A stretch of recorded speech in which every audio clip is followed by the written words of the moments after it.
Okay, good morning again, everyone. Thank you all so much for being here today. I'm Layla Johnson-Salami, and I'm going to be hosting the conference today, put together by three amazing women's organizations and collaboratives, ElectHER, African Women on Board, and AGS Tribe. So a big round of applause, firstly, to the three women's organizations today that have us here. So the entire notion of today is to reinforce the idea of sisterhood amongst us, to bring women together to network, bounce ideas off one another, and really try and find solutions to problems that are affecting us as women.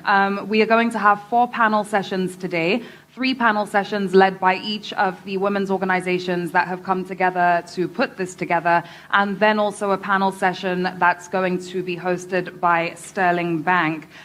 We will have tea and coffee break in between as well, and also some visual content coming to you from some partners, and also some content that's been put together by the organizers of the conference. So without going on for too long, I would love to introduce to you Ibijoke Faborode, who is the co-founder and executive director of ElectHER. Report shows that 94 million people live in extreme poverty, with the country ranked as the poverty capital of the world. The latest data comes from the World Poverty Clock, which tracks poverty levels in real time. Nigerians are reacting to the news and their falling standard of living.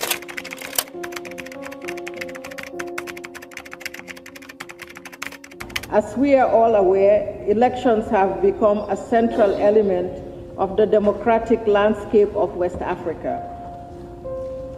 And women continue to contribute immensely towards peace building, conflict prevention, and resolution in the region.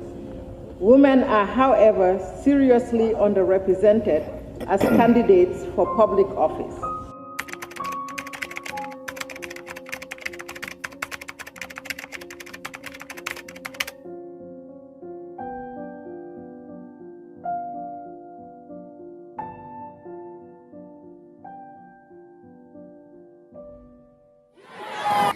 For all Nigerian women and girls. Women must not die in vain. So long as girls and women are not free, no one is free. Women must not die in vain. You may trod me in the very dirt, but still like dust, I'll arise. Hi, good morning, everyone. You all look lovely today. Thank you so much. First of all, I'd like to say thank you to everyone that came so early. I know we have the myth of Nigerian time, but it's really good to see that, we have a couple of people here, so we're just going to get started, and other people can join us.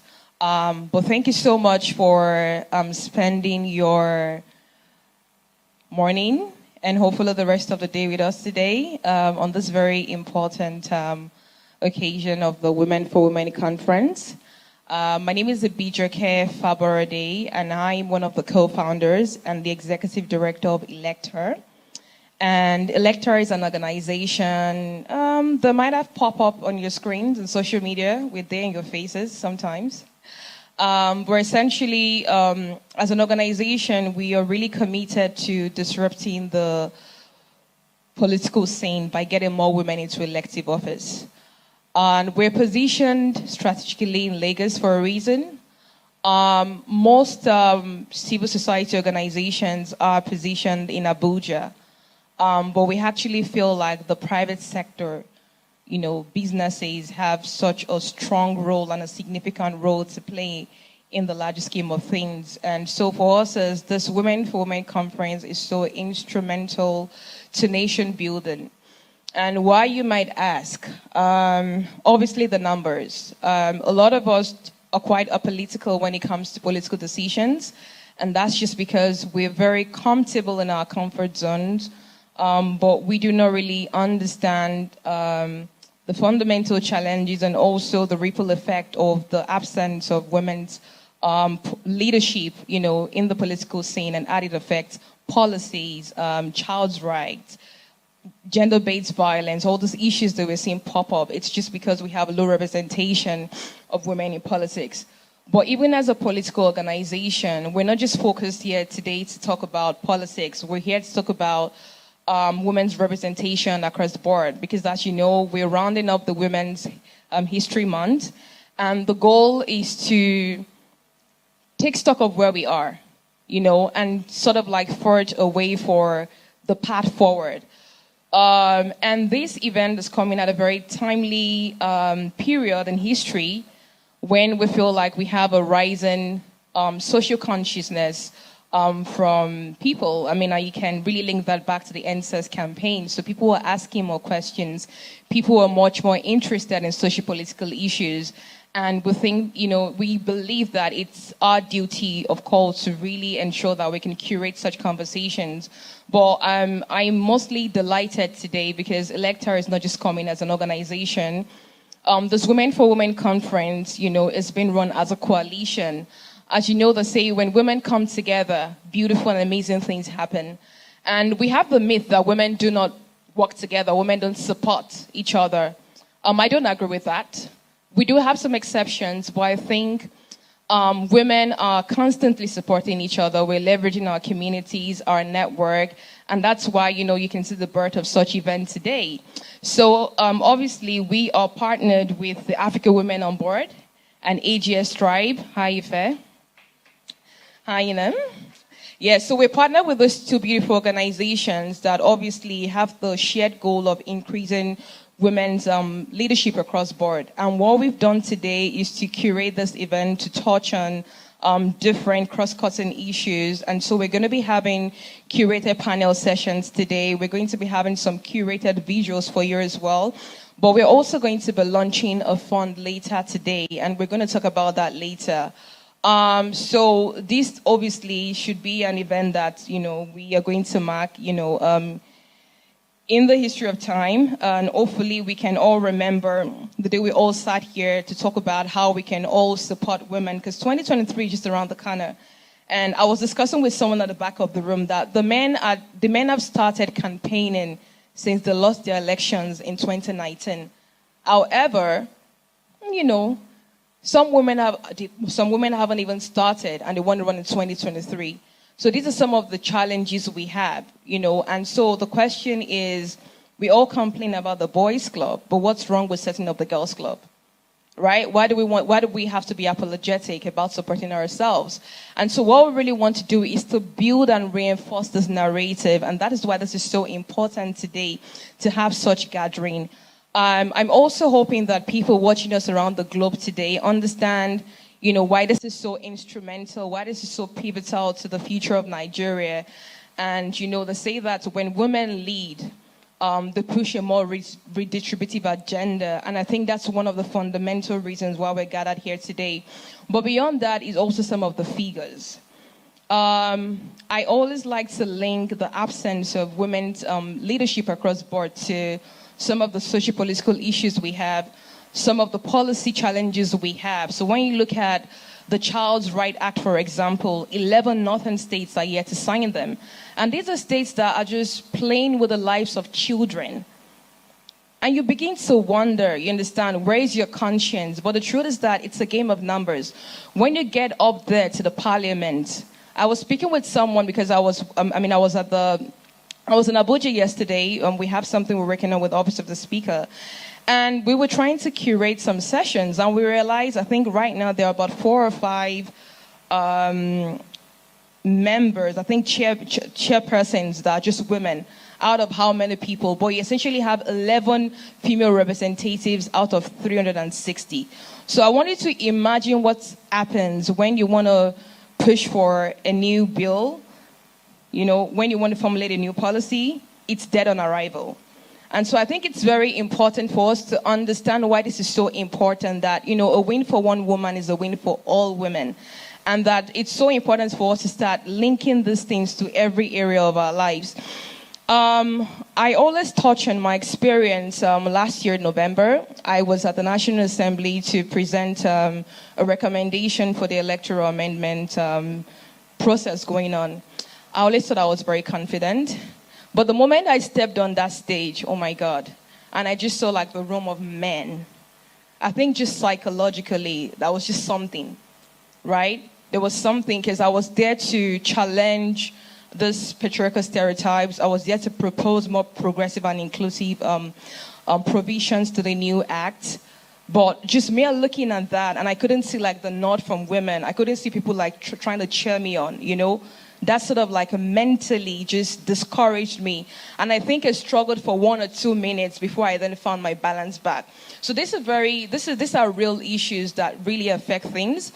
I know that people say that women that are elected women are not really out there, but the truth is that they often feel like they're alone. And these issues are, very serious. And as we experience the growth of women in the private sector, in business, we see the rise of more female entrepreneurs. I think we have the highest level of female entrepreneurs in the world. Am I right? Yeah, so I mean, that counts for something, right? So as we see this rise and the shift, we then need to translate this to the political scene as well. Because at the end of the day if women are thriving in the private sector, across the boardroom, in business, and you don't have those progressive policies that can really help to move the needle, we're going to go back to the same thing over and over again. If you're not talking about better pay policies for women, if you're not talking about a better healthcare system, educational system, so many of the socio-political issues that really affect women, then we're going to have issues. So all those things are interrelated, and I think it's very important for us to understand why this is so important today. It's not because we want to organize a nice and fancy event. It's because this is very real, this is very critical. And as we prepare for 2023, it's important for each and every one of us to understand the critical role we all play as individuals and as a collective. Why we must not keep quiet after the NSAS protest. Why we must now ride on that mandate, the growing momentum. Why as sisters, as colleagues, as friends, we must then speak within our inner circles and say, look, how can I mobilize for a woman? How can I support a woman? What does women's leadership mean to me? How is it going to affect me? But the truth is that for every woman that really gets into an elected office, it really affects each and every one of us, because at the end of the day, it's a game of numbers. So I'm not going to go too much into details, because we're just going to have panel sessions today, but I just wanted to say a very big thank you to everyone for coming. This was meant to double as a welcome address and as a presentation, sort of like an overview of where we are right now. But I kind of feel like we've overlooked the issues when it comes to the problems we have. So today we want it to be very much solution driven, as opposed to just talking about the problems, the numbers, the figures, what's going wrong. Yes, things are bad, but the truth is that today we want to think about solutions and engage ourselves. So I would also encourage everyone to be as responsive as possible. When it's time for comments and feedback, please give your comments and feedback as well as your suggestions. And, we look forward to an amazing event with you. Thank you very much again and welcome.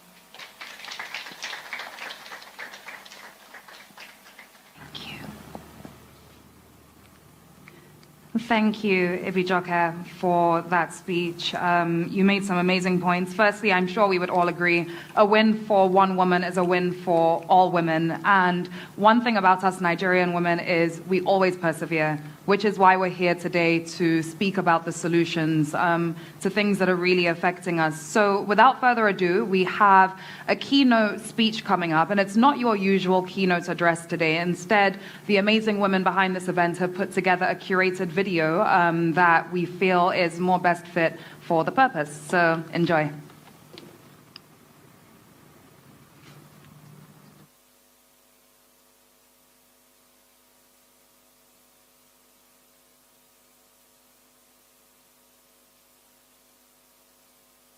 Much remains to be done about the.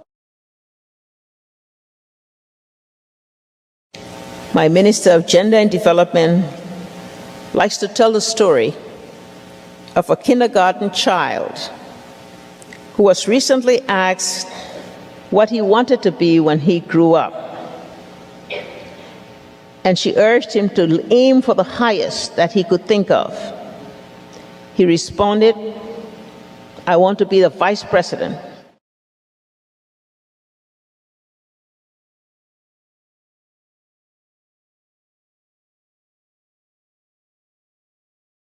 Women in African society. My Minister of Gender and Development likes to tell the story of a kindergarten child who was recently asked what he wanted to be when he grew up.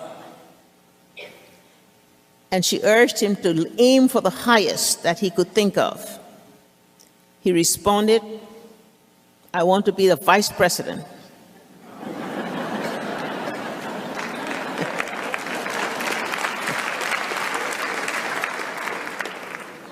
Puzzled, the teacher asked him, "Why did you just say vice president?" "Because being a president is a woman's job." The status of democracy also depends fundamentally on the empowerment of women, not only because the exclusion of women in decision-making is a marker of a flawed democracy, but because the participation of women strengthens democracy. Another priority target for our impatience is the lack of women at the tables of power. 3/4 of all parliamentarians in the world are men. A proven solution is to introduce legally binding quotas for women's representation. 76 countries have already successfully done so. Now, we want to see more. The same goes for women at the peace table, where the vast majority of the negotiators and signatories are men. We know women's involvement brings more lasting peace agreements, but women continue to be marginalized. Women's groups and human rights defenders are ready and able to do more, but desperately need protection, funding, and resources. So we've been sitting here year after year talking about women empowerment, gender equality, and we produce 75% of the world wealth. Why aren't we going on strike for 1 month and see how the men do it all around the globe? Because I think we talk and doesn't make any difference. Action is what they understand the best. Uh-oh, this is more moving. I don't know. This is you in here. Okay. I think some action has to be taken, like the young generation in front of that are fighting for climate change. We need to mobilize all generations. We need to come together and come up with a plan that will force government and men in every position to understand that without us, what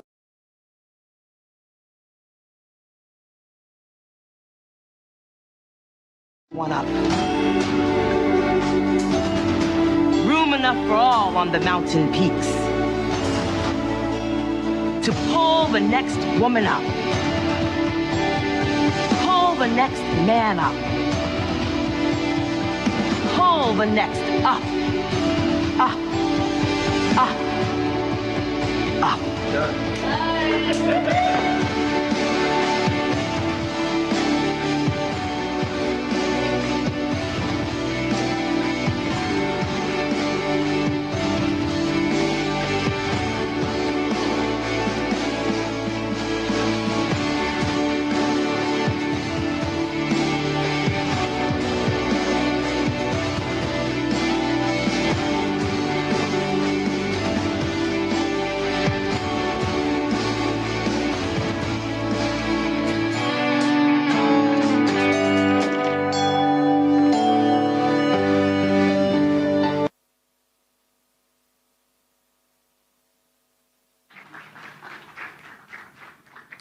Okay, I'm sure you'll agree that's definitely the best keynotes that I have seen at a conference before. Absolutely loved that. And when you see women in positions of power, women who have come before you, it sort of gives you goosebumps, it gives you chills. And we don't want to just sit down and just imagine more women in these positions. Organizations like ElectHER want to act on that, which is why on the 3rd of March, ElectHER did launch Agenda 35, and part of Agenda 35 is a $10 million campaign fund for women who decide to run for office. Now, so far, $2 million has been secured by ElectHER's anchor partner, which is Platform Capital. $2 million is way to go, Ibijoke and the entire team. And Platform Capital, unfortunately, can't be here with us today, but they have sent a message over, so let's tune in to that. There's a significant disparity between men and women, including gaps in unemployment, representation in leadership positions, and female underrepresentation in certain male-dominated industries. Despite considerable economic growth and positive changes over the last years, Platform Capital is raising the bar on gender equality, protecting women's rights and its representation. We are supporting ElectHER to deliver a global vision birthed in Nigeria because it strongly aligns with what our beliefs and our ethos is for changing the African narrative. As an organization, we are deeply committed to changing the continent's narrative through investment and development in Africa by building a powerful village of global and local change makers, irrespective of their gender. We are committed to partnering with ElectHER to support 1,000 women to run for office in 2023. We believe that gender should not be relevant in picking leaders. Women in important political positions will provide a balanced perspective on policies. Here at Platform Capital, we know that investing in women will create a ripple effect that yields multiple benefits, not only for individual women, but for families, for communities, and for countries. Thank you.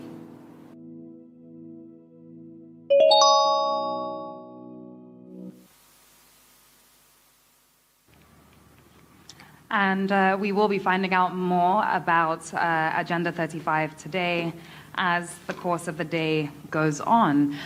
We are about to start our first panel session of the day, and the first panel session is being hosted by African Women on Board. The organization is founded by Dr. Nkiru Balomu, and here's a short video on AWB before we move on to our next panel session. Thank you, everyone. African Women on Board, AWB, is an expanding network of African women who aspire to become leaders within their workplaces, communities, and government. Our goal is to amplify African female voices, support African female empowerment, and help create a world in which African women and girls across all classes, including those of the diaspora, are given the tools and resources they need to fully realize their potential. AWB is currently investigating the power of the female economy with a focus on 3 key areas: women as entrepreneurs, women as consumers, and violence against women in the workplace. We are dedicated to advancing narratives to improve the realities of African women and girls globally. For more information, please visit www.africanwomenonboard.org. And in just a moment, I'm going to invite Sade Anozie, who is the moderator of this session, to come up and introduce the panelists to us. But just a quick one on AWB. AWB is expanding the network of African women, both at home and also in the diaspora, in 3 main ways. The first is by amplifying female voices. The second is by supporting female empowerment. And lastly, also by maximizing the potential of African women. Sade is the client manager and legal affairs officer at RDF Strategies, and she's also a podcaster as well. She hosts the SNC podcast. Thank you all very much. So Sade, over to you to come up, introduce the session. Today's topic for the session is workplaces, communities, and governments accessing equality and equity across board. So over to you.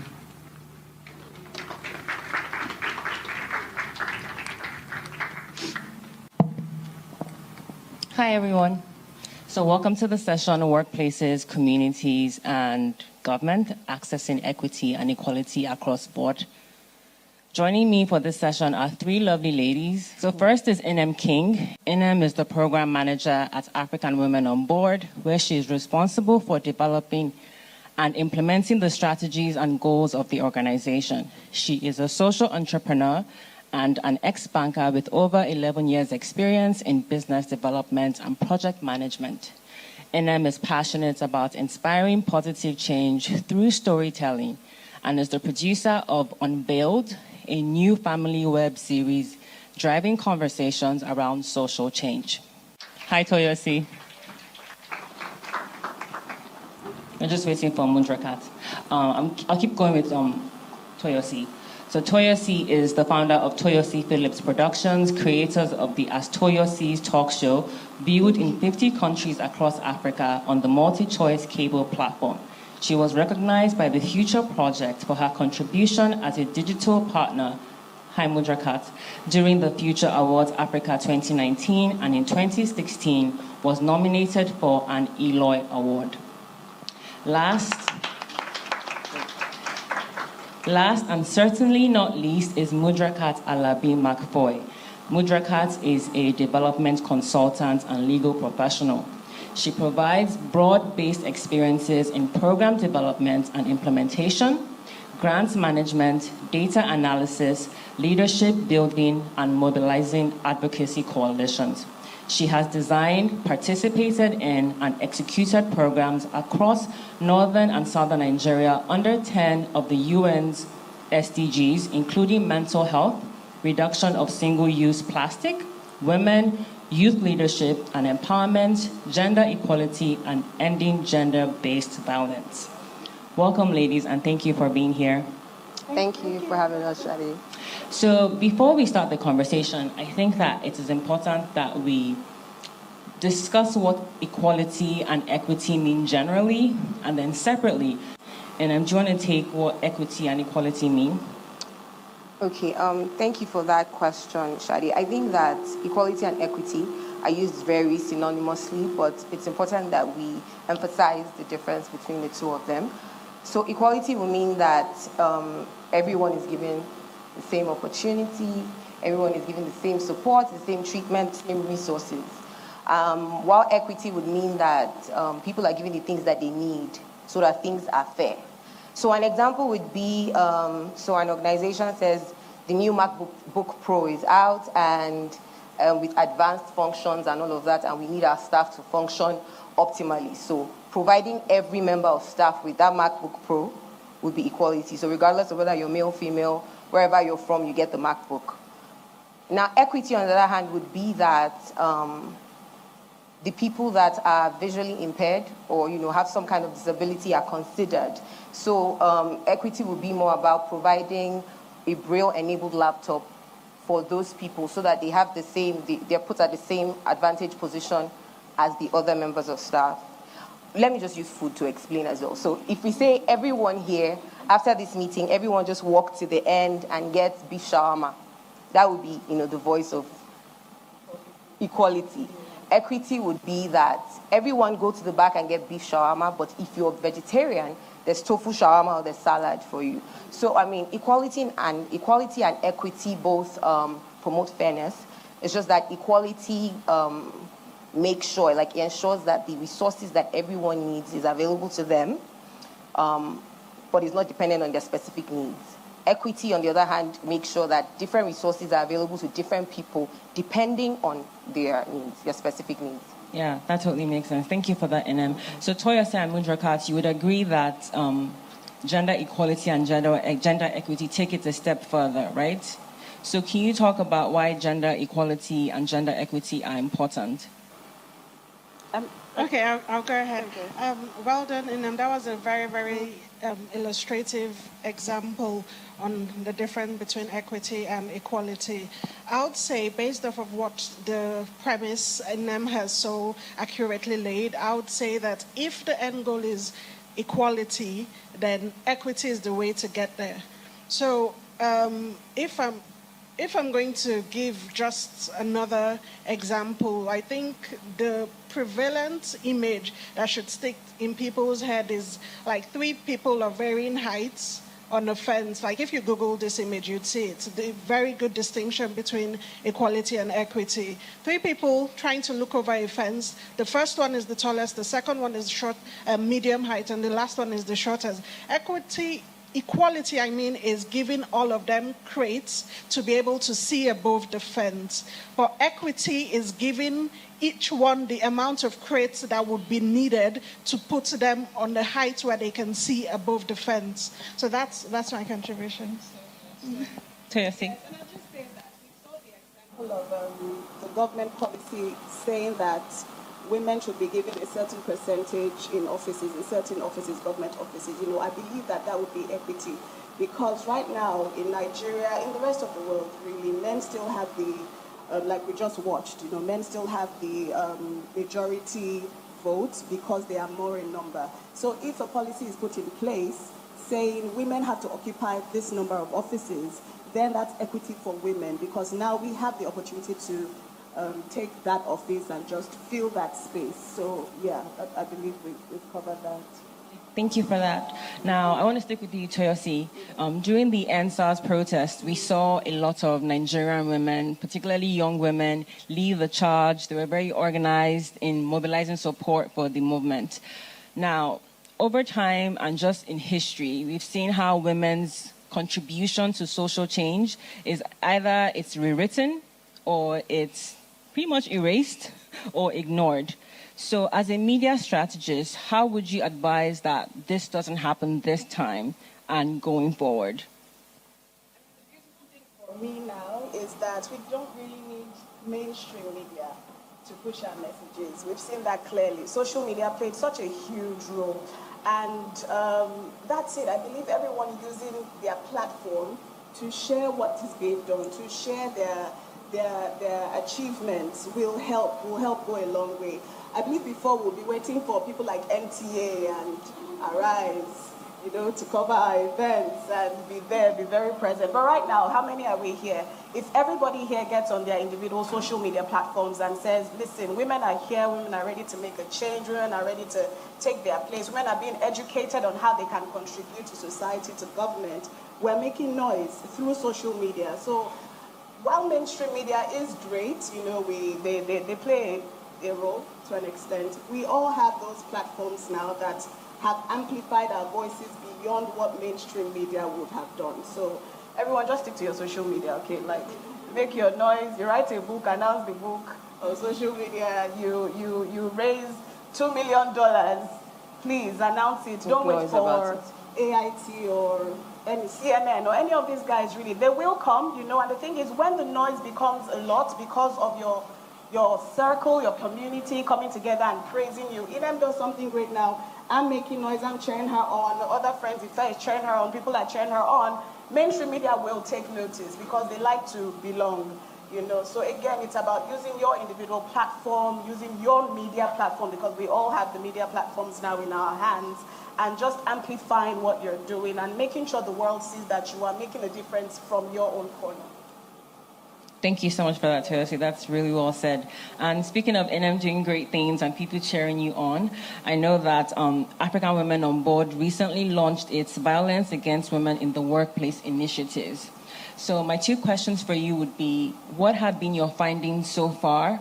And two, how does the lack of corporate policies on gender equality and equity hamper women's development in the workplace?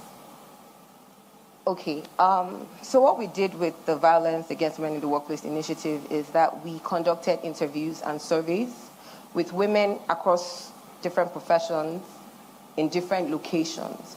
And what we found is that 2 in 3 women have been subject to violence in the workplace.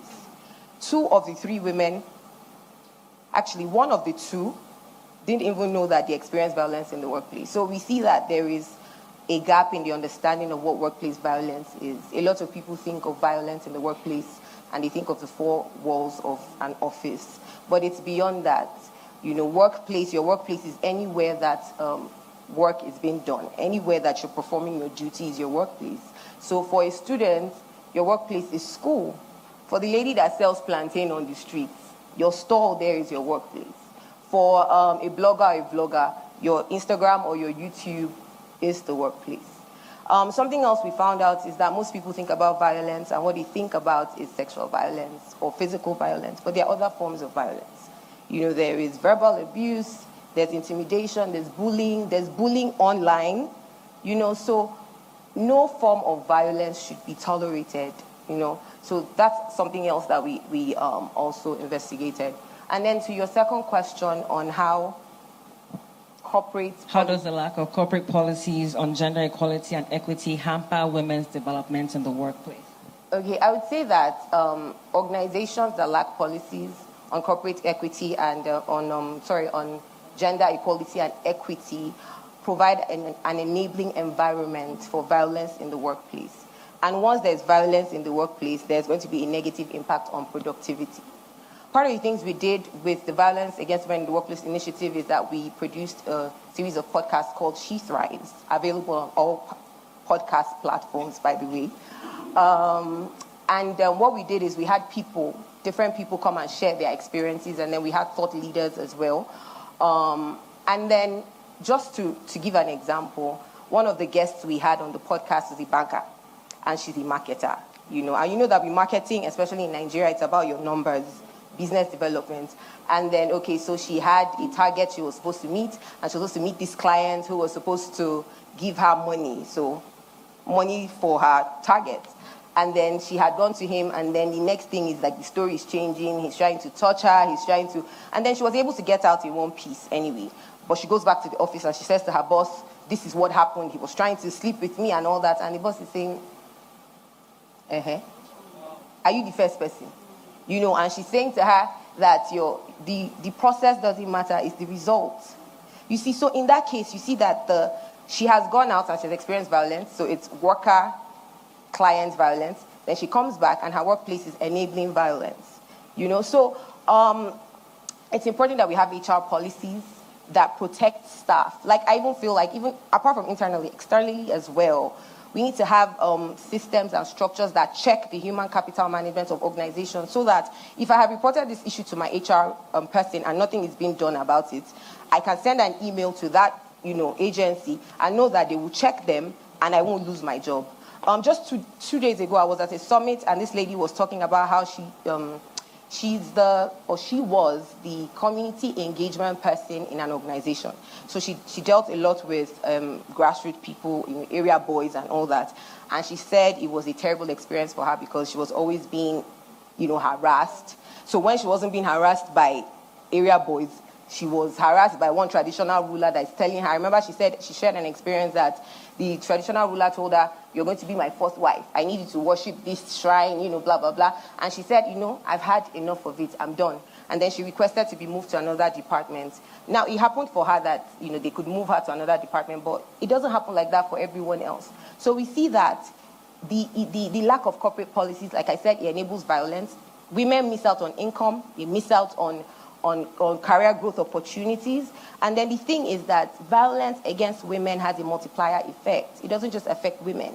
It affects the organization. Like labor productivity is proportional to organizational productivity, and then even economic growth and sustainable development. So it's important that organizations make gender equality and equity central to their corporate strategy. Thank you for that, Inem. I think, which is why this, let's give it up for Inem. Which is why this event is actually very important, because if we have women in these roles or in these organizations, then there'll be more advocacy and support for people coming out to talk about their experiences. Now, Mudrakat, my question is, how would you quantify the positive impact that addressing gender equality will have on the sustainable development of communities? That's a very good question. Thank you for that. So what immediately comes to mind is the role intersectionality has to play in this kind of dynamics. When you talk about gender equality and equity, when you talk about sustainable development, those two concepts are underpinned by the fundamental human rights of women. And a lot of times these are infringed upon in the fight for equality. I'll give you a statistic I came across as I was doing my research. It was from McKinsey, and it showed that just merely by closing the wage gap, the gender gap, the global GDP would increase by over $11 trillion. And this is a straight line towards it's proven that if you bring women to the table, well, literally half of the population, so it's common sense that it would enable economic growth and other such advantages. And these are what underpin the sustainable development goals that would help foster community and nation building. Yeah. That's true. Thank you. And I have a follow-up question, actually. So what partnerships should be explored in order to achieve community building? Okay, I was chatting with my friend in the car when I got here, and he's a guy. And I said to you, after my session, ask me how many guys were present in the audience. And they're literally just one, maybe. And also, these are the things we need to address. We know this. We experience these things. We experience the discrimination. We experience within ourselves. I mean, I was nodding and I got goosebumps while Inem was speaking, because part of the reason I left the legal industry was the sheer amount of abuse I received. Like when you're waiting in court, driver will come, SAN wants to see you, and all of this, and come to lunch with me, this, that. At some point, I was pawned off as a appeasement strategy to a board member by my boss. And all, oh, this guy likes fine girls, Mudrakat, you will go. Yeah, that happened. And all of that. So we know of these things, but where are our male counterparts? What are they doing about it? So they're not here, they're not listening. So it's important that we continue to have these conversations. We push for men to be allies, because whether we like to admit or not, they are the perpetrators mostly. And that's why it irks people when they say not all men. Not all men. It is enough men to instill fear and anxiety in women as they go about their daily life. So it's important that we build these partnerships and help them understand the extent, like she said, the multiplier effect, which these things go. It's not just a matter of speaking, it's actually doing. And that's where partnerships come in. And yes, kudos to ElectHER, AGW, and AWB for putting this event together. Thank you very much. And I think that's important that, the men listening, you move beyond just not all men on Twitter and, not all men in person. So that would be really helpful. And just a few more questions for all of you.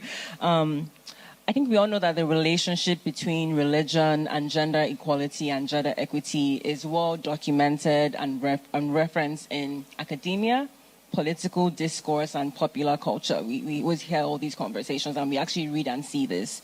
Now, from your perspective, do you believe that there is room for religion, particularly in Nigeria, to serve as a medium for promoting gender equality and equity? Absolutely. Because the way people, first of all, let's take a look at the number of churches, even in Lagos alone, even on your street or maybe your local government. In fact, your streets. Okay, there's no church on my street. Your neighborhood, okay? The number of churches in Lagos, the number of churches in Nigeria, and even the number of mosques as well. In my book, I wrote about my grandmother living opposite a mosque, and because of that, I could read, I could recite some of their prayers, all of that. So we had this megaphones early in the morning, 5:30, we're being woken up by the prayer call, all of that. So I know that people flock to religious institutions. First of all, Nigeria is not particularly a functioning country, and so a lot of people get their solace from God. I said to know a true Christian, to know a true Muslim, take the person to a developed country. If the person continues to serve God there, then you know that the person's religion or spirituality is true. Because I've had personal experiences where when I was in university, my first degree was in Nigeria, and I would go by public transport to Bowen, Iwo, and from Lagos State, once you enter the bus, somebody must say, let us pray. Then everybody's like, okay, let us pray. Father, no accidents in Jesus' name. Amen. The blood of Jesus. All of that, somebody must pray. And then I moved to England and then New York, and I'm taking cross-country journeys, and nobody is praying. Like you're in the Greyhound from New York to DC or whatever it is, and there was one time it dawned on me like, Toyos, you didn't pray. And I was like, wow, because I'm in a country that is working, you know, so so that kind of tested my faith. So back to that saying of, if you really want to know how spiritual somebody is, take them to a functioning country. That said, back to religion, what I just said is to show the power of religion in this country. You know, the immense, it's so overwhelming in terms of even people respecting their pastors more than their spouses, listening to them preach. You know, your pastor or even your imam says stand up and your husband says sit down, and the person is standing. Yeah, like the person is actually standing. When really and truly your spouse, husband or wife, is your partner, you are one, you should respect that person more. But I'll just say, yes, going back to the question, if we have imams and we have pastors and we have general overseers talking more about gender equality and gender equity, talking about the place of the woman in society, every Friday, every Sunday, the men are hearing it, because some men will not even listen to anyone but spiritual authority. You know, so if we have these people taking a stand and saying, listen, things have changed. We have new knowledge. We have new information showing that women are equal, because somehow there was information before that maybe women were not equal.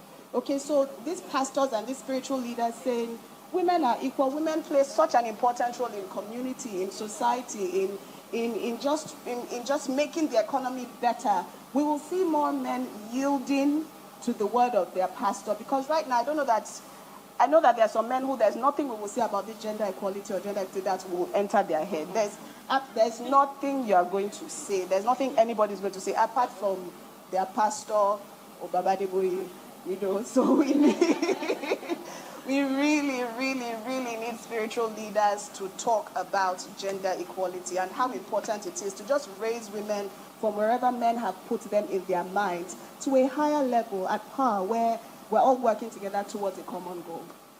Ina Mudraka, do you want to add anything? You see that religion influences tradition, politics in many parts of the world. It's so powerful to cause change. I believe that the language of faith has the capacity to go deep into the minds of people. You know, it's able to modulate the way people think. So, intermittent fast, I'm trying to lose weight. I'm struggling.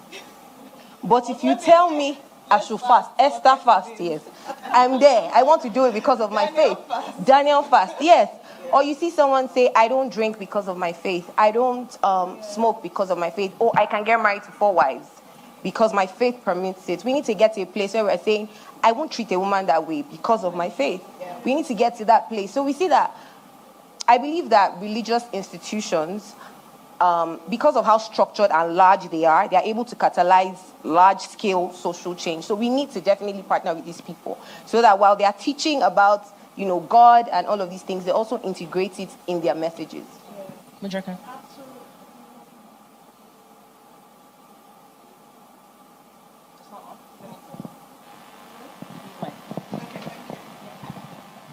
Absolutely, I agree with both Inem and Toyosi, and one of the things that jumped out at me while they were speaking is the fact that there is that trance-like state that people get in when it comes to religion. They might step out of the church or mosque and they're abusing someone or just doing something so directly contrary to what was just preached, but it's okay. I don't know if anyone saw the video that was going around about this guy that was praying and rubbing his body, and you know, and then when it's time to appear in court and be accountable, he has crutches and a neck brace and he's limping, and there was footage of him praying just minutes before and all of that. So this need for accountability is important. And again, I mentioned intersectionality. Culture has a large role to play. And yes, we absolutely have to admit to the fact that the religion has some role to play in pushing out that narrative that women are subordinate, and that needs to change. I always say that the underpinning canon of faith is compassion and humanity. Right. So why don't we let that lead? Yeah, so that's... Thank you. That's great. Thank you so much. And finally, what can we do to shift the understanding of gender equity and gender equality? As a media strategist, you talked about using social media, also partnering with men. What else do you think we can do to ensure that, we're communicating the importance of gender equality and gender equity? Anybody can answer that. I feel like men should be invited to the conversations, sometimes. And when you said there's no man here, I was going to ask later, okay, were men invited? No, men weren't invited, right? No, this is for okay, so exactly, men weren't invited. But to push this agenda and to just to get this more widespread, we need to invite them to the table. We need to have the conversations with them, because right now it's like internally we've reached a point where it's like, well, enough is enough, and we're having this conversation like, listen, there's one movie, Wives on Strike. I don't know why that just came to my mind, but anyway, Wives on Strike. They got angry and they all said they're not going to sleep with their husbands, blah blah blah. It was an inside conversation, Imagine having the men come on board and inviting them to the conversation and saying, listen, we really need you to understand what we're trying to say. So it's not just a bunch of angry women, because that's the narrative that will now be pushed, that they're just angry. See, and this is what we said, they're angry. So in order to change that narrative, we have to have them. Uncle, do you understand what I'm saying? He's not listening. I'm just trying to, because if you have men, if you have men in these conversations, at least one, out of 10, maybe will understand. And that one can be the one to just be man for woman. What's that thing? He for she. Yes. Exactly. He for she. Just saying it at the sports bars. You are smiling, you understand, sir, right? Exactly. I just want to show the importance of it. So they go back to the sports bars and they are having the conversation on behalf of women, because, like you said, they are the proponents, they are the protagonists, they are the ones causing the trouble. So if one of their kind can speak to them and say, okay, I actually had a conversation with a group of women and I understand what they are saying, I believe change can happen that way. And Inem and Mujaka. I think that, yes, I agree with you that men should be in these conversations. I think that, of course, we need to sensitize more women, because some women actually don't know, and you can't stand for something you don't know about, I think that if we can all decide amongst ourselves to educate a man, everywhere you are, just decide to educate a man. So at school, tell your classmates that you don't need to be aggressive to be a man. At family gatherings or an event, something is happening, there's a discussion that everyone thinks is a male discussion, and someone says, oh, you're too outspoken for a woman. That's a good opportunity to educate a man. You let him know that, Do you understand? At work, question stereotypes, that just educate people around you. It's very important. I think that the gender equality and equity it's a global conversation. Everyone needs to get involved. When we hear about what's that one, silhouette challenge, everybody is on there. Bust it, you see everybody busting it. You see raise, what's the other one? You see everybody on there. When there's a movement, there is something that would cause social change, people are not interested. On the 1st of May, AWB is launching a campaign. It's called Breaking the Culture of Silence. I want to use the opportunity to get everyone on board as well. And what we're doing is we're using storytelling to challenge the social norms that promote gender equality. Join the challenge. That's what we are saying. Be involved. Everyone needs to, in this agenda, everyone needs to be actively involved. Thank you. Absolutely. I totally agree. Well done, Anam. Recently, I shared my story about sexual harassment and assault on Twitter. And the reason I did that was to break the culture of silence. And all a lot of people were in my DMs, women saying, oh, that was brave. How did you do? Well, stand up. Stand up. Stand up and say your story. I know that there's a mental blockage there, and sometimes it's when you feel like you're ready to talk about it. But you talking about it helps prevent it from happening to others. It gives people the courage to understand that this is wrong. Like she said, like Inam said, a lot of women don't know that these things are wrong.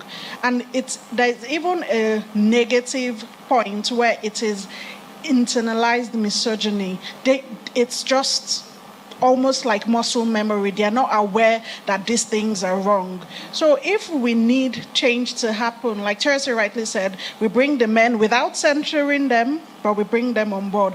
And also, I think government has a great role to play, which is why the fantastic work these ladies are doing is very important. Policy reform, policy making has to be skewed to tilt the scale to allow women come to the table. That is so vital, because half the time, the challenges I have in the course of my duties, when I'm on the field, I'm trying to gain access, and the idea is to help people live a better quality of life, right? And then I'm coming in to talk to this woman, maybe administer mental health first aid for some. This actually happened when the Itafaji collapse happened. So we had gone to the field, we were trying to talk to parents that have lost their children, and it was quite intense. And I come in and I try to just first responder, first aid, mental health checks and things like that. And the man said no. The man said no. I didn't have access to his wife. This lady was grieving and all of that. Let someone even try it, like understand, connect with her, and let her know that this is not okay and it will be fine. But I didn't even get access. So these are the roles men play in hampering progress for women in all across board. So yes, NGOs push more for advocacy programs, push more for advocacy services, and generally getting the word out there. If you start at the grassroots, that's a good place to start, because we all understand the dynamics of this thing. But someone that is, pardon me, no offense intended, from Ilori, a village in Ilori, you want to tell her to stand up against her husband, and she's like, Bami, how will I, I know she's kneeling down, and she's, all of this, it's ingrained. It is ingrained, and it takes a lot of consistent advocacy and even cognitive restructuring to be able to let them understand that you have a right to a better quality of life. That's it. Thank you. Thank you so much, Mudrika. Thank you so much. I'd just like to add quickly, yeah, sure. So I'd just like to add quickly that we raise our sons differently, and I just believe that would help the next generation. If this generation or the generation before us, if they are like, with all due respect, a hopeless cause, we raise a better generation of men who think differently and who see themselves as equals with their sisters. So it's not a case of telling the girl, go and clean or go and cook for your brother, all of that, or leaving the boys to go and play football outside or whatever it is. It's putting them on the same platform, and letting them understand that if she cooks, she cook as well. If she cleans, she clean as well. There's no differentiation. So it's just, again, raising our boys differently. Which is why this title of this session is so apt, which is, accessing equity and equality across board, workplaces, communities, and governments. And I think that it is important that we continue to have these important conversations in order to achieve change, close the gender gap, and ensure that women achieve adequate representation across all sectors of society. And obviously, the change that we seek for women's leadership will, I believe, happen faster through collaboration and partnerships. So kudos to ElectHER, AGS Tribe, and African Women on Board for putting this event together. Thank you, NM. Thank you, Toyosi. Thank you, Mudrika, for your time and insights. And thank you so much, everyone. Thank you, Shadi.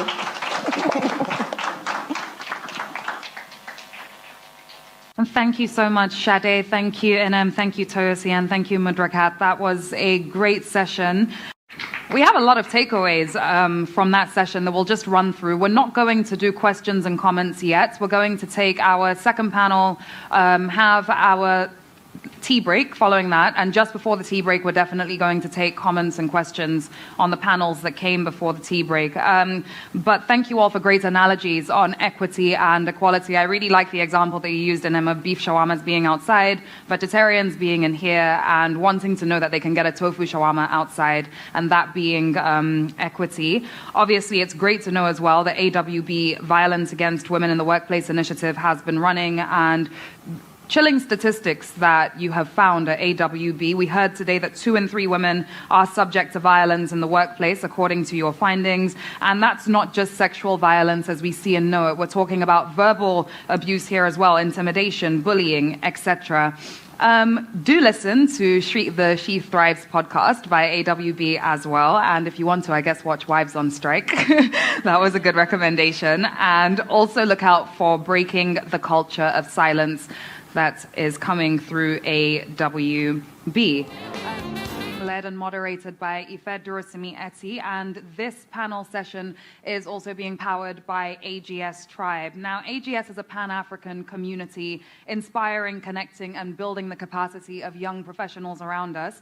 Today's topic is leveraging strong communities and resilient networks for increased women's leadership. So we're going to take a quick introductory video on AGS Tribe, and then I'll invite Ife up to introduce the panelists. Thank you.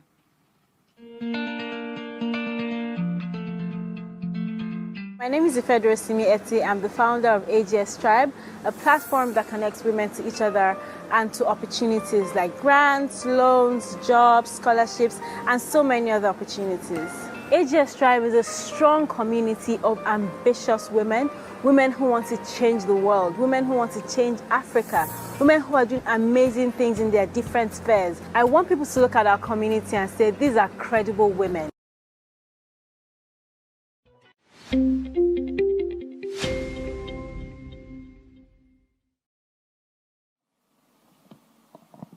Hello, everyone. Good morning. Hope you guys have had an amazing time. I really loved the last, panel session. It was very insightful. You guys, all the examples. I love you giving examples because it helps you put everything in context. I'm not going to say who I am. Everybody has already seen, I'm founder of AGS Tribe and all of that. I'm very excited to be here, to be partnering with ElectHER and AWB.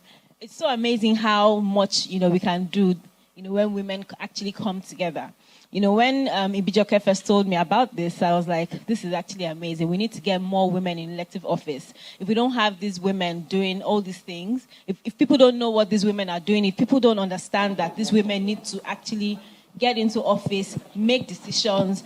Someone gave a statistics that if half of the world's population are women and these women are actually not, working, we cannot achieve anything. Once we have all these women come on board, we would hit $1 trillion, which is, when I even did the calculation, when I saw the statistics, I saw that it would be the GDP of eventually the US and 2 other countries if women actually come into office. So we definitely need more women working, whether they get into political office, whether they get into the workplace, whether they even decide to work from home. We all just need to start earning an income so that we can actually make decisions.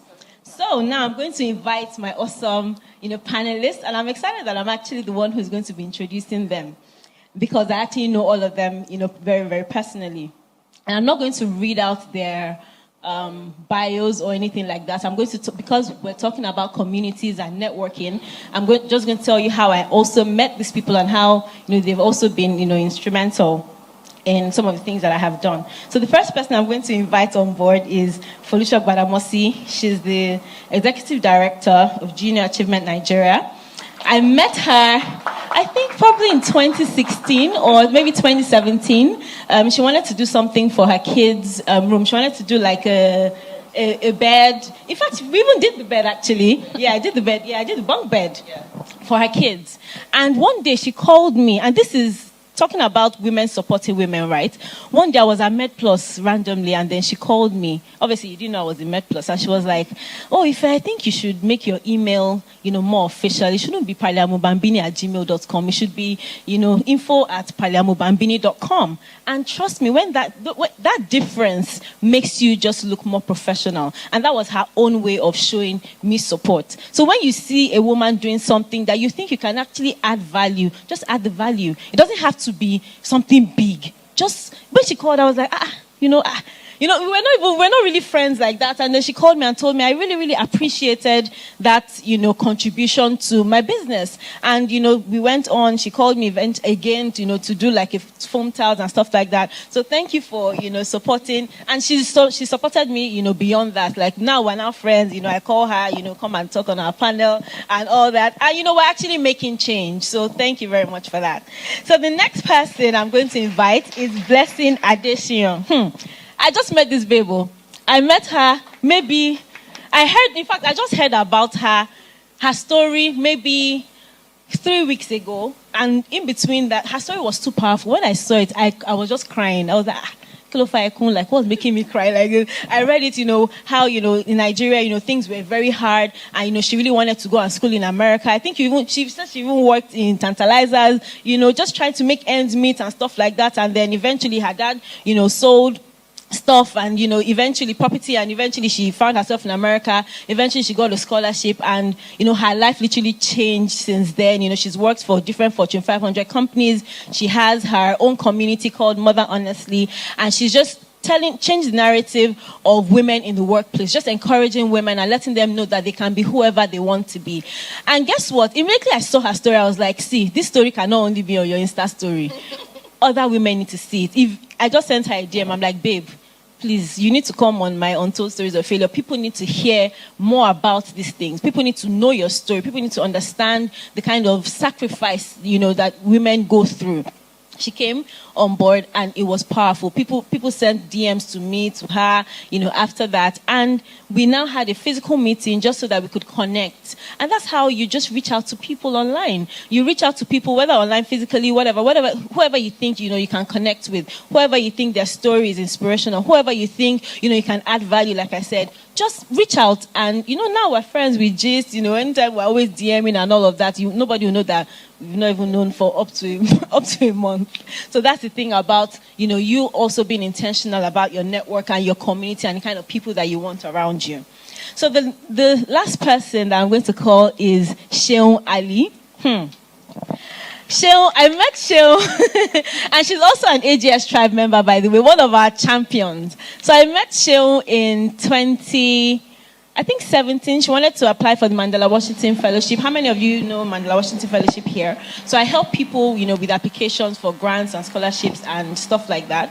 So she sent me a message and said, she'd like to apply and stuff like that. So I was like, okay, no problem. So she applied, she got shortlisted, and, she went for the meeting. It didn't work out at that time, but guess what? Some of the things that we did with the application, she took the profile and then she put it on her LinkedIn, and then her life literally transformed after that. Like, she got a job that was crazy, like, everything just changed, and, she just became a different person. Like, she now started supporting people. She started, sponsoring people to join AGS Tribe and even other things. It didn't just end with AGS Tribe. She started giving back because she had also been impacted as well, and she had also been empowered.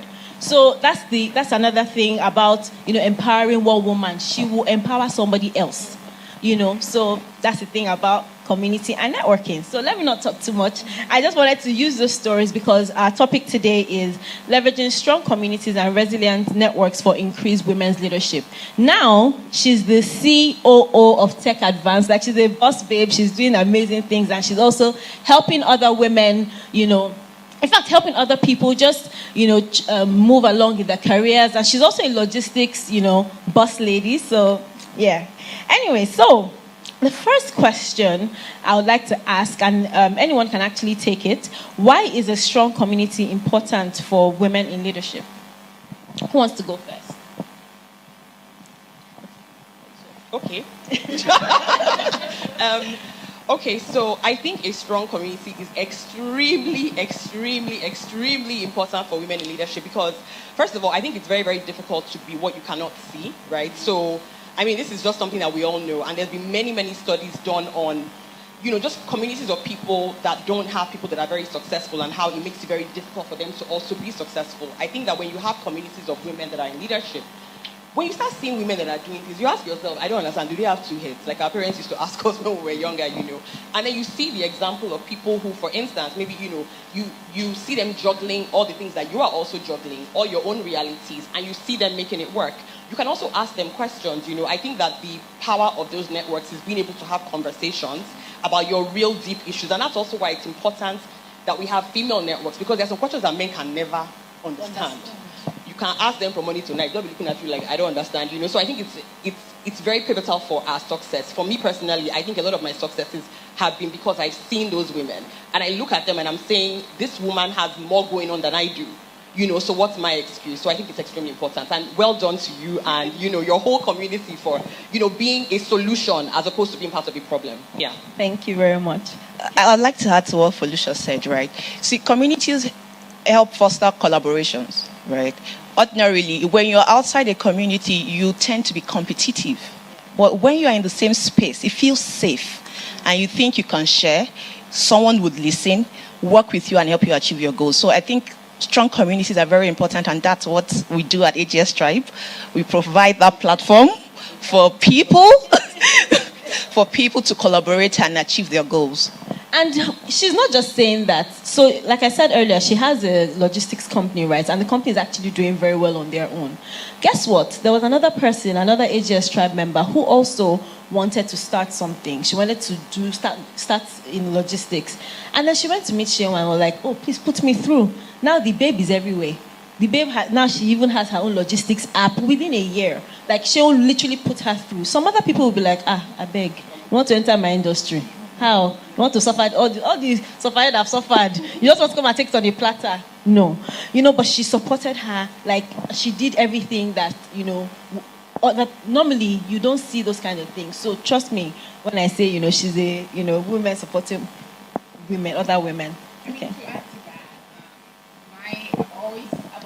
Oh, okay, perfect. Yeah, to add to that, I think, you know, for so long, right, women have been excluded from social spaces, from the workplace, from government, from policy. And now we have this opportunity, right? We have this advantage where, you know, we're not being held back, right? At least nobody's exactly tying us to the pole anywhere. And so we have this incredible opportunity, right? We just had an example of, you know, Shale leveraging, right? Not just, you know, leveraging opportunities, pouring into other women, and so many other women also benefiting from all of the hard work that you've done, from the network, from the connections. So I've always been a supporter of women, and I've always just been drawn into community, because one of the greatest advantages that we have as women is that we actually thrive on community better than men. We love to be among each other. We love to support each other. We love to share our own story. I think somebody was talking about storytelling, and that is one of the biggest and most important skill sets that women have. And so it's time that we start using that power of storytelling to change the narrative, to change the conversation. A lot of people were talking about, you know, changing, you know, inviting men to the table and having these conversations. But we can actually start having these conversations within our own homes. You know, a lot of these men we're talking about, these are our husbands, right? They are your brother, they are your neighbor, they are your sons that you're raising. So you can actually start using that power, your voice, right? We don't have a lot of social equity. We don't have a lot of, you know, wealth, right? Women historically, you know, we are limited, right, when it comes to financial resources. But one thing we have is our voice, and we can actually propel that voice, utilize it within our own communities, within our own homes. I always tell people, please start from your own home. Don't come up here, advocate, talk to me about X, Y, and Z. What are you doing in your house? What are you doing in your church? My father is a pastor. Women are not allowed to preach. I told him I am no longer a member of your church before he passed away, because I strongly believe that we need women in churches. We need women in mosques. And so we need to start speaking up, and we need to start rallying and building these communities within our own home. Invite women to the table. Invite women to your house. Have conversations. Communities can be built literally from the smallest network, right, of women. Yeah, thank God you said, oh, it doesn't matter how small the network is. And, when we're sitting there, you told me that when Barack Obama was running for office, you started hosting, small meetings in your room and in your house and, just trying to bring people together to, tell them the goal. This is what we're trying to achieve. This is what we're trying to do.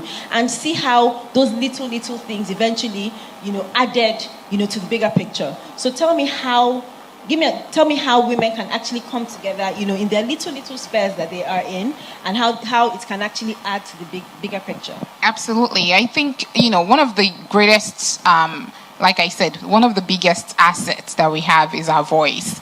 And I remember in 2008, when Barack Obama when he ran for office.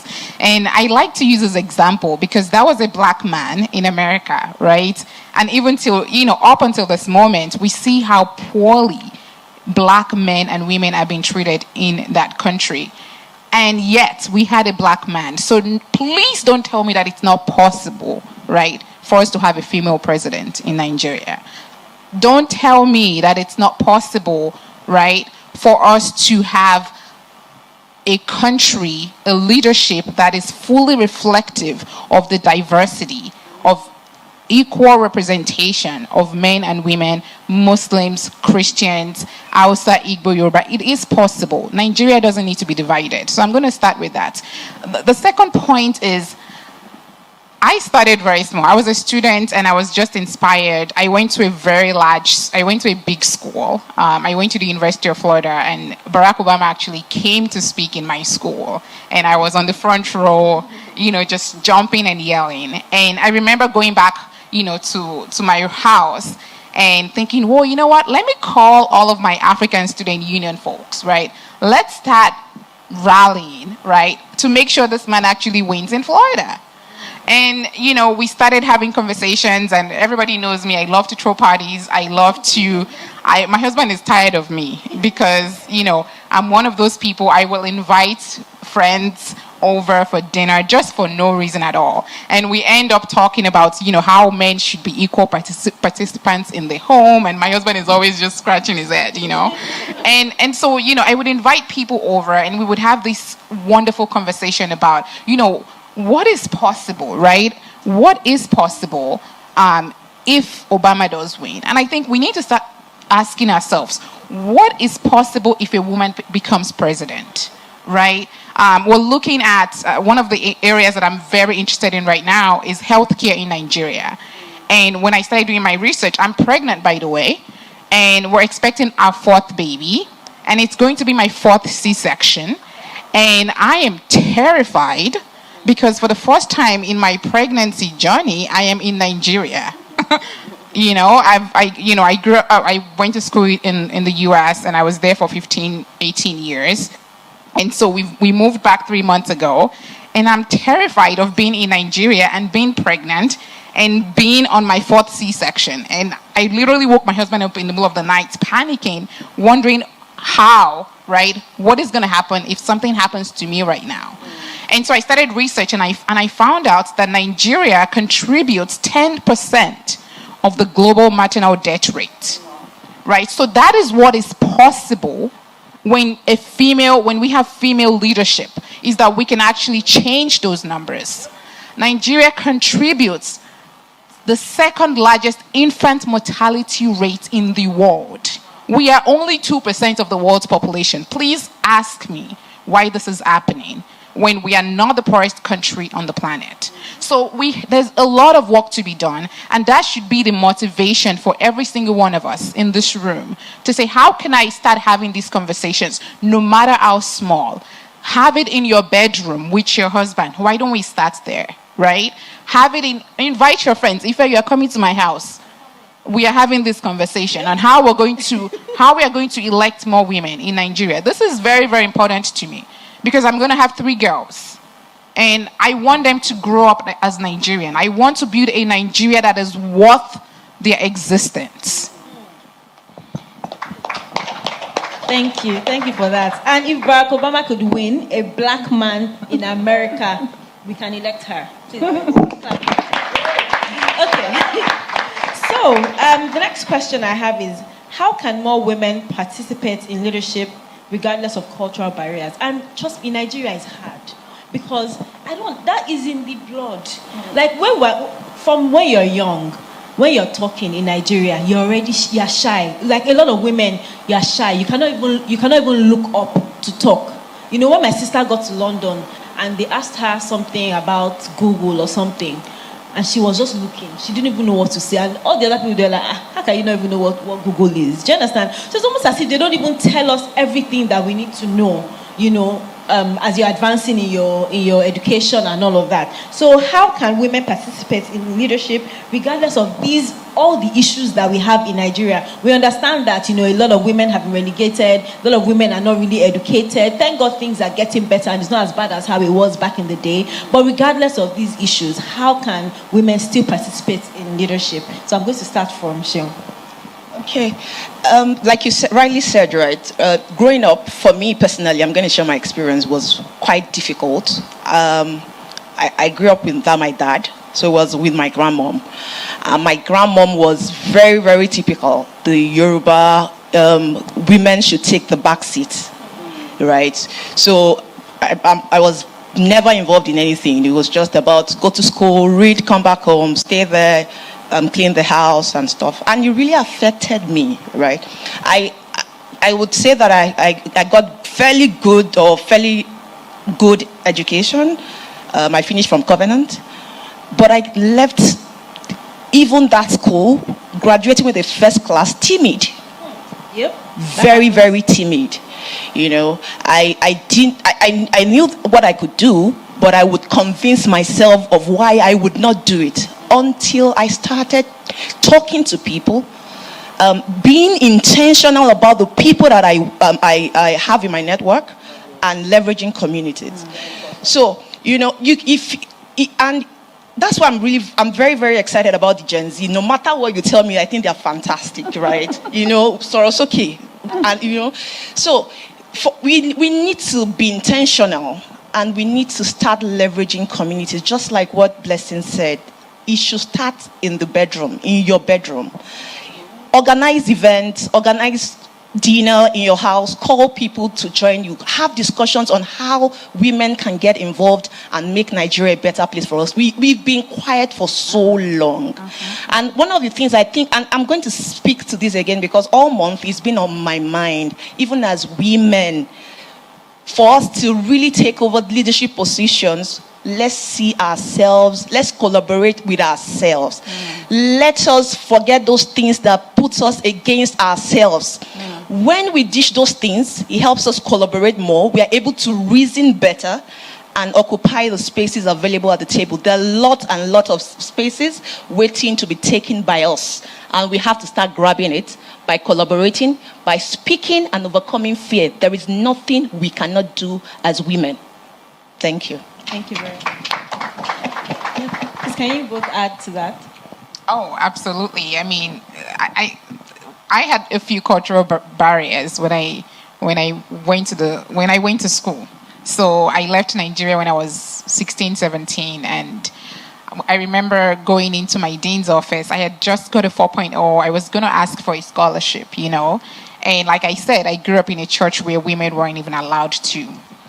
Exactly. So, you know, that was literally, and even though my dad was a feminist, right, he was one of those people that believed, I think his friends were telling him, why to she will be in Los America, you know, you can't do that. And he was like, this blessing is more than 5 men. Y'all will be okay. And, you know, and I went, and I remember going into my dean's office, and I was staring on, you know, I was looking at my feet. I was trying to ask for something, and I was looking at my feet. And he was like, and he was a black man. And he was like, no, girlfriend, you don't do that here. You know, you look me in the eye, and you demand what you want. You just got a 4.0. That's 4.0 out of 4.0. All A's. You know, so he said, you just got a 4.0. You know, I have people coming in here with a 2.5 GPA, you know, literally standing and demanding a scholarship. And, you know, and I walked out of there and I was like, that was the last time, okay? That was the last time that I ever stayed on my feet. And I now I walk into rooms and I demand what I want. And, you know, I was also, I studied engineering, and I ended up working in the cowboy state of Texas, where literally I was the only woman in every single room. And so it takes guts, it takes owning your own power. And and one of the things that I just want to encourage a lot of us to remember is we don't need men's permission. We don't need anyone's permission to do whatever the heck we want to do. And I say this as someone that is married to a traditional Yoruba man. Because I know some people would say, oh, my husband will not allow that. And it takes having that conversation with your spouse. It takes having the conversation with your daddy, your mommy. Because I speak to a lot of women now, and a lot of them will say, we need, I want to run for office, I want to do all these things, but let me go and talk to my father-in-law. He's into politics. No, we don't need Bola Tinubu's advice to run for office. We don't need his permission. We don't need his approval. What we need is each other. What we need is collaborating, forming strong, unbreakable networks. It is pulling each other up and saying, you know what, sister, I got you.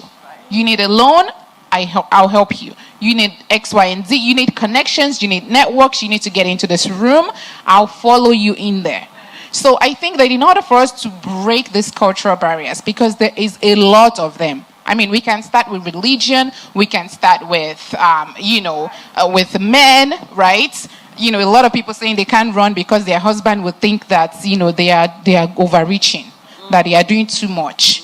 And so we need to start having conversations with our girlfriends and saying, no, you can actually do it. You have 3 degrees. I have 3 degrees. I have more degrees than my husband. So whenever he's talking, I'm like, dude, remember, please, we didn't waste money on this for nothing. We got to use these skills,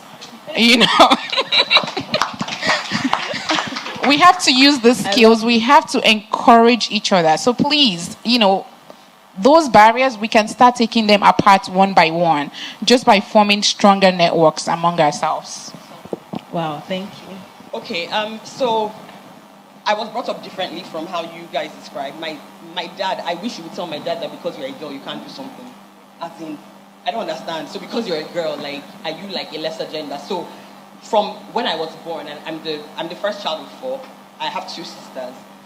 Me and my sisters were like guys, because that's how we were brought up. If my dad is having a meeting, he wants you in the meeting, and you better say something. So I remember coming, being on holiday and going to my dad's office to go and say hi. And he'll be like, come into the boardroom. And I'm like, for what now? As in, I just came to come and say hi, collect some money, and be on my way. Come on, sit down. And then I'm sitting there like, why am I sitting here? And then they're talking. And it's like, so what do you think?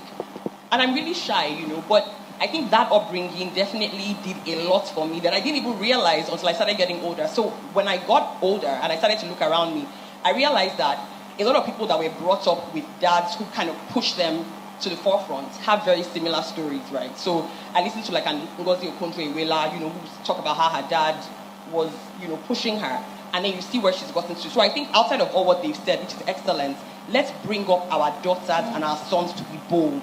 We are all women in here. Even if you are not married with kids yet, you will be one day, or you might have kids one day, even if you don't want to get married. Apparently, the world has changed. Bring up your children to be bold, your boys and your girls, If you see your girls, looking at their feet, like she said, tell them to speak up. I remember there was a time that I used to stutter really badly, and my dad, he'll make me talk, So there's so many things that as parents, I think that we need to instill in our children, and we need to change the narrative. Many of us are not very intentional about younger people that we also come in contact with. So even beyond your children, what about the people that you mentor? What about the people in your circle? What about the random girl that you just see and you think this girl has potential? But if you gave her an extra word or 2, or if you just said, you know what, let me just help you out, it would actually bring out the best in her. So I think that's a very, very important thing that we need to do. I think also now we all know better, so we must do better. I don't insult the older generation ever, because I think everybody has fought their battles. Let's fight our battles and let's leave them alone. They played their part. They've done what they could do. People do what they know to do. People don't do what they don't know. Do you understand? So a lot of them were doing what they thought was best. And so I think since we feel like we know better, let's also do better. And may our children also know yap also. But we yap them. No, but really, because we think that we know everything and we don't. I actually believe that we do need to have men and politicians in the room. And let me explain why. I sat in a session once with Tonye Cole, and my mind was blown. He was talking about his experience running for office. And I realized that we're so ignorant. Oh my goodness. Our heads are in the sand. he was saying things that day that made me think about my life. He was asking, he said, how many of you here know somebody in the judiciary, as in on your phone, as in you can call somebody? Okay, how many of you here know somebody in the police that's high up? He was asking questions that we're all looking at him like this. He said, you people are having meeting at the judge, people are not ready. So I love what ElectHER is doing, because I think that what is happening now is that we're being very intentional about positioning women, but we cannot do it without men. Sorry, let's not fool ourselves. Because they are currently in power and they know things that we don't know. Yeah. What we need to do is learn from them and put our twist on it and make it better. Right. There are issues that we need to resolve. Thank you. There are issues that need to be resolved that only we can resolve, because it's our reality. I mean, Blessing gave some very, very sad statistics about what's happening with infant mortality. A man is not going to get into office and be thinking about infant mortality. What is going with infant mortality? So that's our work to do.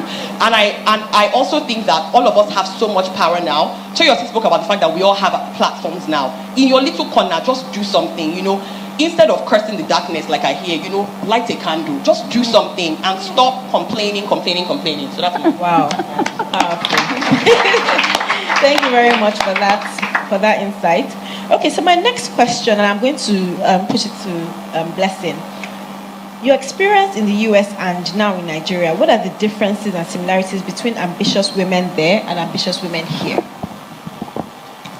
Honestly, I don't think there's a difference. Honestly, I actually, I was pleasantly surprised by just the energy and the enthusiasm of a lot of women here in Nigeria, at least in Lagos. I've not been to other parts of the country, but I was pleasantly surprised. I think when we talk about ambition, the only thing that is different between the women over here and the women over there is that we here we are bounded by a society that really has not been exposed, right, to progressive thinking. Or maybe they've been exposed because a lot of these people, they travel abroad, they see, my dad comes to the US and he sees things, and then you call him when he's literally landing in Nigeria, and you're like, Daddy, she very much in Kombe.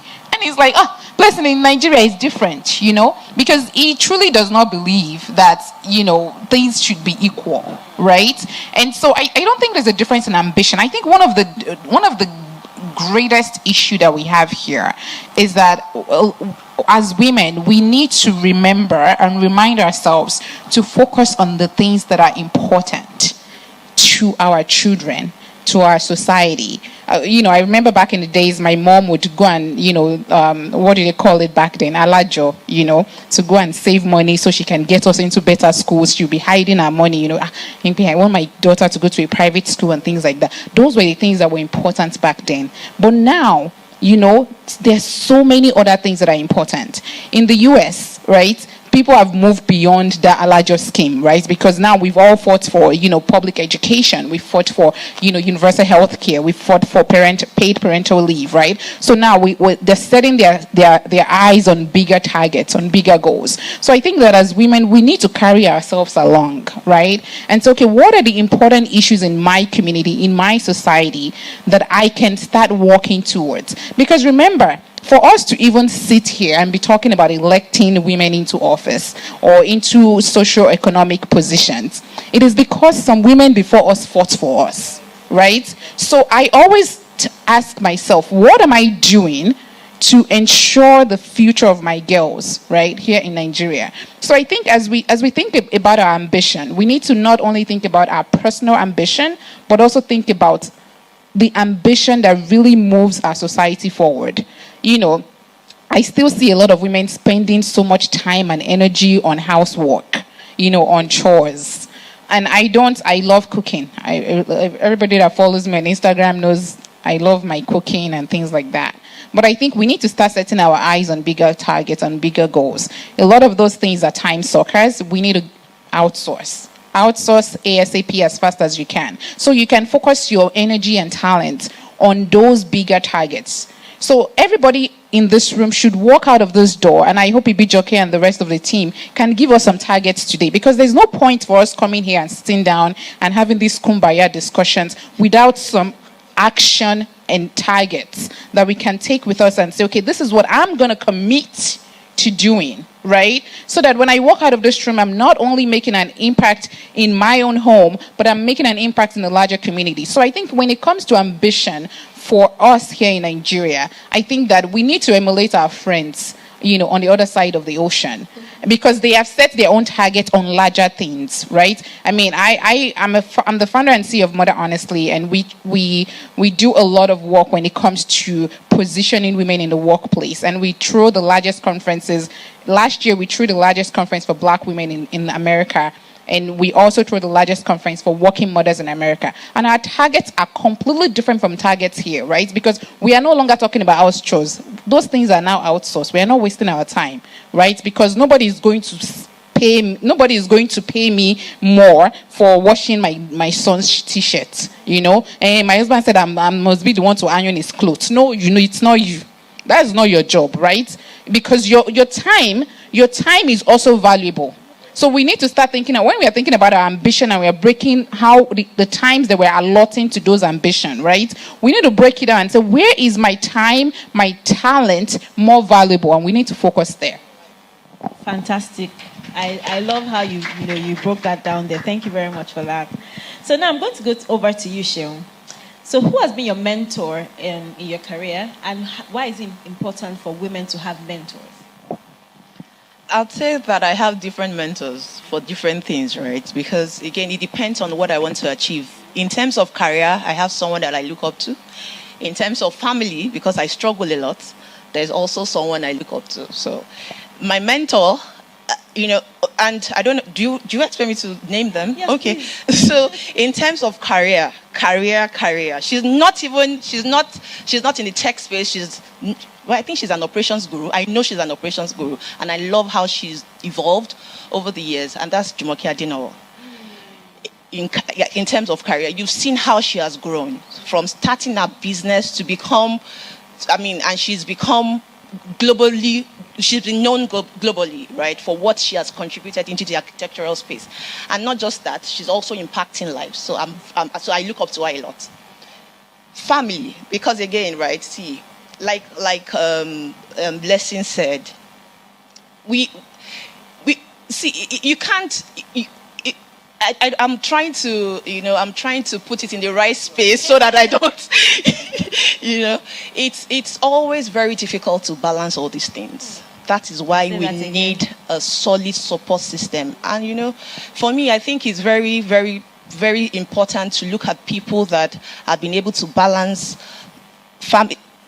Not like we all know their stories, they all struggle as well, but people can share tips with us, how they have won these battles, what they have done, and how they are making progress. And for me, it's Funke Adejumo. It's not like I look for people, the kind of people that I want to mentor me are people that I can reach. I can easily reach them. When I have troubles, I can run to them. And it is very, very important as women. And as we begin to look at taking leadership positions, we need to have people who can help us achieve balance in career, in politics, at home, and every area of our lives. I'm a big sucker for mentorship, right? Because again, I have struggled. I am still struggling. So I continue to look at people, look up to people who have gone through what I'm going through and leverage on their experiences and their advice. Fantastic. The truth is that once you even speak to somebody who's in a leadership position and the person even shares with you some of the struggles that they've been through, and you yourself, maybe you're going through something similar, you'll be like, okay, I'm not alone. Right. Do you understand? I'm not weird, or it's not abnormal for me to be feeling this way. Some people even send messages and say, oh my gosh, I can't believe that I resent my husband. Some people don't even know that that kind of thing can actually happen. But when you hear somebody saying, oh, okay, that happened to me before, but I was able to overcome it. These were the steps that we were able to take, to get through this phase. Maybe we spoke to a therapist or even recommended you to a therapist or a counselor or something. But sometimes some people just sit down and they don't talk to anybody, and they just start getting depressed, and they're not functional to themselves, their families, or even society. So it's definitely very important for you to, speak up and speak to people. So my next question is to Folusha. As a coach, and, chief encouragement officer. Like, she calls herself chief encouragement officer, and it's true. She's always encouraging, people, especially women. What trends have you seen as the main source of hindrance for women in leadership? Okay, there's something that Blessing said that I think is very, very important. Sorry, before that, I don't believe that there's any such thing as balance, by the way. I think your life is in seasons. Just manage this season as it comes. Don't even kill yourself as they forget it. But let me not digress. Blessing made a point about how we need to be able to maximize our talent and our time, And I think one big hindrance for us as women in leadership is just not understanding that, right? So trying to be everything to everyone and, every situation and, trying to be the Holy Spirit and I don't know what it's called in Islam, but, just trying to be everything to everybody. And so I think we just have to accept that you are not God. You will never, ever be God. And it's okay, to drop the ball every now and then, especially if you have children. I find that a lot of women in leadership, the guilt always comes from children. It's not even the husband, let's be honest. If you have children in here, raise your hand. Is the guilt from the husband or the children? More. Children, right? It's always more from the children. Oh, I missed, a play. Oh, I picked them up late from school this day. Oh, I forgot this, I forgot that. And I think that that's actually one of the biggest issues. And that's why role modeling and, older people who have gone before us, who are telling their truth, is very helpful. Because when you hear somebody else that you admire say it, you're like, oh, so I'm not evil after all. Thank God, And then when you talk to your peers as well, because it's also very important to have communities of your peers, and you guys just gist and unbundle. I mean, me and my friends, there's nothing that we don't talk about. Every single thing. In fact, the other day, my husband was asking how far our conversations go, because it was like, you people are becoming suspicious. I'm like, yeah, we talk about everything, including all of y'all, And so, and it's important because when you download with your friends and they tell you what they're going through, then it helps you. Then when you can now download with people that have gone before you that you admire, it's even helpful as well. So that was one point. The second point is that we don't really know our strengths, right? So many of us women, we don't understand that this is actually my area of strength. And so instead of spending all of my energy doing things that are not my area of strength or trying to force my weakness to become a strength, why don't I just outsource the weakness? So I'm the queen of outsourcing. It's actually becoming maybe even a bit of a problem, but I don't care because it works for me. I will outsource anything that I'm not good at that is outsourceable. Like anything at all. I have no apologies for it, and I try to make enough money so that I can pay for it so that nobody has to abuse me. Do you understand what I'm saying? So I put my hand in my pocket and I pay for the outsourcing, because sometimes you just need to outsource for your mental health. Hello? And so I think that we need to just understand our strengths, our weaknesses, and the boundaries, and not try to do everything. Sometimes as a woman, you can be sleeping and you want to do something silly and random. You have to ask yourself, if you don't go to that child's room now to arrange those clothes, is it going to kill anybody? Is the child going to die? No. So why don't you just go to sleep? And, you can do it in the morning or ask somebody to help you do it. So, I think it's just about being honest and killing guilt. Listen, we all feel guilty and it's okay. Do you understand? It's part of life. I'm taking guilt as a normal emotion. It's not going to kill me. My children are alive. 2 eyes, 1 nose, their mouth. My husband is doing good, We don't really seem to have big issues. It's all good. So I think it's really just about being able to measure what is important per time, per season. And those seasons are very important because we're all in different seasons of our lives. I look at a lot of women that are older and I'm like, they look so hot. All these 50-year women doing photo shoots. What's going on here? Then I now remember. No. I remember that their children are gone. They're out of their house. My children are not out of my house. My children are very young. You know what I mean? So it's such a different reality. When you go and buy ice cream at the weekend, you might eat the ice cream with them. That older lady, her children are all the way somewhere in school. Her life is, so let's just be honest with ourselves about the season. When I'm 50, everybody's in trouble. Because by then, my girls will be out of my house and I can do whatever the heck I like. I don't need to deal with nannies and driver. If you annoy me, I'll say you can go. I don't need your help. In fact, let me not joke actually. My older daughter is almost 10 and I've been saying that, when this girl turns 10, it's over. Because I feel like if any nanny upsets me, we don't even have to fight. I'll just say, do you know what, it's okay. You can go because she's now 10. Her sister she can do many things and she can assist with her sister. We have very good neighbors. You know what I mean? My mom is not, so I just feel like you have to understand the season that you are in your life. So you can't have a newborn and be operating like somebody that has a 15-year-old. Do you understand what I'm saying? And now be feeling bad that, how come my boss can do all these things? Your boss and your seasons are very, very different. So I think we just have to accept that. I'm enjoying this panel session. But I'll have to go to the last question so that, we can get on with every other thing that we have to do today. So I just want you guys, last tips, just for the people watching, even people watching online. So give us tips on how women who want to achieve leadership positions, what are the things that you think they can do to actually get to those positions? So everyone can just take it, 1 or 2 tips. To answer that question, I would like to refer to what Burna Boy's mom said yesterday. I saw the video. And it really is talk, right? She said, learn competence. Be competent. Then learn competence before taking on a role. And that's it. Be competent. When you are competent enough to take on that role, no one can shut you up. And she also said something, right? She said, shut up if you don't know. And make noise when you know it. Yeah. So that's what I'll leave us with today. Be competent enough to take on that role. If you don't know, shut up. But when you know, shout. Let everybody know. Thank you. Love it. I mean, my tip is for them to, I think it's, especially with our young girls now, and even some of us in this age group, and Gen X, Gen Y, Gen Z, we all have a lot to learn there. I think for me, it's, as cliche as it sounds, it's believing in yourself, right? I always try to remember myself when, I was young, I was smart, but I was timid, I was just always like, oh, I can't do that. I can't do this. I can't do that. And, suddenly, I realized that I had this power and nobody could actually take it away from me, And so I have a 12-year-old, talking about 10-year-old. She mops the floor now, thank God. And for me, it's, it's really believing in yourself. And I tell my daughter that all the time because, she would come to me and say, hey, she grew up in America and she experienced some racial things. And, she would come to me and say, oh, this happened and that happened. And I tell her, it doesn't matter what somebody else thinks about you. Right? What matters is what you think about yourself and what you truly believe in.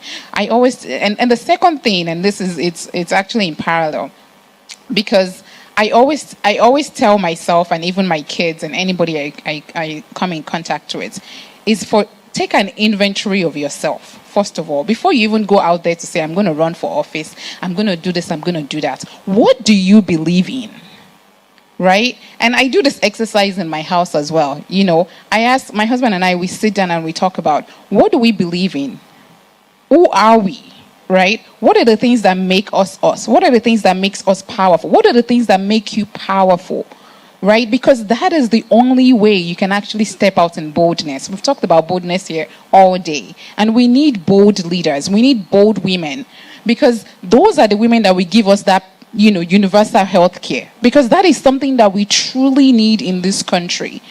And, a lot of women, we don't have a lot of women in office. I think I was reading the bulletin and it was 8 senators and maybe 11 scanty House of Representatives, and these women they are powerless, right?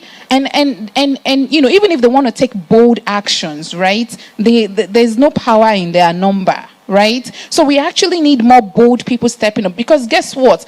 When we have even just 10% representation, right? Can you imagine the boldness that will come out of that 10% to say, you know what? We actually demand female health care in this country, right? We actually demand, optimal maternal health care, because these numbers are downright embarrassing, right? And so my 2 things is, believing in yourself, right? And even asking yourself, right, what are my values?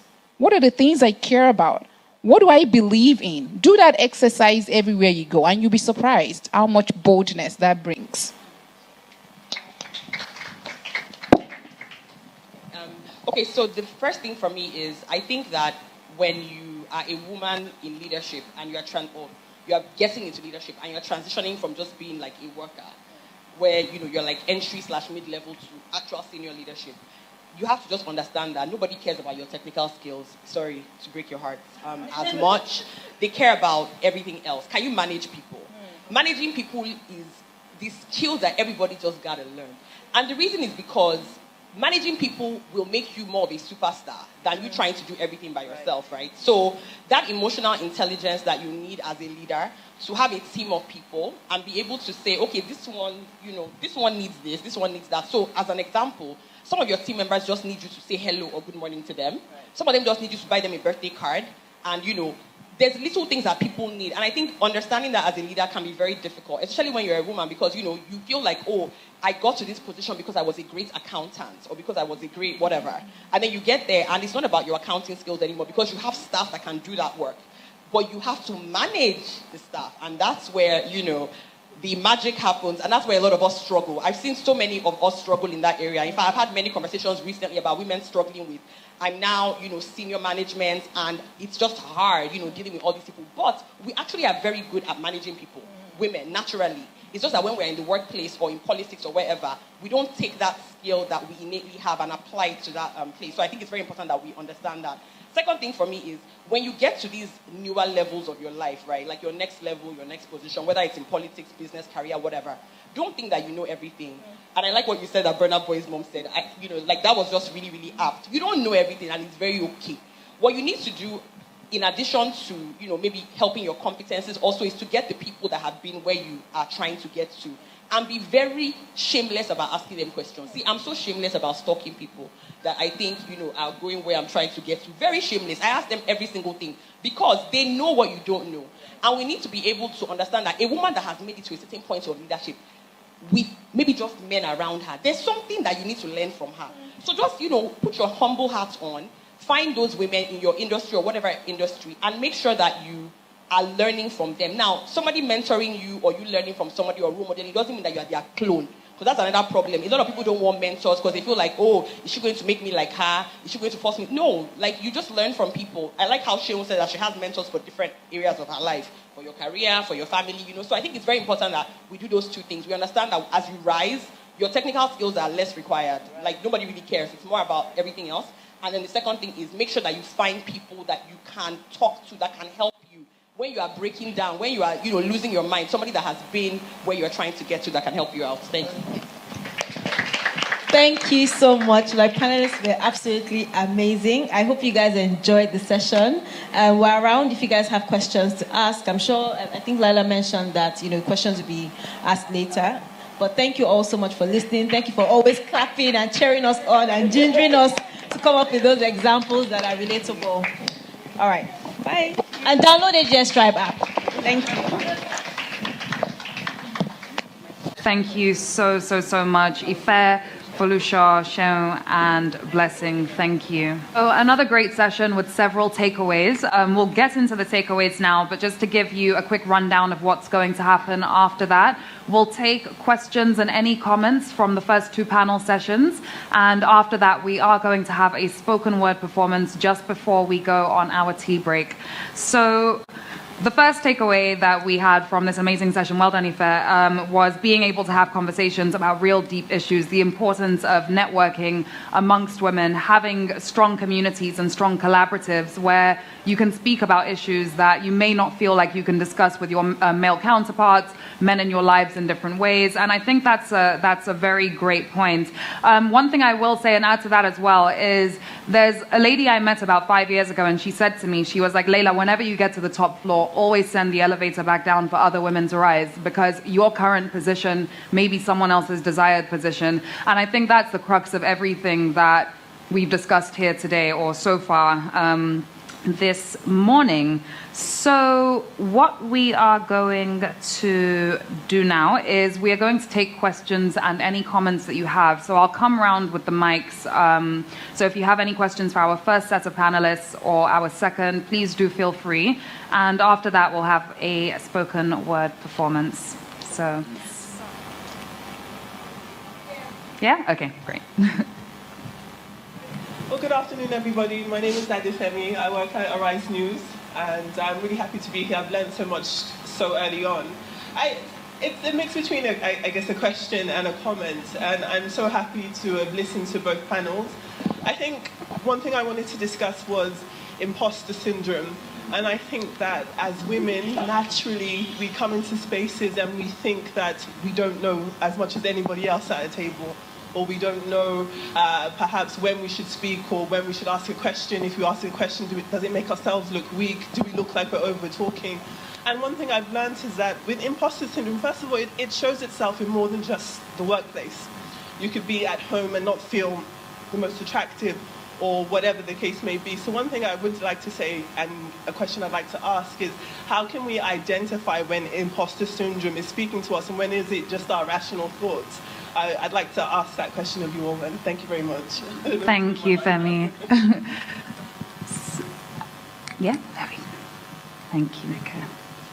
Hello everyone, good afternoon. My name is AGS, and I believe very strongly in what Ife had mentioned about giving relatable instances to amplify what we talk about. And I'm talking about pollution. Ife had mentioned how she did go out of her way to give her a suggestion with her email and all of that. I recently got a job, and just a handful of people have gone out of their way to do certain things, and one is Felicia. Felicia insisted that she was going to connect me with someone who currently works in the environment that I work, because she kept saying, you need to know somebody who works there who can help you. And I believe very strongly that I've never told her this, and I truly honor you for that singular act. Thank you very much, Felicia. So, at what point as women do we find it not a threat when people get into our environment because we have marked our territories? We do not know how territorial we are, and we always downplay it. So at what point do we know that it's okay to allow this person into this new environment and not fear that the person will take away our shine? That's my question. Thank you. Thank you very much, Adenika. Okay, I'll bring it around. So we have two questions so far, one on imposter syndrome from Femi, and another question that just came in from Adenika. Should we take responses and then take more questions, just so we don't lose track? Okay, great. Thanks, Ife. I wanted to answer the question on imposter syndrome. So everybody has it. We're all scared. I'm always scared every day. Even as I was climbing on that stage, my leg was shaking, but I just decided to do it anyway. So I think imposter syndrome is you just have to do it afraid. And I wanted to give this example because I actually spoke to somebody this morning about imposter syndrome. So she sent me a DM and she was like, okay, I put up a post about Kamala Harris. This was like 8 a.m. this morning. Let me just read out the post. I can't really even see well. It's very small, sorry, not that I'm blind. But anyway, you're like, the quote was, women should not, okay, it's opening now, I think there's some, okay, women should not have to be presented with false choices that say you either have to have a career or a family, that you can do both. So she responded and she said, absolutely, but what do you say about me going for an interview for an executive assistant role and being asked, how many kids do you have? Do you intend to have more kids? This was a role I applied for confidently, knowing that I have the needed experience. I moved from computer-based tests to interviewing with HR, blah, blah, blah. Long story anyway. That you would think that given all the conversations on gender equality, employers would be more accountable. But obviously they were asking her those questions because they didn't want her to, get the job and, start having kids and everything. She now said, but only a few employers are willing to give women with kids the opportunity to prove their worth in the corporate space. I have big dreams, and honestly pray that, a job comes soon. And I was like, I don't understand. First and foremost, you know me, like, have you downloaded, because she wants a HR job, right? Yeah. And we currently have a HR role that we're currently recruiting for one of the organizations that we're recruiting for. So I was like, okay, have you downloaded the app? Have you even applied for this opportunity? And she said, I'm not on the app yet. This is one that's looking for a job, and I post these job opportunities all the time. So she said, I'm not on the app yet. I plan to join the tribe when I get a good job so that I can easily fund my renewals. So for the HR role I'm looking out for, honestly, it is one that can afford me room to learn from, say, a HR manager. I have excellent HR admin skills, but I need to grow in other areas of HR. I am scared of taking up a role and be half competent in it. This is somebody that at the beginning she was saying, I have HR skills, I'm very confident, I have the necessary skills needed for this job. But look at her down the line when I've already given her job. Like, I'm telling you, this job is available. Apply for it. She's already second guessing herself. Yeah. So I said, Firstly, you don't have to pay to even have access to the jobs and grants and stuff that are on the app. That's the free version. So you can actually download it and actually apply. And I said, that is just imposter syndrome telling you that you're not good enough for that role. So immediately she went and downloaded the app, and now she's applied for the role. This just happened this morning. So she was over-rationalizing it. You don't even know the core skill that the organization is even looking for in terms of HR. Yeah. You've already secluded yourself. First, she didn't even download the app to even look for opportunities, and you are looking for a job. So my point is, you cannot be scared. You just have to do it. And what Burna Boy's mom said about, you have to learn competence and everything. There are times that you get into roles that you don't even know about, and then you will learn on the job. You should take the role. There's no need for you to say, I beg you, I cannot do it. If you tell me to come and be president today, I'm going to be president. And I will do the job well. So please, don't be scared. Thank you. And, someone said something not too long ago. They were like, whenever a woman is applying for a job, she only ever applies for that job if she feels like she is 100% competent. But when it's a man applying for that same role, leave it at 20% competency and he will apply for that role. Blessing, over to you. Did you want to take the question? Well, I guess I can take the question from the lady about when is it, something about when is it okay, right? In someone or people into your territory. And I think it's all of the time, right? I was whispering to my friend here, we have bigger problems to solve, guys. We can't, we need to start thinking about those problems. Like I said, we need to start thinking about it as targets, right? That we need to achieve for our own kids, for the next generation. So when it's time for us to pull other people up, to support other people, other women, and mentor them, you will always have room. I know a few people that say, I'm tired of mentorship because, I'm just wasting my time with some of these people. You should never be tired of mentorship. Maybe worst case scenario, you scale how you mentor, right? I get a lot of, mentoring requests. And I'm like, okay, let me just find a way to scale. Because I really and truly, because if somebody is reaching out to you for mentorship, before they can even reach out, they have been pushed to a wall, right? They really want something that you have. And so there is never a bad time for us to take other women in. So that is one. And just to this imposter syndrome, it's a very short story. I was pregnant with my daughter. I was 5 months pregnant, and I work for the largest chemical company in the world. And they were going into this joint venture with Total Petrochemicals, and they were looking for a supply operations manager. And this is the largest steam cracker in the world. These are all complex petrochemical things, all men, right? So, of course, I show up to the interview. First of all, I was tired because I had missed my flight. There was a hurricane going into Texas, and I was just tired. So, before leaving, I was already telling my husband, I said, these people don't know I'm pregnant. So they are asking me to come for interview. So I showed up there, and it was 5 other men. I was the only woman that was being interviewed. And I was the last one to be interviewed. And I remember, when the 5th guy was called, I was like, Chai, bless you. You should have just not wasted your time coming here, But something reminded me that, you have worked for so many amazing companies. Here is a girl that has worked for 5 different Fortune 100 companies. And I was like, these guys that you're looking at, they are just tall and big and everything. They may not have the experience that you have. You don't know their story. So why am I going to limit myself before even getting to the table, right? So that was what I used to ginger myself up. Anybody like Beyonce? Because I listened to Beyonce before going for interviews, So I went in and, went for the interview, and they started asking me all these questions and, answered all of them correctly. And when I was leaving, I told the guy, I said, you have some serious problems in your organization that only I can solve, because I have the technical skills, I have the operational skills, the business skills, the commercial skills, and I have the network. I said, yes, you can bring in all those different people that you're talking about, but nobody is going to do it right. And I can do it in a way that affects directly the bottom line of the company. And the guy, literally, by the time I got to the airport, they called me and offered me the job.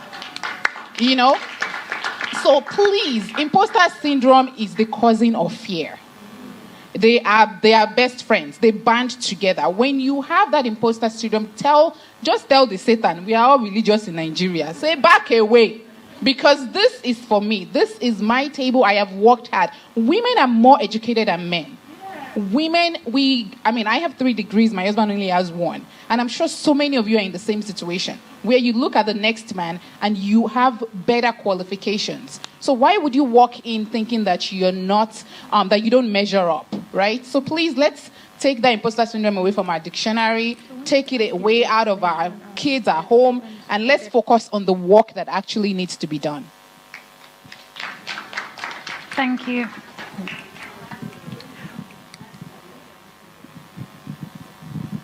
I'm actually responding to Adenike's question.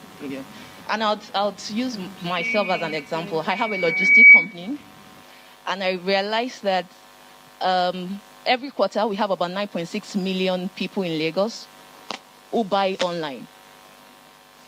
I operate just in Lagos for now, although we do deliveries everywhere in Nigeria. I have less than 30 bikes. I can't serve 9.6 million people. And what we did last year was I single-handedly helped 36 logistic companies to launch their operations in Lagos, including Yemisi Vessel Logistics. See, the market is big for every one of us to thrive. And that's why I keep emphasizing, speaking to collaboration. You cannot do it all by yourself. If you're afraid that someone will take your shine, the shine may not even last. You need people to come into that space so that you can work together and achieve the goal, which is to make Nigeria a better place for every one of us to live in. So as women, we have to collaborate, ditch competition. That's my mantra. And this year, my plan is to help like 50 companies in Lagos launch their logistics. I'm not afraid. We will shine and grow together. And that's it. Thank you. We're just going to take one comment and one question over here, and then we will move on with the spoken word. Jola, over to you. Well, hi, good morning, everybody. So the comment I had was about talking about the work you do.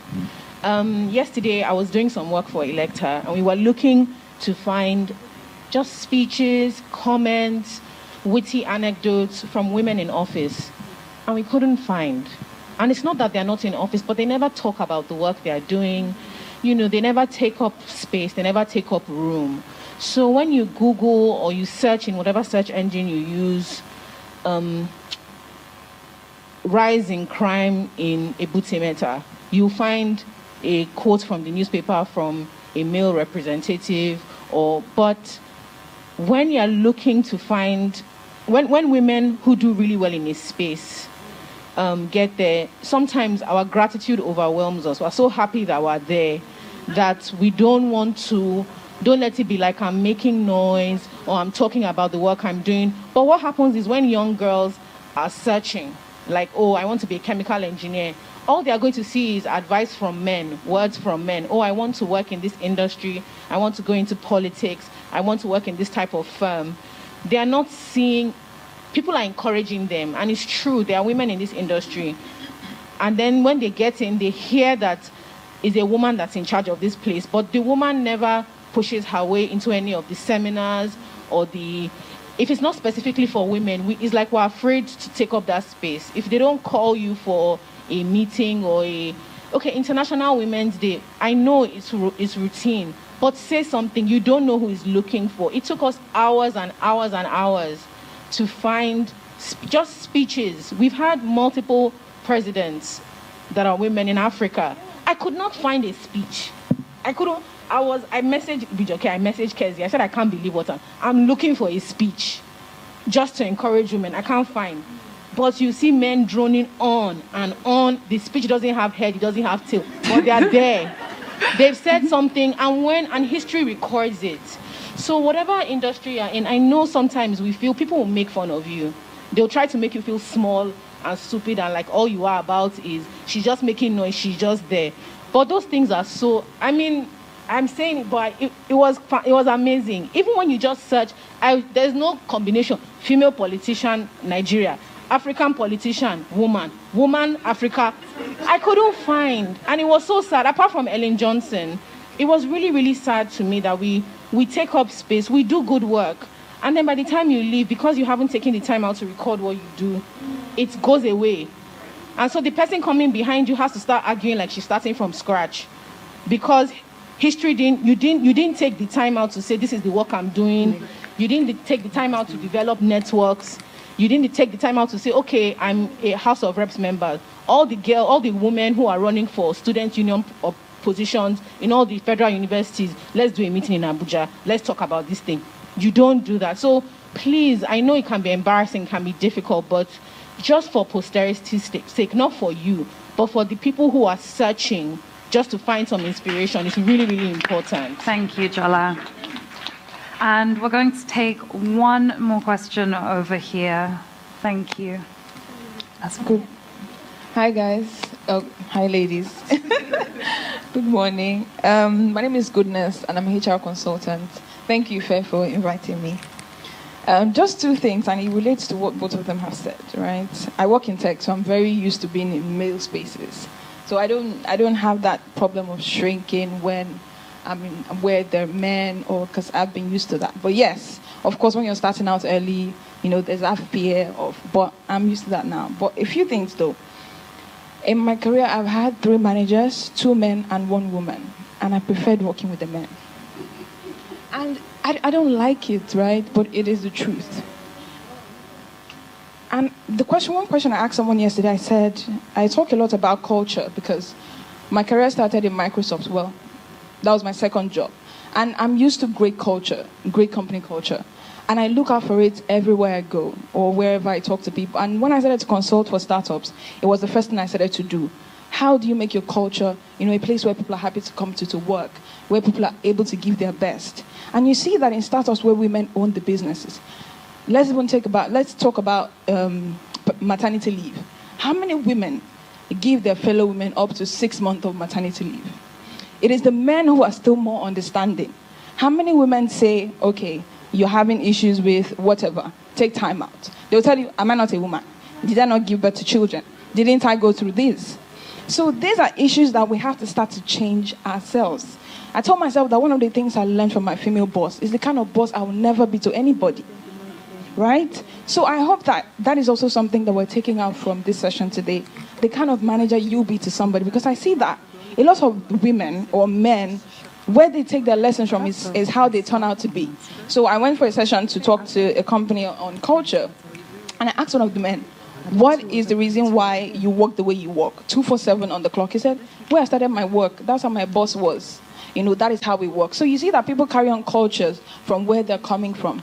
But me, I've chosen the kind of culture that I want to pass on. It won't be the negative one. It won't be the one that doesn't support women. It won't be the one. Do you understand? So for me, I think that we all have a very big part to play in that. I think there's also something I wanted to mention. I gave a woman a suggestion one time on Instagram, right? I didn't know her from anywhere, but I saw that she had put up something on her DP, and I sent her a message. I said, I don't think this is right. I think you should do this and do that. What she told me was, and who are you? When you start your own business, implement the idea. I'm like, all right. There's a lot of classism amongst women, let's be honest. If you're not a known name, they don't know you, you don't have 10K followers, they don't listen to you. And it's not right again. So I think it's also something that we need to work on. People have things to give, even if they're not out. There are lots of people that if they give attention to Instagram today, they'll get 100 followers, 1,000, 10,000 followers. They don't just have that time. Instagram is just not my thing, right? So maybe I don't have 10,000 followers on there. Doesn't mean I don't have something to contribute to you. Doesn't mean that someone who is not on the same level as you cannot contribute to your business. So I also think we should be a bit more open-minded. I was at Wimbiz. I'm sorry to call it, but I have to. A lot of us know Wimbiz. And I passed a lady who was talking to another lady, her friend, and she said, oh, they're not allowed just anybody to come to Wimbiz. And I just turned and looked at her, and I shook my head. Is Wimbiz not for everybody? If anybody could even afford the money to attend Wimbiz, are they not somebody? But obviously, there's that thing in some women's mind where if you're not here, you can't talk to me. So I think that that's also something we should work on, right? There's a lot to say, but I just wanted to say that it's up to us, right? The work starts with you as a woman in the workplace. Thank you very much. Thank you very much. And we are running out of time, but I do have to come back to this side of the room where I started, and I will come to the back of the room. If you did have a question or comment and we haven't taken it yet, then please, I will take it in the second comments and answer section. Thank you. Okay, hi everybody. So I have a question I wanted to ask Sean, who was on the last panel, and it's kind of related to something that you said as well. Burna Boy's mom also mentioned, she said, I'd rather be respected. I always hear it from women. Men don't think about love or respect. They're just working and trying to be a good boss. But with women, maybe, do we put up a defense mechanism? If we're warm and if we're nice, do people take advantage of us? Is that the problem? Can someone answer? Thank you. You wanted to? Okay. So I think I'm just going to go from my experience. Hi, everyone. My name is Fade Ogunro. I'm founder of Bookings Africa. So working in a heavy dominated male space, especially starting off in production. When I moved to Nigeria, I actually had just finished working for Google. And I came in here and I was trying to be an SEO specialist for telcos and banks, a bit ahead of my time because nobody knew what SEO stood for. And a lot of men were like, SEO, PPC, ABC, what are you talking about? If it's not on the billboard or if it's not radio jingle where they're singing, we're not interested. And a lot of the times, the response that I was getting was, well, you know, you have phone, you're light-skinned, you should go on TV. And I'm like, I've just worked for Google. I was an account manager, and the only thing that you can see is that I'm good enough to be on radio just because I'm light-skinned and I have an English accent. How demeaning is that? So then I flip it on then. I'm like, well, actually, if you don't want to work with somebody who can actually add value to your business, then I'm not sure I actually want to work with such a small-minded business, especially when you're trying to say you're on the forefront of, working with women and you've got a bank account or whatever that's specifically for women, and a woman is coming here to show you how to add value to your business, and you can't see beyond this, then I'm not even sure that our businesses or our mindsets are going to align. And the moment you actually put them on blast and actually are able to put the mirror back on them, I found that the response was actually different. A lot of the times women wouldn't actually stand up. They'll normally just take that demeaning feedback and go, oh, maybe I should just go on TV, or maybe I should just go and be a hairstylist, rather than follow what the real passion they have. No disrespect to anybody who's doing that. I'm just saying, like, they tend to box us in and what they believe is worthy of a job. And outside of that, it's like, oh, you're speaking too much grammar. You've come to a male space. And then I moved into production with my brother, where I owned my own company. And my brother lives in the UK, so I'm running the company by myself here. And the same thing, I go to lots of these production houses, ad agencies, the creative director, everybody's all men. And then I say to them, how are you trying to sell tampons? Or you're trying to sell Huggies, you're trying to sell, and there's no women on the team. When was the last time you changed the diaper of your child? When was the last time you fed them? What are you doing to actually say, I can stand here and actually represent and give my voice? Then a woman comes in with a creative idea, but because she's a woman, you're going to shut her down. So I call them out. And luckily as well, at the time, I was growing my social media following. So I was just like, almost threatened them. I will put you on social media and let them know this is how this company operates. And straight away, it's now all about diversity and inclusion. But we can't be afraid. And that's also going back to the imposter syndrome. You can't be afraid to actually say, this is the gift that I've been given. God does not discriminate when he's giving out gifts. He's not going to say, because you're a woman, you're a chef. Because you're a man, you're a mechanical engineer. That's the constraints that society has formed. So if we, as God-fearing as we all are, if we're able to take that on and say, I know the gift God has given within me. So there's no way as a human being, whether you're a man or a woman, you're going to limit that. That is a reflection of their own limitations in their mindset. So please don't let that affect you in any way. Thank you so much. So we do have a spoken word performance coming up, and it's Odebode. If everyone could please give Karimot a round of applause. Thank you. Good afternoon, everybody. My name is Karimot Odebode, and I'm a spoken word artist and a gender rights advocate. It's been a lovely afternoon here. I'm listening to the wonderful women here, and then I've learned a whole lot of things. This poem is for the women in this room, the women in Nigeria, the women in Africa, and across the globe. And it's titled, Dear Woman. So this is for you. Dear woman, You didn't stand this tall and strong on your own. It took a generation of great women to whisper greatness to you. It took a long line of silenced black women to send you on a journey to speaking up. You didn't stand this tall and strong on your own. The silent voices of your grandmother, your great-grandmother, pushed this voice out of your mouth. Your loudness did not come overnight. When the moon went to roost and the sun came to wane, you are a product of a long line of black women. So when they see you enter a room, a generation of great women just walked in. When they see you open your mouth, you say words that have been silent in the mouth of women who crowned you their mouthpiece even before you were born. You are a community of women, you know. Women that wear, women that are, women that will. You breathe their blood, their voices, and their love. You wear their identities, their struggles, and their hope. Do not see yourself as one. You didn't come alone. You wouldn't stand alone. You are a generation of black women. So when I see you, I see an army of black women pushing you into greatness, marching you into freedom. You wouldn't stand alone. You are a product of women supporting women. Women like my mother, your mother, my sister, your sister, and women whose faces are the only things you know about them. Women you know by their Instagram posts, their Twitter updates, their Facebook feeds, and women you only read from the pages of the book. You are a generation of black women. Don't you see the fire you carry? You know what you carry. You see it in your eyes, in your heart, and in your voice. Call yourself by these powerful women. Call yourself Efunsheto Aniwura, Gambo Sawaba, Alimotu Pele Wura, Fumilayo Ransom Kuti, Dora Hakuili, Maya Angelo, Polly Lumumba, Moremi Hajasoro, Tani Mowo Ogunlisi, Wangari Matai. Open your mouth and call yourself by this woman.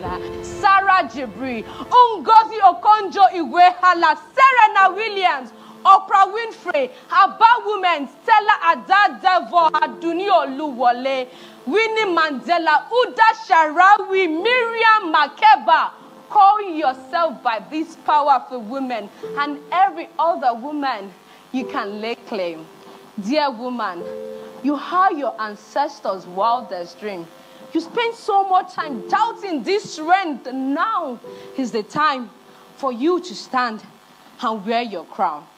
Dear woman, you are your ancestors' wildest dream. Now is the time for you to stand, talk, and wear this crown. Dear woman.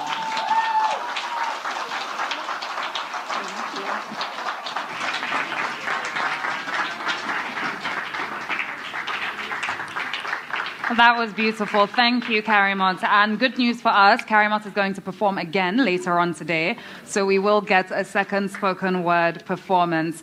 Okay, I know everyone is ready for a break, but before we go, I do want to say a big thank you to all of our sponsors today. Platform Capital, thank you. Sterling Bank, One Woman by Sterling, Gaia Africa, and Orosense, thank you very much. Let's move on to Gaia. Gaia Africa, one of today's sponsors, they have an introduction for us. Thank you. My name is Nyara Zainab Abiola, and I'm the Membership Programming and Events Manager at Gaia Africa. Let me start by saying thank you to the organizers for giving us the opportunity to share a little about Gaia today. I extend greetings from the founder, Olaton Candid Johnson, who would have loved to be here herself, but she had to attend to a board meeting. She wants you to know that Gaia lauds all the work that ElectHER is doing and that we will continue to support you. I believe we have a few Gaia members in attendance today, and they're here to offer their support in their individual capacities. Gaia Africa is a premier private members-only business social club dedicated to serving Africa's top female executives, business founders, senior professionals, public office holders, and creators. It caters to select leading and experienced women looking to establish bonds for impact in their personal and professional lives.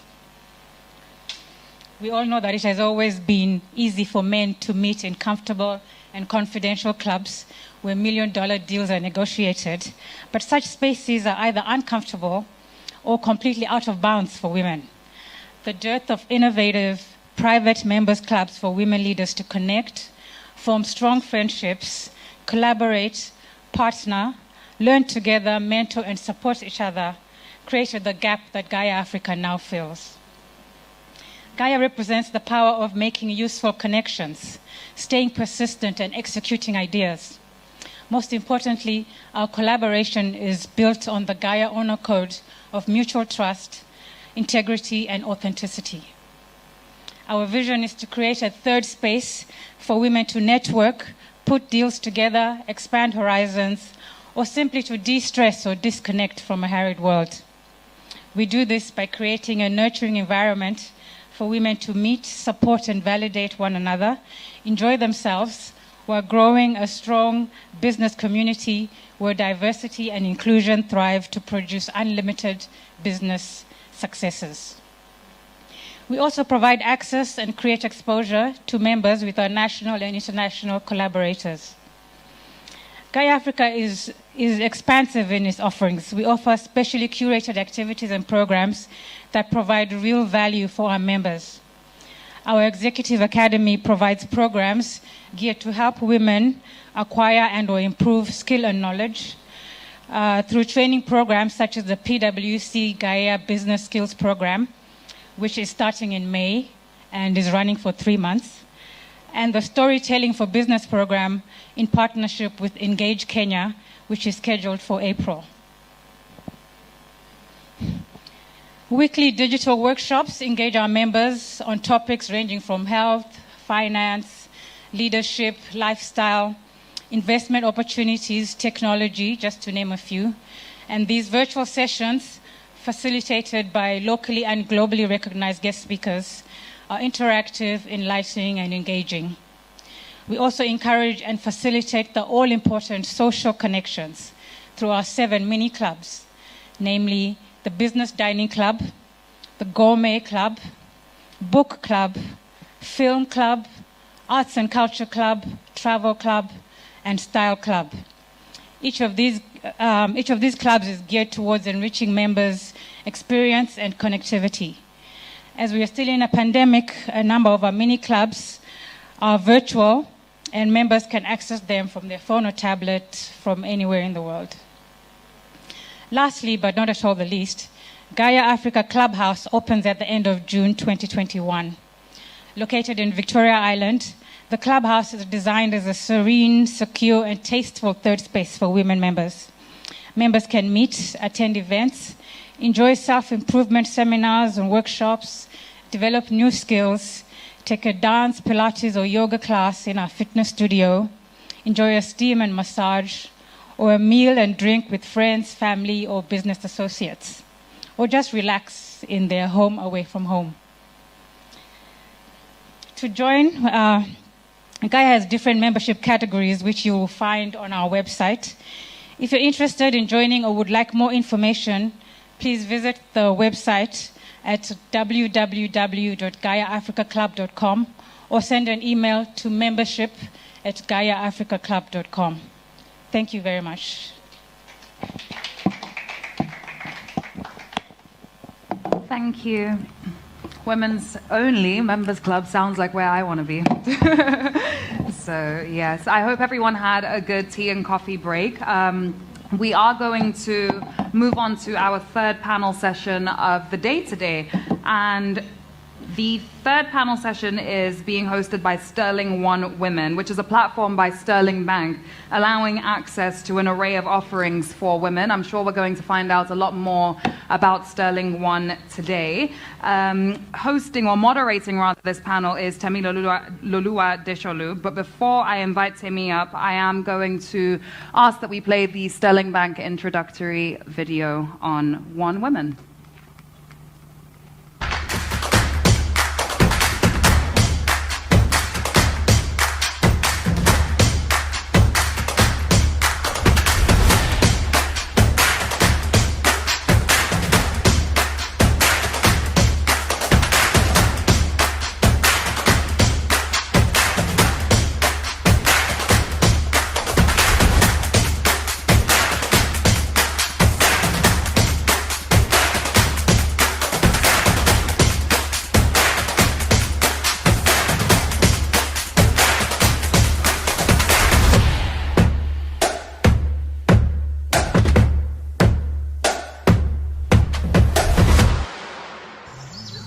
In a land far, far away, there was a girl.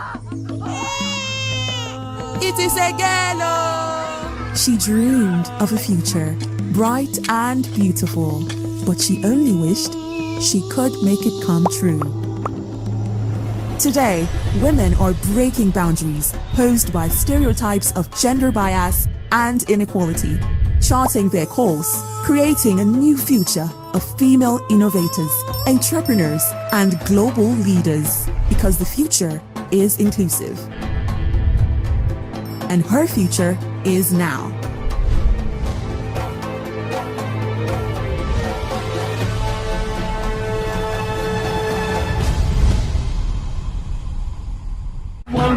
One Bank by Sterling. Open a current account and start transacting.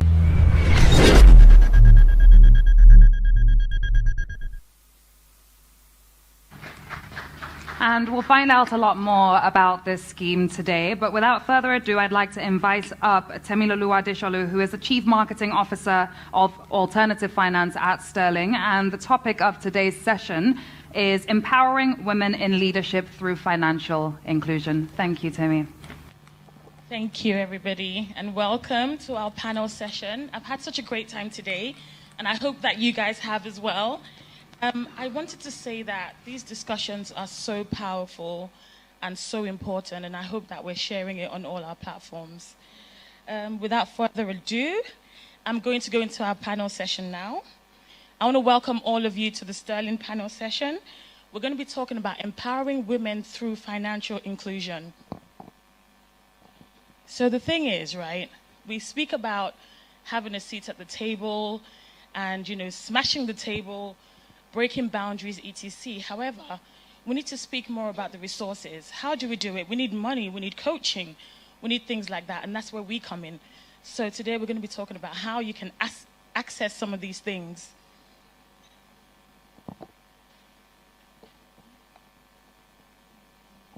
I'm going to invite our first panelist, Ifunanya Uboko.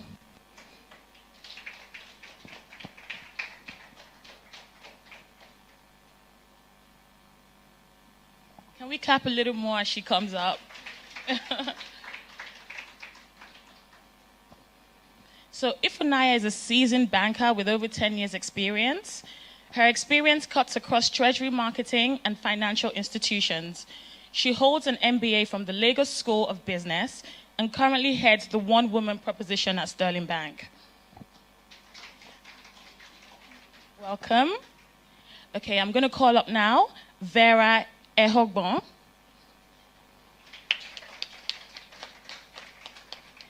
Vera Ebohon is our Business Development and Product Manager for Sway Agricultural Finance at Sterling Bank. Welcome. Last but not least, I'm going to call Ezine Unkwafo, who is our Head of Business Banking. She smiled a little bit. I think I might have pronounced it a little bit wrong. Welcome, Ezine. So Ezine is an experienced banker. She's experienced with strategy and research with over 11 years in her career span. She has experience with financial advisory, business analysis, strategy initiation, implementation, research, innovation, and the incubation of ideas and projects. She's passionate about making impact on the growth of business and individuals. Welcome, everybody. Let's get started. I just want to encourage everybody. This session is supposed to be really practical, and more than just sitting here and telling you about how we want to help. Reach out to us when the session is done. Take our phone numbers, take our email addresses. We really do want to assist and help to build organizations that want to better, our country. So I'll start with you, Ifunanya. Ifunanya heads our one woman sector of the bank. So women's natural abilities have positioned them to be builders, creators, multipliers, leaders. However, one of the core limitations, like I said earlier, was, the inadequate access to funds, or in fact, no funds at all, right? How will financial empowerment advance women's leadership in Nigeria?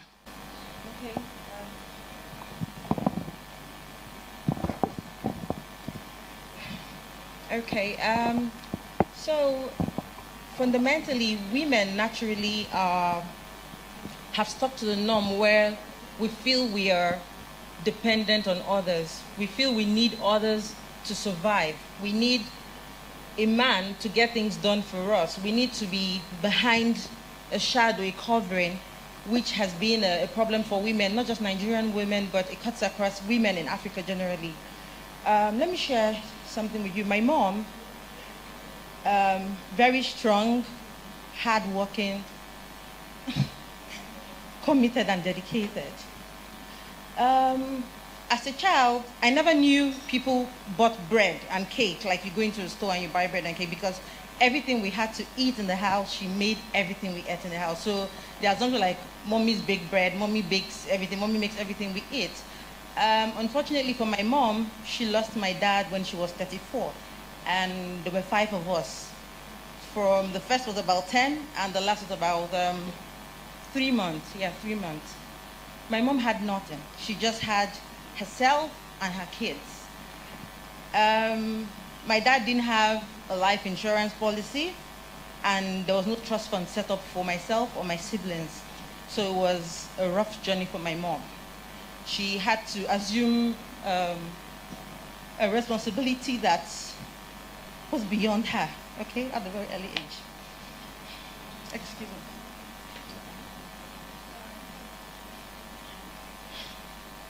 Okay. She was a teacher, and she needed to set up a business, a supermarket, where she could be able to get an additional stream of income into the house to help her raise the kids. And she went to the bank. And they asked her, okay, we're here to help you, but do you have a collateral? And she didn't. She was stuck. And when I look back and I think of things that happened, and I said, why didn't we have a one woman back then? Where was one woman back then? If there was a one woman then, she wouldn't have gone through the struggles she had to go through at a very tender age. As women, being in the home front, managing the home front, it limits our ability to think financially, which I think is important for us as women. And it's a typical culture in Nigeria, and perhaps Africa, where men own the assets. All the assets are being owned by the men. And when the woman needs to access this assets, to go to the bank, to get a loan, she struggles because the mindset is it has to be owned by the man. And if the man has taken the loan from the bank, you're stranded, you sit behind him and you begin to wait till your turn comes.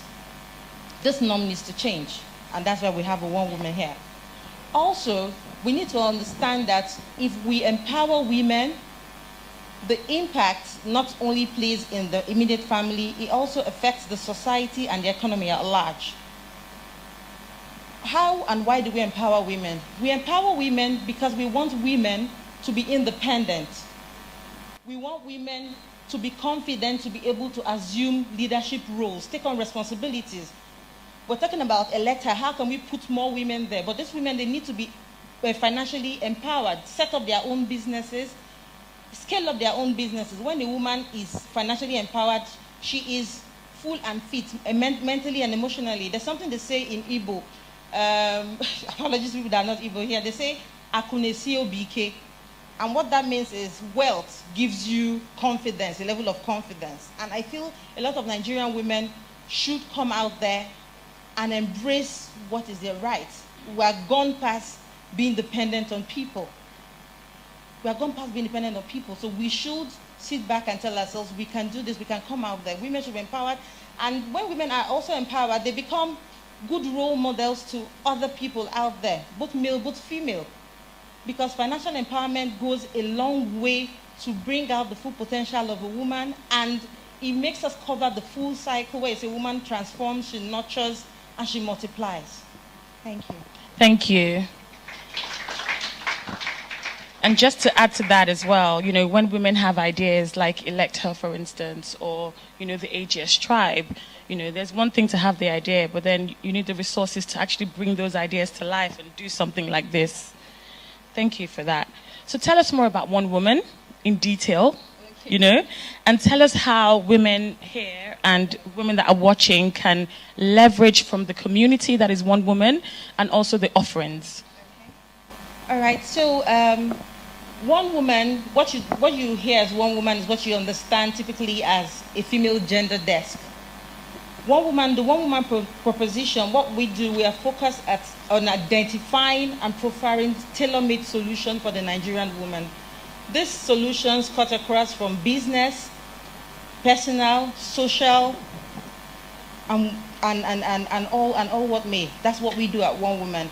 Our offerings ranges from our Every Nanny solution, and Every Nanny is a nanny platform.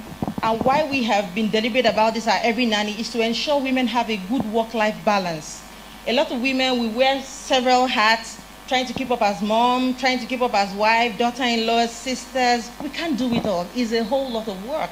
And I hear my other sisters when they said, no apologies, it's okay to outsource. Trust me, it's okay to outsource. You can't do everything yourself. Okay to outsource. We also have our One Home. Our One Home solution enables women to be able to become home owners, landladies. It's time women take up that space. It's not just a man. No, it's not for a man. As a woman, you can leave legacies behind for your children. It's done. We also have our non-collateralized loans for women. We also have our discounted loans too for women. We also create access to markets for business owners. And when I say access to market, we create access to market through our Peer with Spectre platform. We create access to market through our One Woman partnership, where we partner with you as a One Woman partner, and our customers can come to you with the One Woman card, and they're able to get discount. What that does in essence is we drive traffic to your business. You leverage on our customers and our platform, and we're able to drive traffic to your business, see how your business is doing as our partner and as our customer too in the bank. We also have solutions, our tourism solutions too as well. What that does is it takes off the ease of you need to take time off, you need to time out. I need to go to a different place, I need to go to a resort place. So now, because of the pandemic, people are not leaving the country. We have very good relationship we have built on our tourism desk that women can come forward and get at a very good discounted rate. Also, we have our health solutions, because we are aware a lot of women do not have access to medical health care, and they sit there and they struggle. We have built these healthcare solutions that will be at a very affordable, so as low as a 1,000 naira monthly contribution, you get access to medical health solution. We also have been deliberate with the other partnership in terms of trusteeship, where women can set up estate planning for themselves, for their children, build trust funds, and you can also build your will. So gone are the days when they say a man has to build his will. No, the women now, we need to make wills because we're going to make money. We're going to have assets. We're going to do big things. So we need to plan our future and plan it bright. Also, we also have insurance solutions. And lastly, we talk about the pensions. And for women that are not in the formal sector, most times they don't remember. They feel it's not priority. But trust me, pensions is the best gift you can give to yourself in retirement. We have the tradition where we say, when I'm old, my children will take care of me. Oh, it doesn't happen anymore. Nigeria is difficult. Your child struggles to even take care of their immediate needs, let alone you. So when your child even gives to you and you feel what my child has given to me is not enough, it's not because your child doesn't love you. It's because of your child is struggling to sort out other things, and as a mommy or daddy, this is what I have left, or this is what I can give you and still be able to be alive and be your children. So people should be deliberate about their pension, so you have a buffer, and whatever comes to you from your children is an addition. Thank you. Okay, great. So before I move on, I want to ask you one question. So One Woman is strictly or exclusively for women, right? And some people here, even though most of us are women, some people here might be like, why is there a banking platform for women? Like, what really is the big deal? I want to start, before I pass it on to you, by saying that for whatever reason, maybe you can answer on that, women are not able to access what they have the opportunity to. Like, these things are open to everybody, but for some reason, women are always the last to take a mortgage, take a business loan. I wonder why that is. And is that the reason why One Woman exists? Yes. So we've seen there is a gap, and like I mentioned earlier, where you have typically the bank asks you to get a collateral to access a loan, and a woman has nothing. She has bright ideas, she knows what to do, but because she's not able to bring something to support her, she struggles. And we also know that women are very, apologies to the men in here, but women are very good borrowers.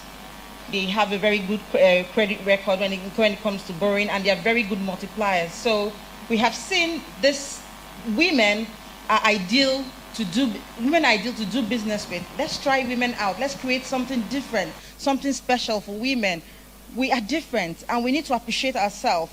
As a young girl without responsibilities, I'll tell you, okay, my life is okay. But I got to understand deeper when I had the responsibility of being a wife and having children and still having my own family. And I look at my mom and I say, wow, this is a whole lot of work. How do women manage? So we need to be treated differently and given same opportunities as men too as well. Thank you. Thank you so much. So I'm going to move on to Ezina now. Ezine, most businesses require finance to scale, but most of the complaints that we hear about are the strict terms and conditions. I'm sure everybody here can relate. As a business banker, what are the challenges encountered in finding women businesses in Nigeria, and how can we help? Okay, thank you very much. So I wear 3 caps. I would like to start with that. I am an entrepreneur, I'm a business coach, and I'm also a business banker. And I head business banking in Sterling Bank. So I can appreciate a lot of things that women go through. The first thing is, sometimes what I see happen most times is that because of the, I don't know if I would say is the focus on women and women-owned businesses and things about women, there's this tendency for most women to think that everything should just fall on our laps because we are disadvantaged, we are the vulnerable, we are everything, and we should be given that privilege. But that does not mean, yes, it is true, just like she has said, but like I think, I've forgotten the person that mentioned it here, the competence and all those other things still matter. So over time, when we meet, we come across some businesses, the struggle, the things that you need to put in place for your business to succeed are still elementary and important. It will not, because it's a woman-owned business, the considerations are different. It's still the same thing. But the problem in there is that, aside the fact that we know that sometimes we struggle, like she has said, to get access, I will say that the first thing I will point out is that so many things are out there. There are so many opportunities. But for whatever reason, it's a struggle for us, maybe in the sense of understanding that, okay, I can actually go ahead and apply for this. I think we mentioned imposter syndrome. It also affects even business owners. By the time you look at the fact that, okay, can I really, this looks like something that is for the men. I have to do this kind of businesses. And I have to put my kind, because I'm a woman, but that is so not right. Every single thing, there's no, the efficiency and excellence in delivery cuts across. And it has absolutely nothing to do with whether you're a man or you're a woman. So putting the right things in place, understanding what is available out there. So if you talk about non-collateralized loans, for instance, I know a lot of people will say, oh, banks always, in fact, that's what I get all the time. Banks, you guys don't just get it. You don't understand what we are going through as businesses. And I will tell you, first of all, I'm an entrepreneur, I own a business. My husband is a businessman. And I have family members that are business people. So I understand it perfectly. But the issue is, do you know what is out? Don't create a block, like saying there is not there. So understanding the opportunities that exist, information, access to information is critical. Because yes, you can actually, as we speak, access a loan for your business up to 20 million without collateral. Okay? So now, you will now ask yourself, and this is now what I then do. If before you go ahead to say, I want to apply for a loan, you have to even be ready with your business. So you come around and say you want to apply, and things like as primary as your business model, your structure, your people is a problem. So that you're a woman, you also need to put that same deliberate steps to make sure that your business is actually set to succeed. Then you approach a bank. And there are different banks, but I'm talking about Sterling Bank. All right? So I know that, for instance, here in Sterling, we can give you up to 20 million if you're buying an equipment. And will not collect any collateral from you. And yes, it is totally, that's what is. Okay? And you can access up to 5 million. Maybe you want to just buy raw materials or what you have without a collateral. And then when you talk about collateral, there are different kinds of things. But usually what happens to us is that we say, they will just collect my father, my mother, everything, my land, everything, and just, I'm not going to apply. Let me even just manage the one I have and see or just be no. And that's denying us from getting to the heights that we can be. Because out there's a lot of opportunities, but because of the maybe access to information, the mindset, and all of those things, it becomes a problem to even assess what currently exists out there. So I would say that some of these things, lack of access to information, understanding, and even the right mindset, putting the right structure in place for your business, is they are fundamental, but they are things that actually prevent women from accessing business finance and support. Okay. Thank you. You spoke about businesses. What about organizations like AGS Tribe, ElectHER? They're not necessarily businesses. They're not for profits per se. But however, the things that they're doing are very important and are moving our society forward. How can you assist? Okay. So as organizations, associations, in fact, I even know AGS Tribe. I think I follow you on social media and quite on Instagram. And yes, a lot of other people. So I absolutely agree with what we are doing. And yes, we have products for organizations. We have programs for associations, for groups, for clubs. And what we just do is remove some of the concerns about banking and some charges that typically affect your business. First of all, that's where we start from, giving you that level that we don't charge you when you bank and transact with us. Then secondly, also, we help you with your collections and things that you're doing. We partner with you. She can also testify to that, and a couple of people, even ElectHER. We partner with people, right? We partner with you. We encourage you because we know that collaboration is the key. You have our customers. We have your customers. So by the time we work together, then it is not all about loans. There are certain partners that we partner with, and just because we expose them to over 3 million customers that we have, they suddenly in fact, they did not need any other thing to do. So yes, we collaborate a lot and we partner with people. So if you're an organization, like she has said, definitely reach out to us. Through One Woman, we'll collaborate and we'll help you also, because it's a win-win situation. You have my people and I have your people, so we can collaborate and get it moving. Thank you. So guys, reach out for collaborations and partnerships. Sorry. Okay, just to buttress what she said, the narrative has changed, and like they'll say in local language, loud it. I'm louding it. The narrative have changed. That's why you have One Woman. We are deliberate about women businesses. And yes, as Sterling Bank, our first objective and our first responsibility to you is a financial institution. But Sterling has evolved being beyond the financial institutions. And like my colleague had rightly mentioned, the new normal is collaboration and partnership. Let's work hand in hand. How can we help you? How can we support you? Profiling and creating solutions. So the solution I create for her will be different from what I create for her and her. It varies. So we all come sit on the table and I speak with you, I understand your business, what you need, and we're intentional and we'll try to help you gain traction. Thank you. Thank you. I'm going to come over to you, Vera. I don't know, maybe I'm a little bit ignorant with this, but I feel like agriculture is not really spoken about in women communities. However, is it? Maybe it is. But it's a very important part of our economy. very, very huge. So the agriculture sector is a viable space that can guarantee women are impacting our economy. What are the current challenges faced in supporting and financing women farmers in Nigeria? Do we have a lot of women farmers in Nigeria? Yes, we do. Hello, ladies. It's been a very interesting session.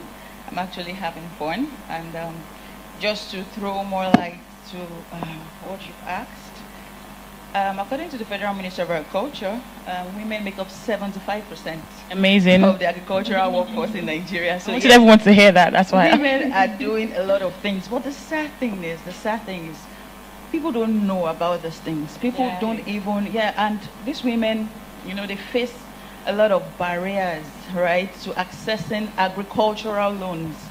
And this sector, we're talking about a sector that will be $1 trillion sector by the year 2020. We just have 2030, sorry, we have just 9 more years to go. And guess what? Women make up more than half of this population, like I've said. These women are either excluded financially because of several reasons. They're excluded, they don't have access to credit, right?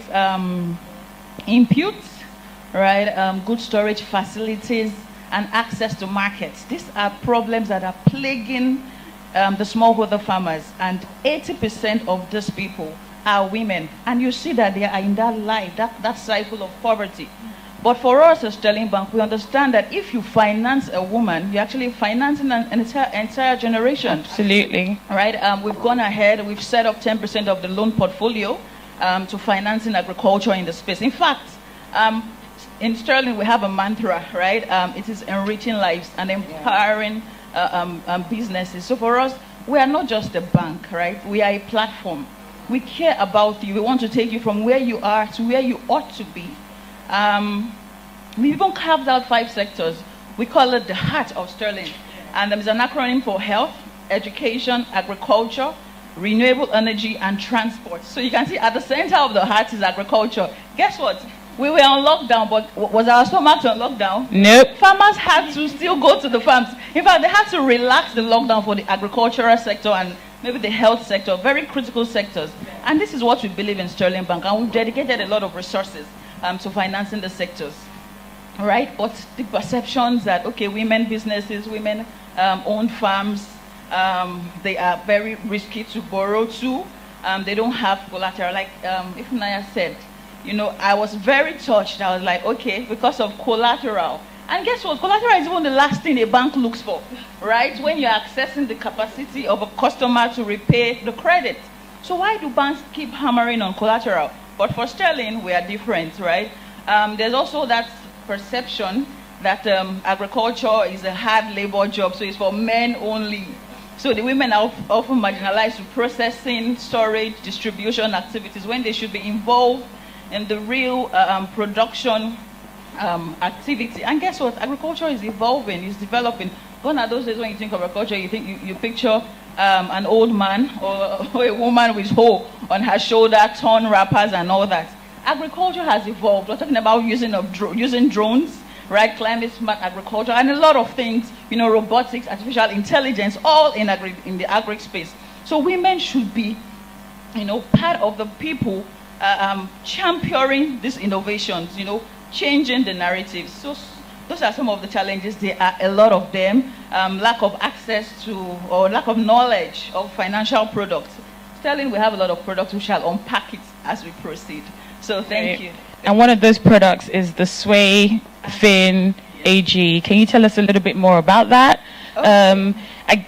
It's a platform specifically for women and youth. Okay. So tell us how accessible it is to. Okay, because at Sterling we understand that if you finance a woman, you're actually financing an entire generation. And like even I said, women are better borrowers. You said good. No, we are better borrowers.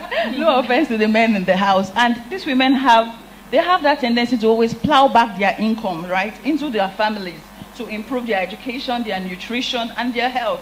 These are the things that the smallholder woman farmer have to grapple with in the very rural and remote areas of Nigeria. And those are the people that produce 80% of the food that Africa consumes. So we sat down and said, okay, how do we solve those problems that this smallholder women farmers face? Because when you go to a bank, they'll tell you, okay, double-digit interest rates. How profitable is the business in the first place? You know, the cost of doing business in Nigeria is high. I know we're making concerted effort, the federal government and everybody making concerted effort, including banks and private-led institutions to change this narrative, but please, let's be real, it is high.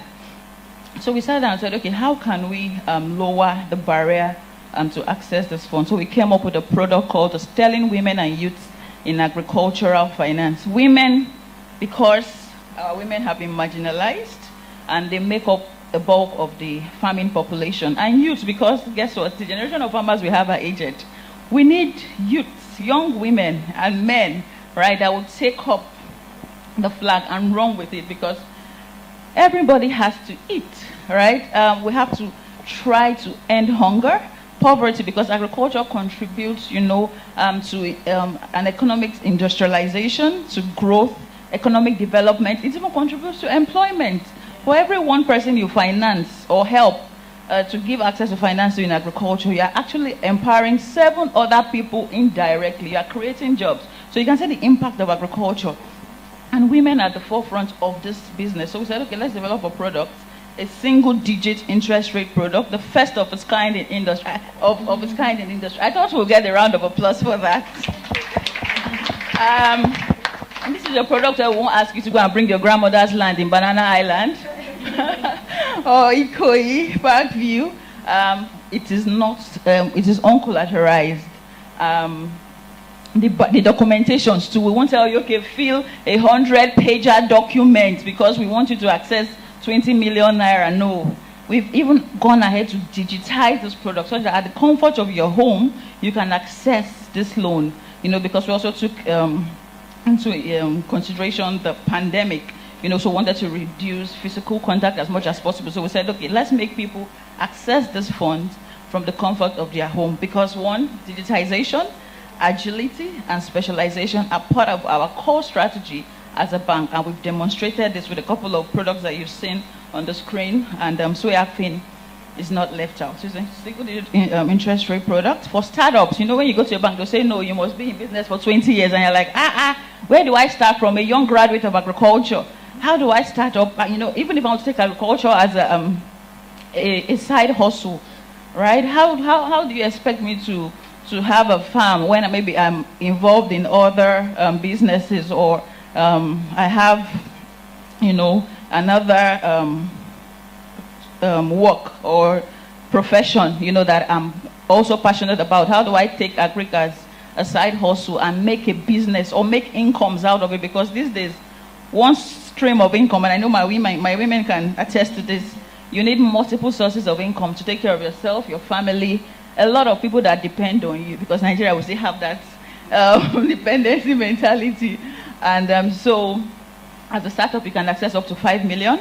As an existing business, you can take up to 20 million. For SMEs, it's single digits of 9% interest rate, no collateral at all.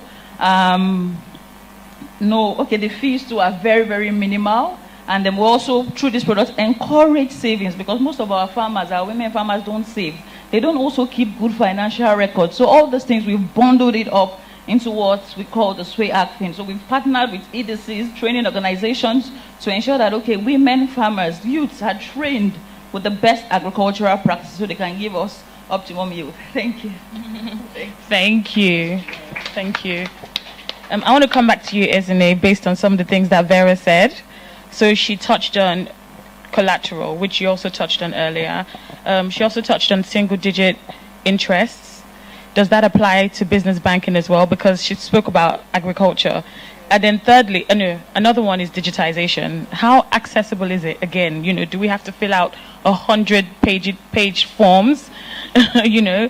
And lastly, you know, Vera mentioned that women, naturally, we have various sources of income. In fact, maybe not just women, Nigerians, you know, because of our economy and, you know, yeah. If I had 3 businesses, or let's say 4 businesses, or 4 ventures, money-making ventures, can I come to you for multiple of those? I'm just one individual. Can I come to you for multiple of my businesses? Would you give me the same rate? and no collateral? Okay, yeah, let me start from the last one. So yes, if you have multiple businesses, if you qualify to get it, because for instance, let me just break down something that, like just give you little financial tip. So everything that we do in bank is that we look at, can you pay back if you give you this loan? That's the first question we ask before giving anybody any support. Can this loan come back? And then we unpack everything that will make you, that will answer that question. Okay. So if you take 5 million and you actually can take up to 50 million, then yes, we'll go ahead and do that for you. You can apply for equipment, for expansion, for whatever. But the main point for us is, can you pay back? And typically the rule of thumb, and especially with sterling, is that we look at 50% of what you do every month. That's like simple analytics. If whatever I say you want to pay back, will leave 50% of your monthly average turnover cover it? If yes, then we'll deal. Whatever amount you qualify for, we'll give it to you, okay? That's for that. Then in terms of collateral and all of these things, like I said initially, and Vera mentioned it as well, information and access to information is critical. And I know how deep and a problem this is, because like I told you, I'm also a business coach. So I do work with women a lot. And the point is, people will even come to you and say, it is not true, it is not possible, you are lying. As in, I'm telling you something that is possible, but maybe that feeling that is not possible, I can't, anybody can get it, but not me. So, and even understanding what is available and out there is so important.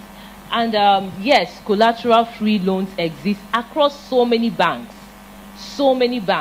But Sterling Bank, we also have it up to levels that you may probably not get it in other banks as well. So yes, that is totally possible as women. So, and if whether it's for side hustles you want to start, or for a business you're running, she has said it, we have so many hats we are wearing, right? We are leaders in the corporate world, we run businesses, we have foundations, and so many things going on, right? The same woman. And what we do here is that we partner with you across board.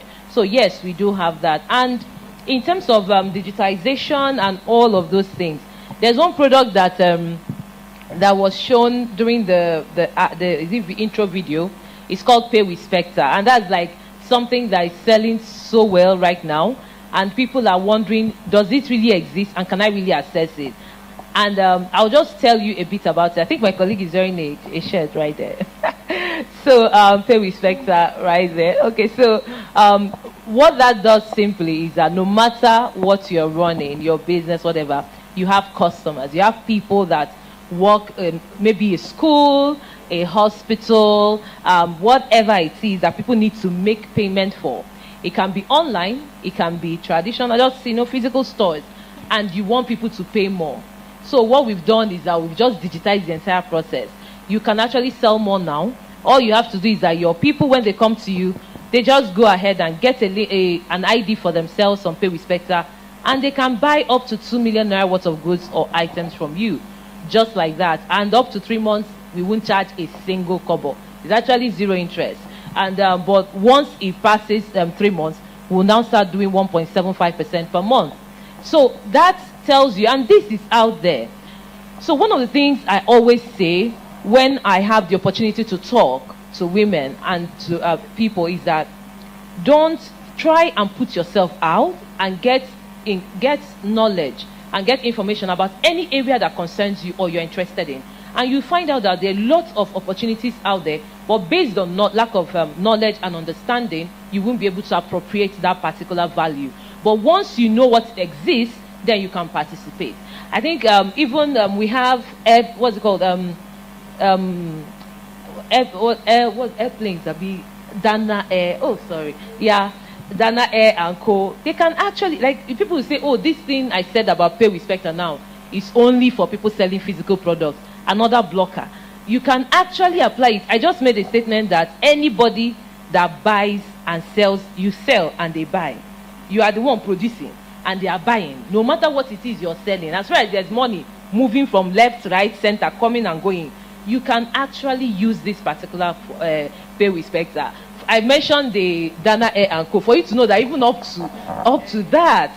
So information is very clear, and all of these things are digitized. In 5 minutes, you get it instantly. All right. Thank you very much. Do you think that women are scared of the credit culture in Nigeria?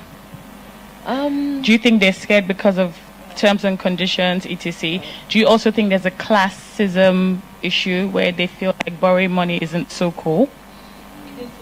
Isn't so cool? Like, are they scared to be seen as, a borrower? I think it's a combination of all the things you have mentioned. Some areas is actually, especially in the north and some parts, even when we engage some of them, you understand that even them owning certain things is a problem. Okay, so yes, there are certain realities in the country, and there are a lot of things and a lot of foundations working with that to change that perception, including One Woman. So all the things that the culture of credit and all of those things, yes, it is a challenge and it is a problem. But the point is not to be scared of it.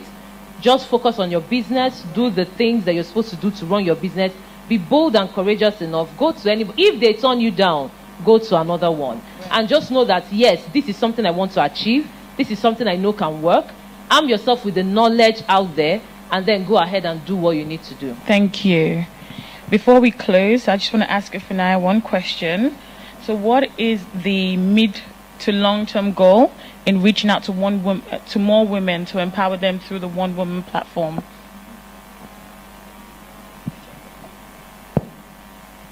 Okay, so we are looking at a minimum of 30% of women in Nigeria to impact their lives. And like she had mentioned, we are also trying to impact the lives of these women through financial literacy training. A lot of women need to unlearn what they understand and learn new things. They need to understand, gone are the days where you hear a bank and you just collapse and say, oh my God, they're going to take my life out of me. It doesn't work that way anymore. We are practical, we are reasonable. So trying to train those women, you need to do things differently. You need to understand the value of money. You need to even understand that business you want to put that money into. So you don't say, my friend Vera runs a boutique and I think it's a good business. You don't know what else Vera does. And you jump into the business because Vera is there. And at the end of the day, you're stranded and you say the bank is coming after you. We sit down and we understand your business. And like she said, we try to look at capacity. Is this customer able to pay back? And if not, would advise, perhaps you should try this option or next option. We also train women in terms of understanding the importance of having trusteeship, insurance, pensions. We also create access to markets for women, not just giving them loans. It does the job. We need to create access for them to be able to sell and meet new people. We also create access to this funds for them, which is a problem, and also making the process seamless. So like she mentioned, we would actually bring that. It's pretty straightforward. Also interest rates too, making interest rates very affordable and interesting, and women will be able to borrow, pay back, and come back again. And lastly, we're hoping to empower a lot of women to own properties, to become homeowners. It's time women wake up from the usual, it has to be a man. No, it has to be you. Mm-hmm. It has to be you, our One Woman. Thank you. Thank you so much. This brings us to the end of our panel. But before we go, I want our ladies to leave us with very short nuggets of wisdom, real life tips. I'm going to start. Okay. The interesting conversations are great. I love them. I love to laugh. I love to cheer on and scream yes and all of that stuff. But it's very important that we take financial literacy very serious, because if we don't, we're doing ourselves a disservice, Okay, for me, I would just say, understand that the world and there's a lot of opportunities out there. Don't limit yourself or be afraid of exploring. Seek to understand and seek to know. And in so doing, you will find that actually that you have a place, a massive place that you can actually grow and make serious impacts in Nigeria and the world at large. Thank you. Okay, for me, simple. Just as a bird needs 2 wings to fly, the economy needs its women. Nigeria needs you. We are counting on ourselves, right? Because we know that if women thrive, succeeding generations are better for it.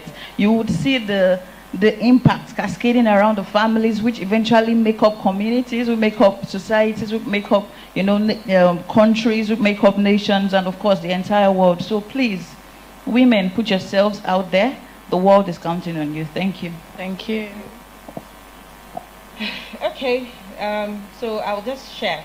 Like the favorite, everybody knows the saying that as a man thinketh, so shall he be. That quote is true, and I will tell you, I'm a living testimony to that. As a woman, if you restrict yourself and you feel, I can't do this, trust me, you remain there. You won't do that. You leave your generation with nothing. You leave no footprints in the sand. I want women to understand we can break boundaries. We can do this. Wearing multiple hats at the same time is not a cup of coffee. So we can do this, and we are here to support you. Thank you. Thank you, everybody. Thank you for listening to us. Please reach out to us. We're at the back. We're at the back. So if you have any questions, or if you want to collaborate, or if you need anything, any advice, coaching, we're here. Thank you. Thank you, Sterling Bank. Thank you. Thank you, Timmy. And once again, we'd just like to thank all of our sponsors here today. Sterling Bank, who we just heard from, Platform Capital, One Woman by Sterling, Gaia Africa, and also Oro Sense too. Thank you all so much. We do have our final panel coming up now, and this is the ElectHER panel, being moderated by Ibijoke Faborode, who's the co-founder and executive director of ElectHER. The topic for this panel session is Women for Women, mobilizing for women's political leadership ahead of 2023. So this should be an interesting note for us to end on. Before I invite Ibijoke up, we are just going to take a short introductory video on ElectHER. Thank you. ElectHER is a non-partisan progressive women's political advancement organization, bridging inequality gaps in African democracy by advocating for and enabling women's leadership across appointive and elective office. Our mission is fulfilled through behavioral change communications, skill development, human capital mobilization, and campaign financing, with an end goal to enable capable women competitively decide, run, and win elections. We are on a mission to empower 1,000 women to run for office and directly back 35 women by 2023. Perfect. So I was having the chat before I came here, and I said this kind of events actually are a good feedback opportunity as well. So I realized that during the lunch break, a couple of ladies, they were very passionate, had to leave because they had to go for school runs. So I kind of feel like as ladies, we're learning about these things as well. And I think it's very important to understand these barriers, or this, I wouldn't call them barriers actually, but as we design like opportunities, but these are very crucial for gender-centric decisions as well, to really factor in this. So I think for me, it was just a subconscious learning, and I just really wanted to put it out there that, it's something that is worth noting, that, when we design things like that, we should factor women like that. So it's good feedback from my end as well. But thank you all so much for being so patient so far, and this is the last session for today. We're saving the best for last. I've had an absolute blast. From African Women on Board session to AGS Tribe to Sterling Bank, and I think we've actually spoken about a cross section of issues today. But today we're going to talk about politics. We're going to talk about politics, and the title of the session is Mobilizing Women for Women, Mobilizing for women's political leadership ahead of 2023, which is very crucial. So everything we've discussed so far is now how do we then, get more women at that critical level of decision making today? So we're stepping out a bit from the political scene today. And because we're based in Lagos as well, and we're trying to really build that social consciousness in this space, what we've done is to look at 3 unique ladies, see the work they're doing, see how we can mirror that work, and see how we can really forge a way forward ahead of 2023. So please join me as I introduce our first panelist. She is the founder of Bookings Africa, and was recently announced as a board member of the Cherry Blair Foundation for Women. Please welcome with me Fade Ogunro.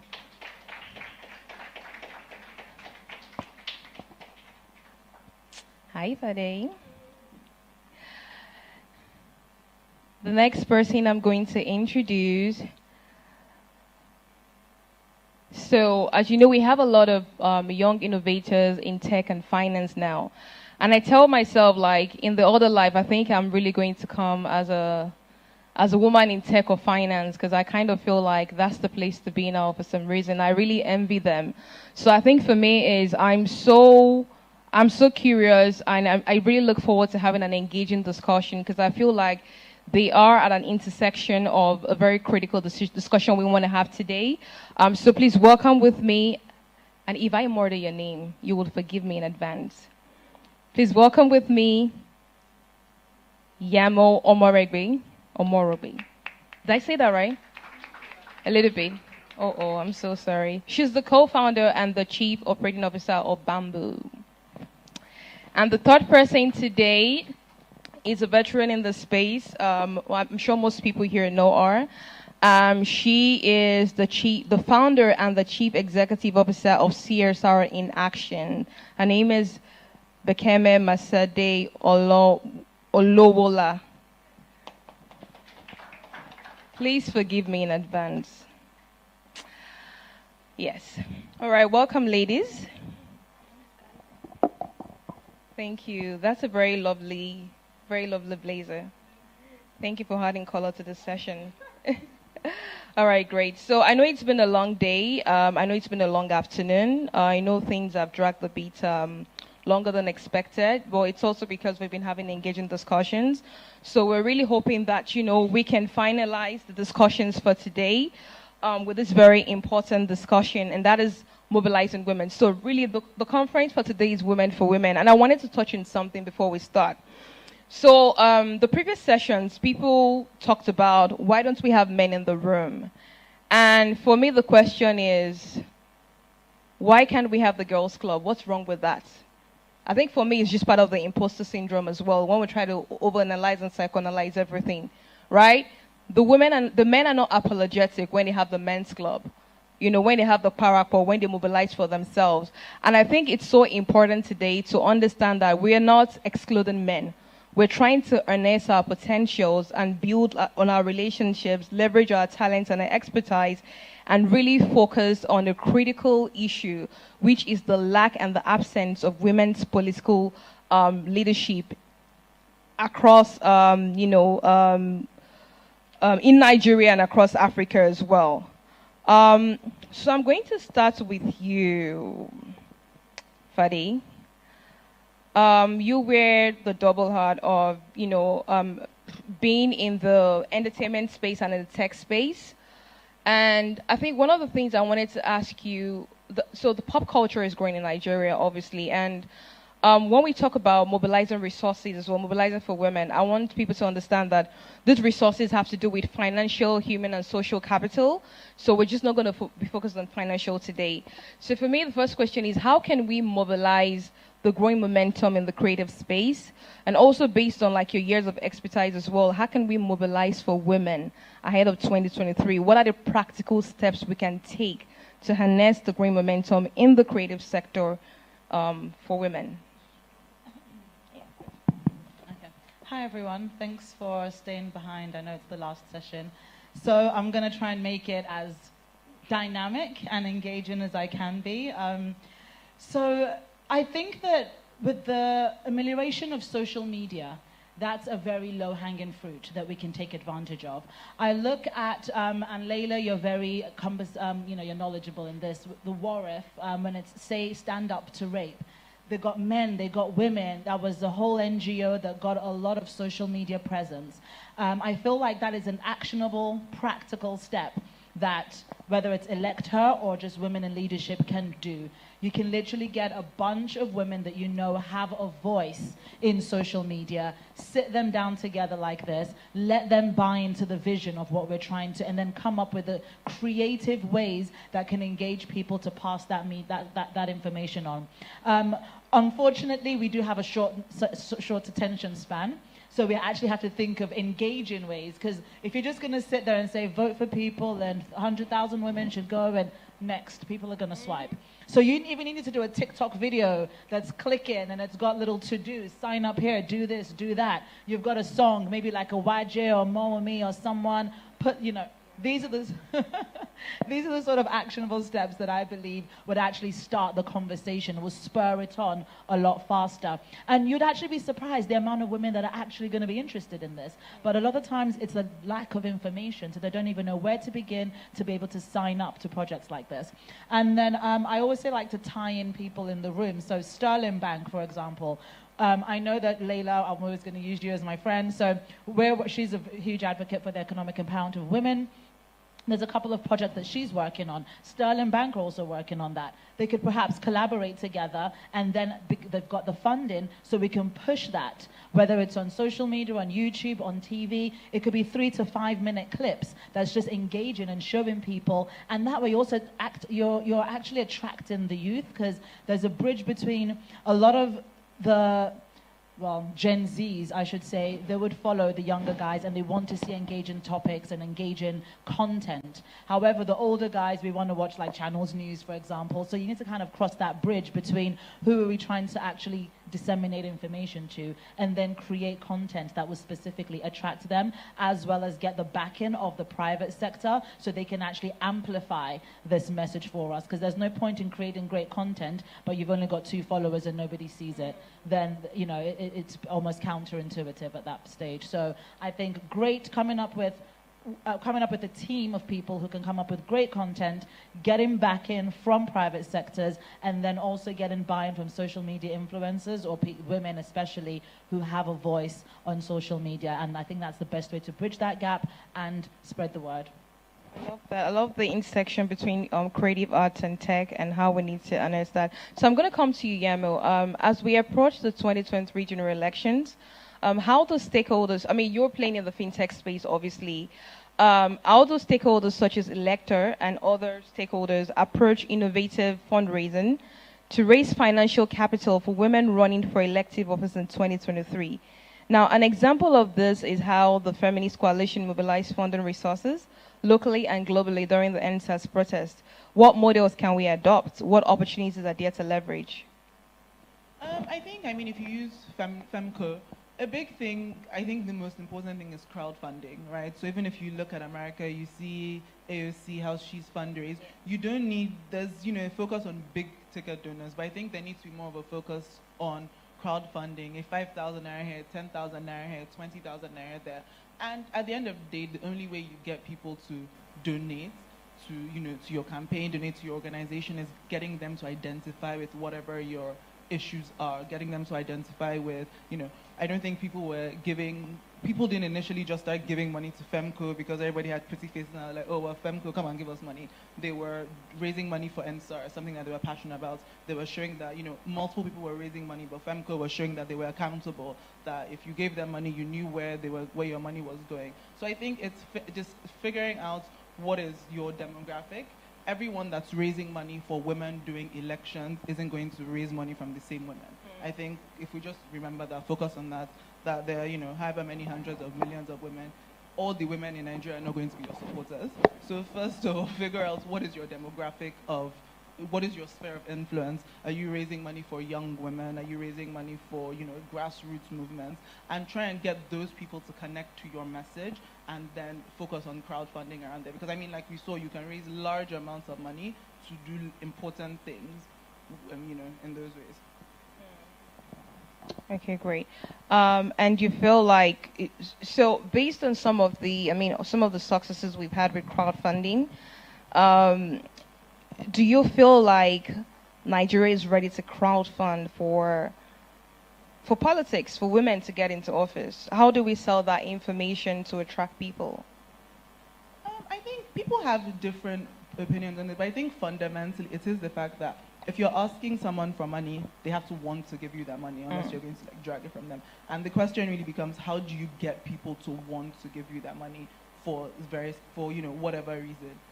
If you're Lucky and you're Erica from Big Brother, then they just like you. I was going to use the Big Brother story as well. They just like you and they want to dash you money. I think for whatever we're doing, even when you think about businesses, for people to buy your goods, people need to want to give you money. Absolutely. And the question is just, how do you get them to want to give you money?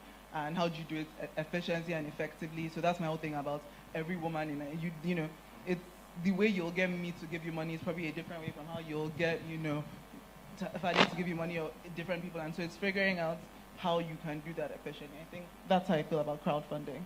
I don't know. Okay, so I'm going to go to you, Bekeme. You've worked in the CSR space for quite a while. And the private sector is quite apolitical when it comes to political discussions. It's almost like intentionally staying away from that, just because of the kind of political economy we run. So given your expertise in localizing SDGs for African businesses, why, in your opinion, do you think the private sector should care about women's leadership in political decision making? And how can stakeholders like CSR in action create a sense of urgency amongst the stakeholders? Okay, thank you. Hello, everyone. Glad to be here. I was telling you earlier that Bosse is my partner that never was. 11 years ago, when I was starting CSR in action, I remember that she visited me and I said, Bosse, this is what we need to do.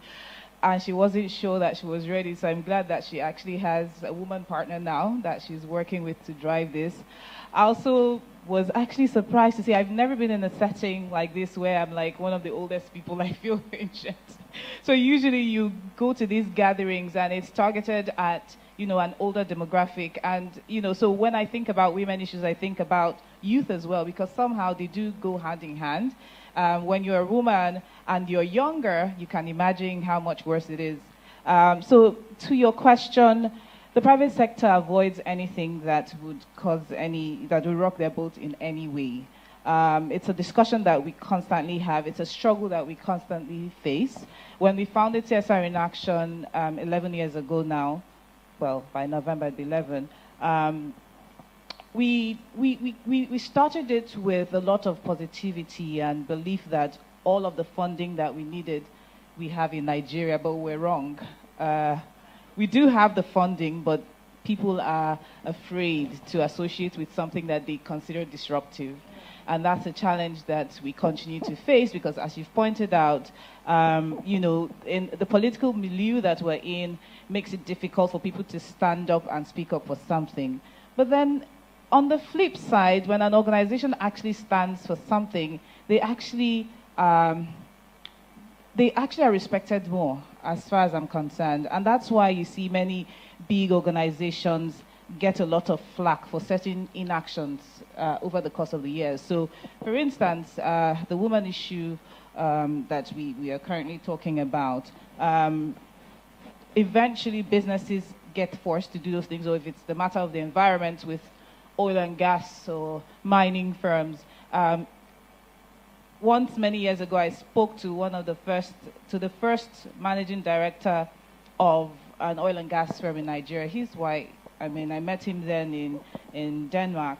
And he said to me that the things that we're dealing with now are the issues that they had in the past, and if only they had addressed it then, proactively, they would not be facing that. So you see that there's room for thought leadership. So actually, private sector organizations do not benefit anything from avoiding many of these issues. Even the NSAS protests, they did try to avoid it, but again, when you look at the Western world and the Starbucks of this world, you would see that there's actually benefit because the people who are your actual customers, who will make your business sustainable, are the people that you're fighting for when you speak up against societal ills.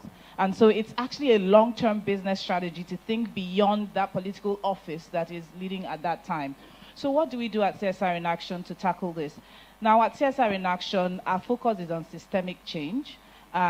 We say that we don't picket fences, but we're not afraid to rock the boat, and so we do this intellectually. So we do a lot of writing, we do a lot of advocacy. CSR in Action is both an advocacy firm and a for-profit consulting firm, because it got to a point where we got tired of begging for money, really, literally, because you would find that a business that's willing to pay you, say, 20 million naira to do one thing for them would rather not contribute to a fund, contribute 5 million naira to a fund for a collective good.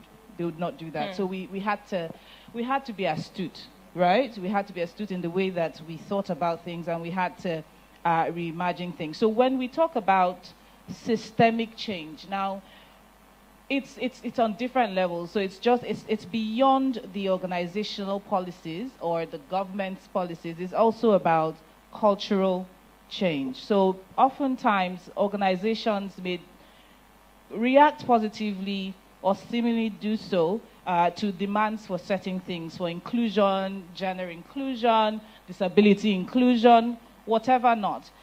But then you find that in practice it's actually totally different. So they want people to respect women more. They say, okay, I'm promoting more women to management, to directorship. And then you find that still the women have to, say, pretend to be married to be respected. You know, wear a ring on your ring finger so they think that you're married. Or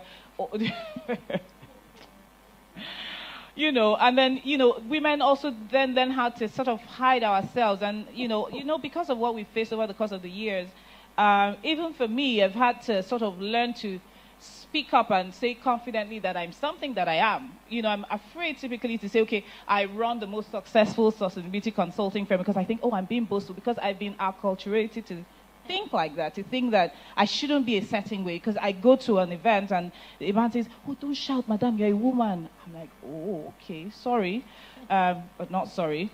So those are the things that we tackle, and some of the things that we're doing now is through our Good Citizen initiative, where we're teaching value system reorientation. We're on radio every 5:30 on Inspiration FM, and we're constantly telling people, no, this is not how to think. Another thing that we're doing is our work with rural communities, particularly extractive communities, because we're funded by Ford Foundation. And we're working around ways of mainstreaming the conversations that these rural women face. Now, all of us here sort of have an advantage. I mean, we look nice, we dress nice, we're educated, you know, things are much easier. Oftentimes, I always say most of the hurdles that we face are in our head.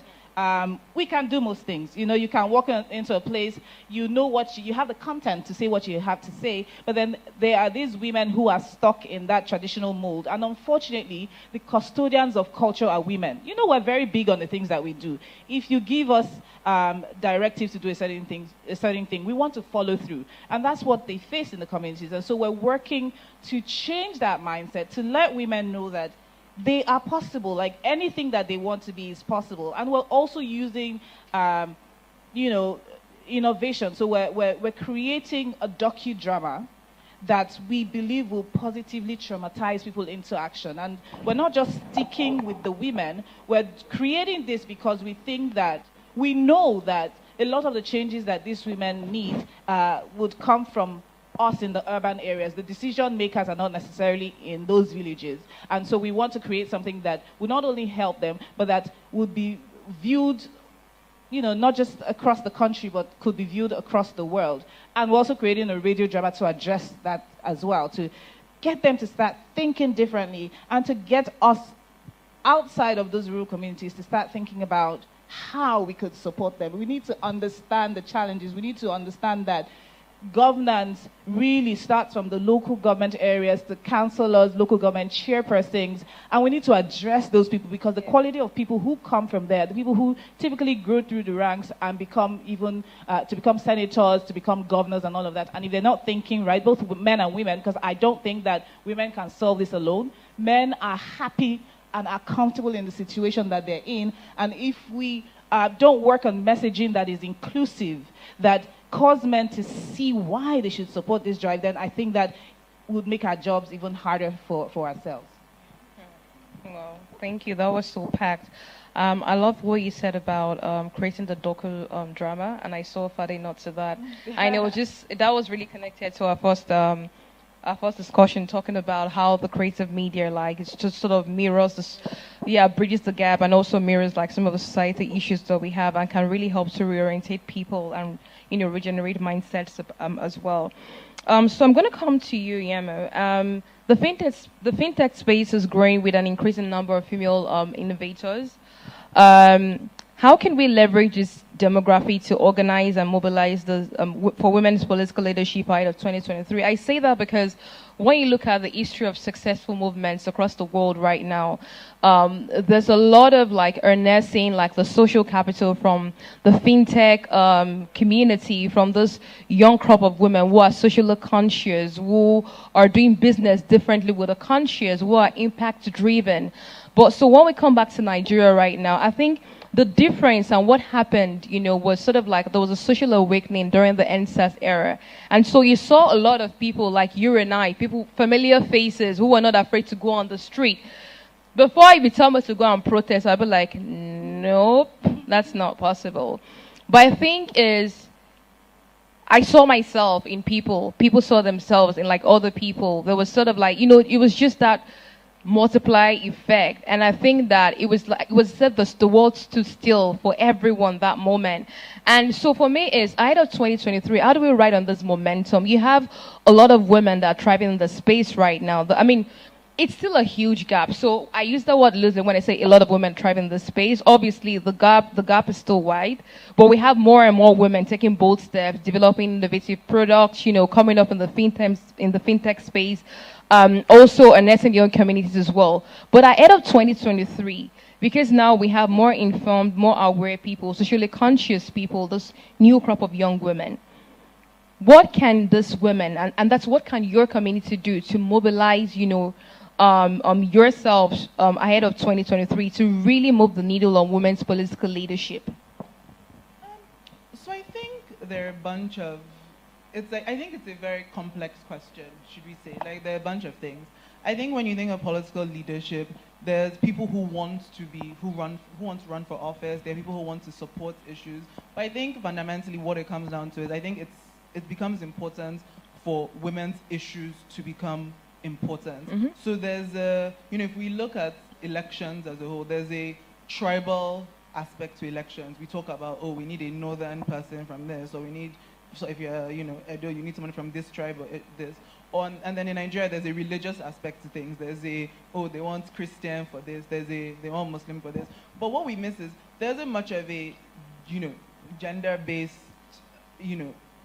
gender-based dimension to things. And I think that's the first step for us to start thinking about. We need to start focusing on women's issues. I think especially for women who want to run, women who are interested in political office, women who are interested, it's starting to talk about this is the platform I'm running on. This is the platform that I'm interested in. For organizations like ElectHER or other organizations who are saying they want to push more women to run, I think that's a great first step. We want more women to run. But at the end of the day, what kind of women do we want to run? What kind of issues do we want women to run on? It'll be a waste if we pack the deck with women who still believe women's place is in the kitchen, or something like that. So I think there needs to be some focus on your issues, focus on your platforms, and again that helps galvanize people behind you, galvanize people behind what your issues are. I think when I think of the fintech space, when I just think of young women entrepreneurs generally, I think what we saw during the NSARS movement was that it was sort of, someone said, they've radicalized a new generation. I don't know if I'm going to be necessarily that dramatic, but like you said, you saw that for every one of us there, we all cared about something. Yeah. We also saw the movement grow. On the first day of protest, there weren't that many people outside. On the second day, the more stuff happened, more and more people began to care, more and more people began to show up, more and more people were ready to put their bodies on the line. And I think that's the entire thing about about talking about issues, talking about platforms, and also just telling more and more stories. I think it's very, very important. I think Jola mentioned as well when she was talking, it's more and more important for women to tell our stories, to talk about our issues, because there's, it helps for women to remember that they're not alone. It's very easy to feel isolated in whatever your block is, and also it helps to inspire, the younger generation. Also helps to inspire even the older generation around just what is possible. And to answer your question more directly, I think in our space, we're relatively privileged. We're quote and unquote, we're being, we're entrepreneurs. I think in conversations like this, what has become most important to me is actually that fundamental remembering that we're actually a very privileged group of people, and that politics doesn't happen on Twitter. It's not going to happen with us discussing. A lot of it happens on the grassroots, and so I think there needs to be more of a focus on understanding what these issues are, understanding what's going to happen. We need to realize that people who are selling their votes for 2,000 naira are not necessarily stupid people. Right, there's a fundamental reason that they're selling their votes for 2,000 naira, and what can we do to help those issues? Is there education that needs to be done? Is there reorientation that needs to be done? And it's focusing on those things ahead of 2023. If we show up in January 2023, it's already late. If we show up in next year, like hey, once the elections, we're mentioning, it's already late. So it's sort of starting now, leveraging. Is it WhatsApp groups? Is it leveraging Facebook? Is it leveraging the people around your house, talking to them? That sort of thing. I mean, we talk a lot about fintech and innovation, but I remember some flyer I saw the other day, I think, where some girl was running for student government something. And so the shocking thing, the guy said, how can a standing up to urinate leader? What? A sitting down to urinate leader. And I'm just like, whoa, misogyny must laugh. Like, you think your life is just dramatic. So you can't innovate you can't innovate your way out of that level of ignorance and stupidity. Absolutely. You can't, we can't tech our way, we can't leapfrog our way out of, we can't digital out of that level of ignorance. So there's a massive, massive, massive grassroots re-education that we first of all need to do, and before we even start going too far. And that's what I mean about issues. Everyone can understand domestic violence. Everyone can understand, FGM. Everyone can understand why women need money because men run away. Galvanizing around market women. I think it's important for us to do that. Thank you so much, Yema. Yeah, I'm actually going to come to you for a comment on that, but I wanted to know to you.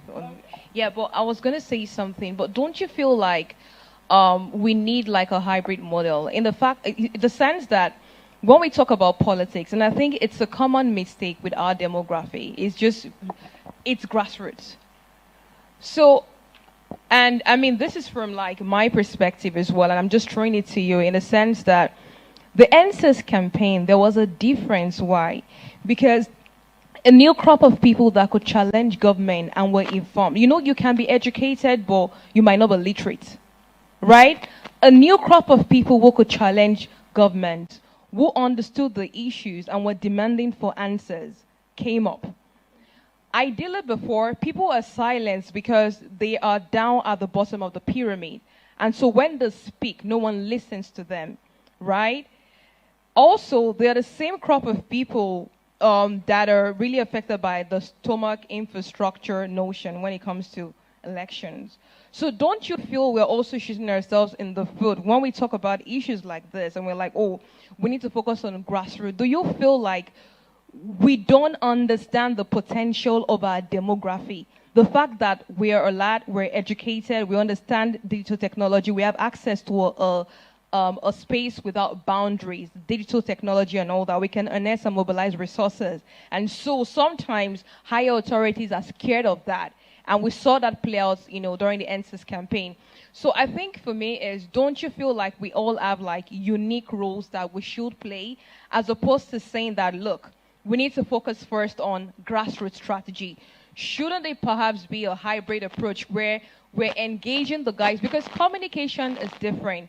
For the guys at the grassroots, there might perhaps be a different way to engage them based on the limitations of their understanding or their literacy. For the guys in our in our demography, it's not like, what can we harness? What resources are there? And so I'm coming also, so that's one, Fadi. The second thing also is, so when we launched Agenda 35 as ElectHER, and we announced that, we're launching this $10 million fund to empower 1,000 women and directly fund 35 women by 2023. Obviously there were lots of mixed comments, but a lady did reach out to us in the tech space and said, you know what? I'd like to provide 35 fully responsive websites for the 35 women you're backing. So you understand what I'm saying? Worth $65,000. That's Tedbury. Yeah? So when we start talking about innovation and partnership, I want us to also look within our space. So it doesn't have to be big. What can we harness? What can we bring to the table? What I always say is, I want us to always connect. These issues are so critical. You see, you're looking at the government trying to close up, media, freedom of media, the digital space and all that, right?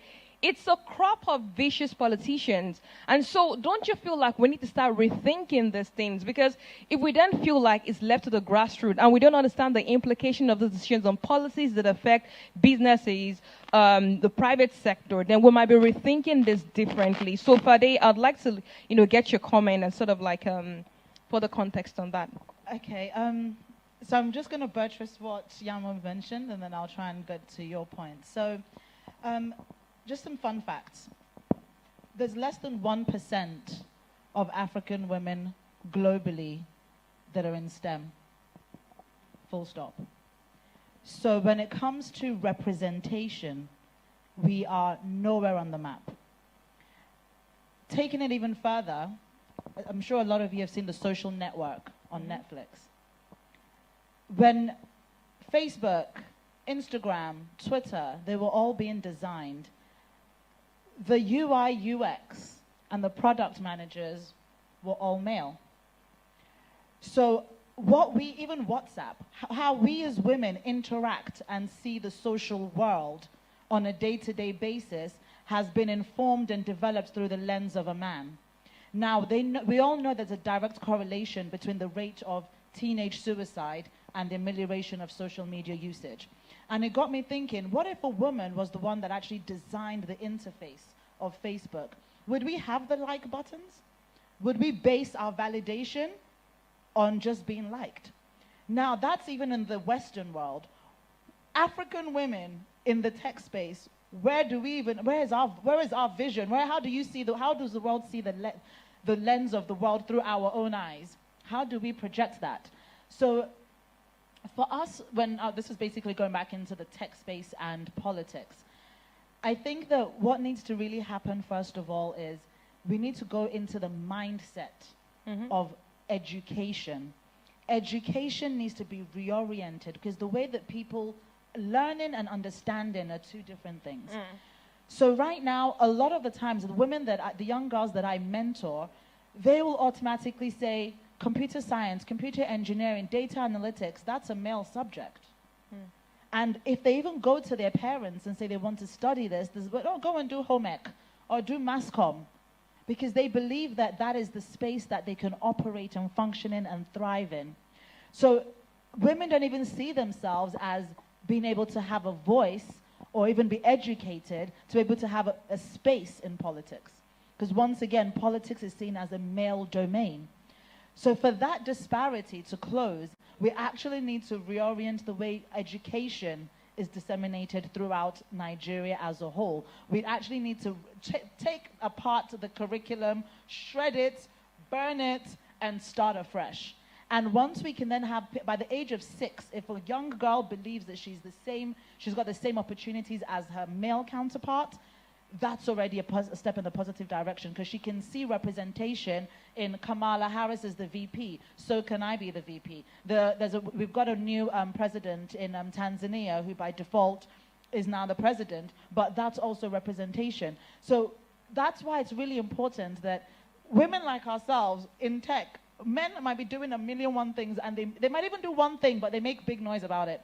I could do half of what they're doing. Trust me, I will be making noise, because I just want other women to younger generations to say, do you know what, if Fade can do it, I can do it. And I think that's the first step in crossing over that barrier, is that a lot of women that are actually doing something positive, they're nowhere to be found or nowhere to be heard. They don't have that platform. So if we can create some type of tech that is accessible to all, and this is where private sector does come in. So maybe a telco can say, if you're on the, let's just call it the ElectHER app, it's data free. We can be on WhatsApp for free. You can be on Facebook for free. Why not be on the ElectHER app for free as well? So there's a lot of social consciousness that needs to happen between the private and the public sector so that we can disseminate that information and get it accessible to everyone. And then going to your point specifically about trying to everyone playing their own role, it's very important. Even if in NSARS you were just dropping off water, you don't know who was who was going to imbibe that water, but it could have saved their life for that day. So whatever you can do, no matter how small it is, there's always going to be a ripple effect, especially when your intention is coming from a positive place. So I do think we all have a role to play. And I also think the private sector, if every woman in here that owns their own business says, I'm going to hire a minimum of 50% women at all costs, you would see the needle start to move. I try to do that, especially my devs are very hard to find. As a female devs are so hard to find, DevOps. So I always try and go out of my way to hire women first. Another fun fact I'd like to throw out there, 95% of the entire world's finance is controlled by men. So we are really disadvantaged. So to even say you want to hire 50% of women is still not even enough to close that gender divide.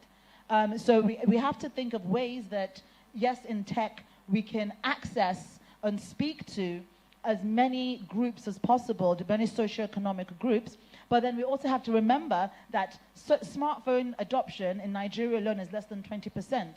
Those that do have smartphones, less than 15% can afford unlimited data. So we still have that argument of data versus food. So how do we then get accurate information to the grassroots who can actually galvanize women in leadership?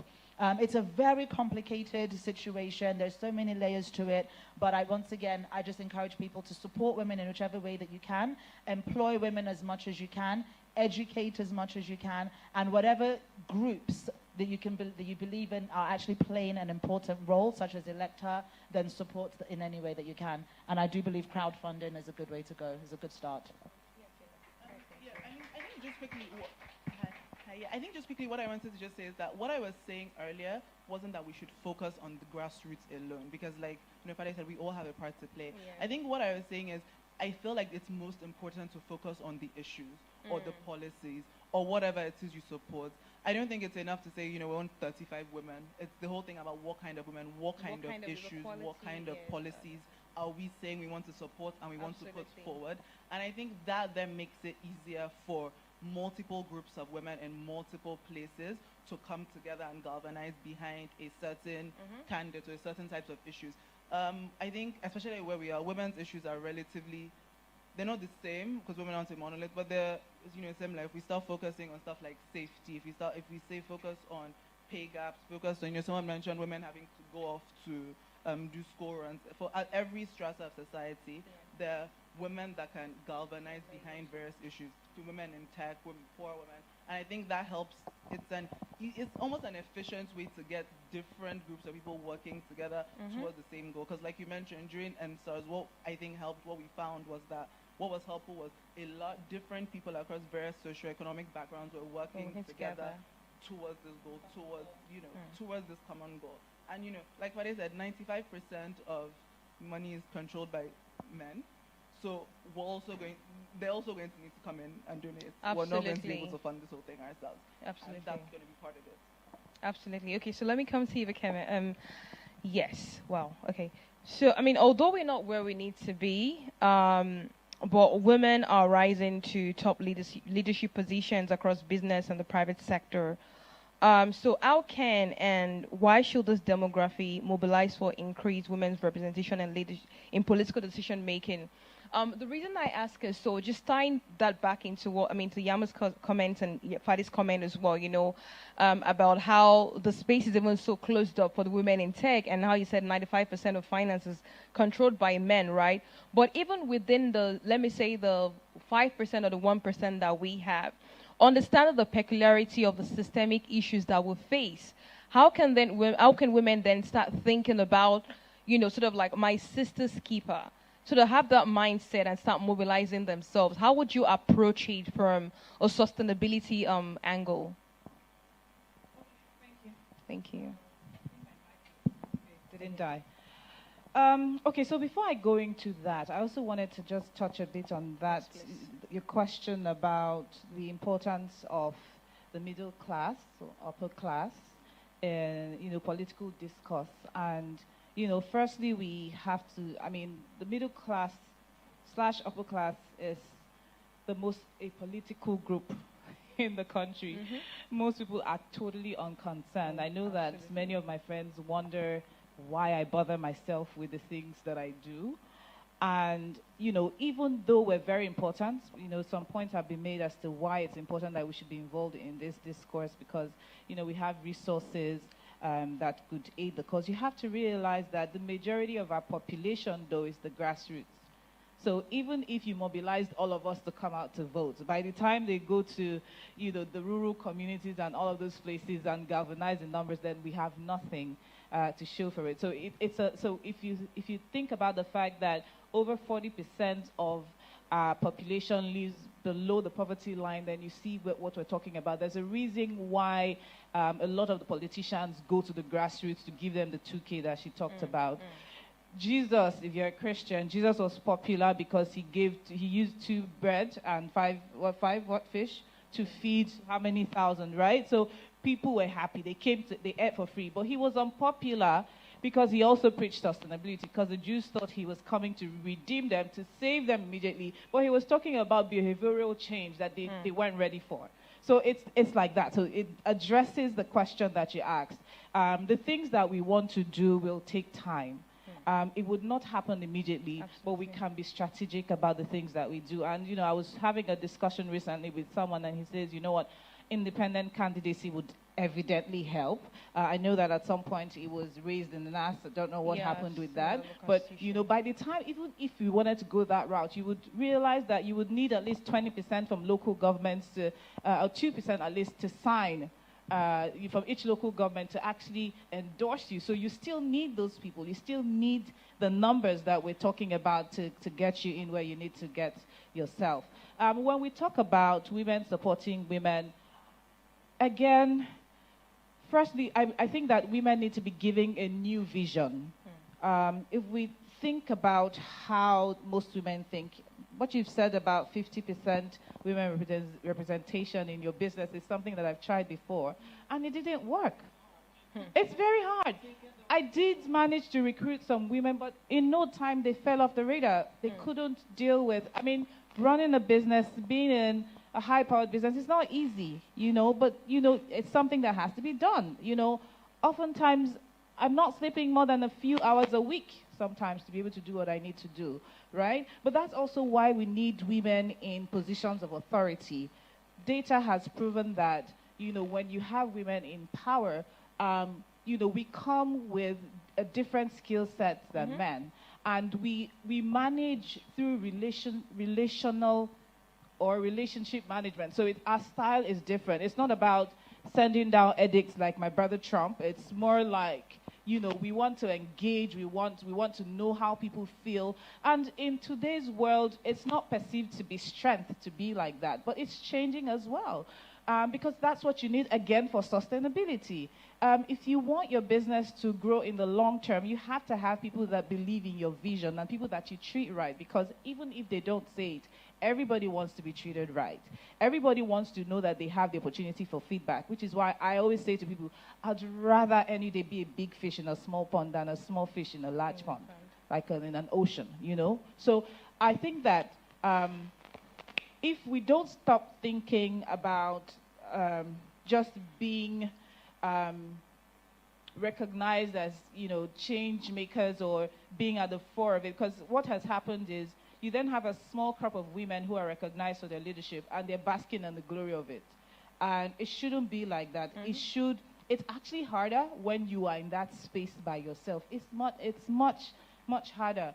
And so whilst you have a network like ElectHER, there needs to be opportunity for more partnerships to educate women, to reorientate women, to, as I said, give us a new vision, the things that we need to work towards, because currently we think that our role is limited to certain domesticated roles, which is not a bad thing, because I think that most women have the innate ability to do these things. I mean, if you give us a little thing like an egg, I mean, creates beautiful human beings like yourself. I mean, we incubate life, and life in every possible way, not just human life, but everything that we give, we cause to thrive. And it's a natural ability to do so. But again, oftentimes because we have been acculturated to think a certain way, we don't know when it's time to pull other women up. But it's changing. I can say for sure that within organizations, it's not the way that it was when I first started.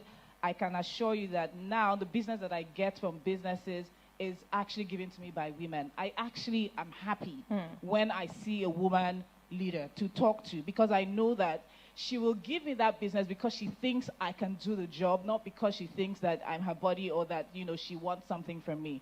So that's why we need more women in positions of authority, and that's why we need to continue to push for businesses to enact those policies that would support women's growth. And that's why, you find that businesses like Sterling Bank with their One Woman initiative, or the W initiative of Access Bank, you would see that many of these banks actually have women in top leadership positions, because you then start thinking about things like a creche.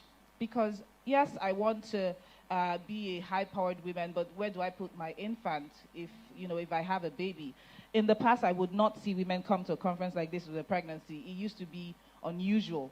When I would be pregnant, I have 4 children, and I know that over the years, I've actually hidden my pregnancies on occasion, yes, because I had a negative experience when early on, I think it was my first or my second, I actually went for a meeting, and the man said to me, madam, you should be resting, putting your feet up. Why are you moving up and down the place? I'm like, I'm pregnant, not sick.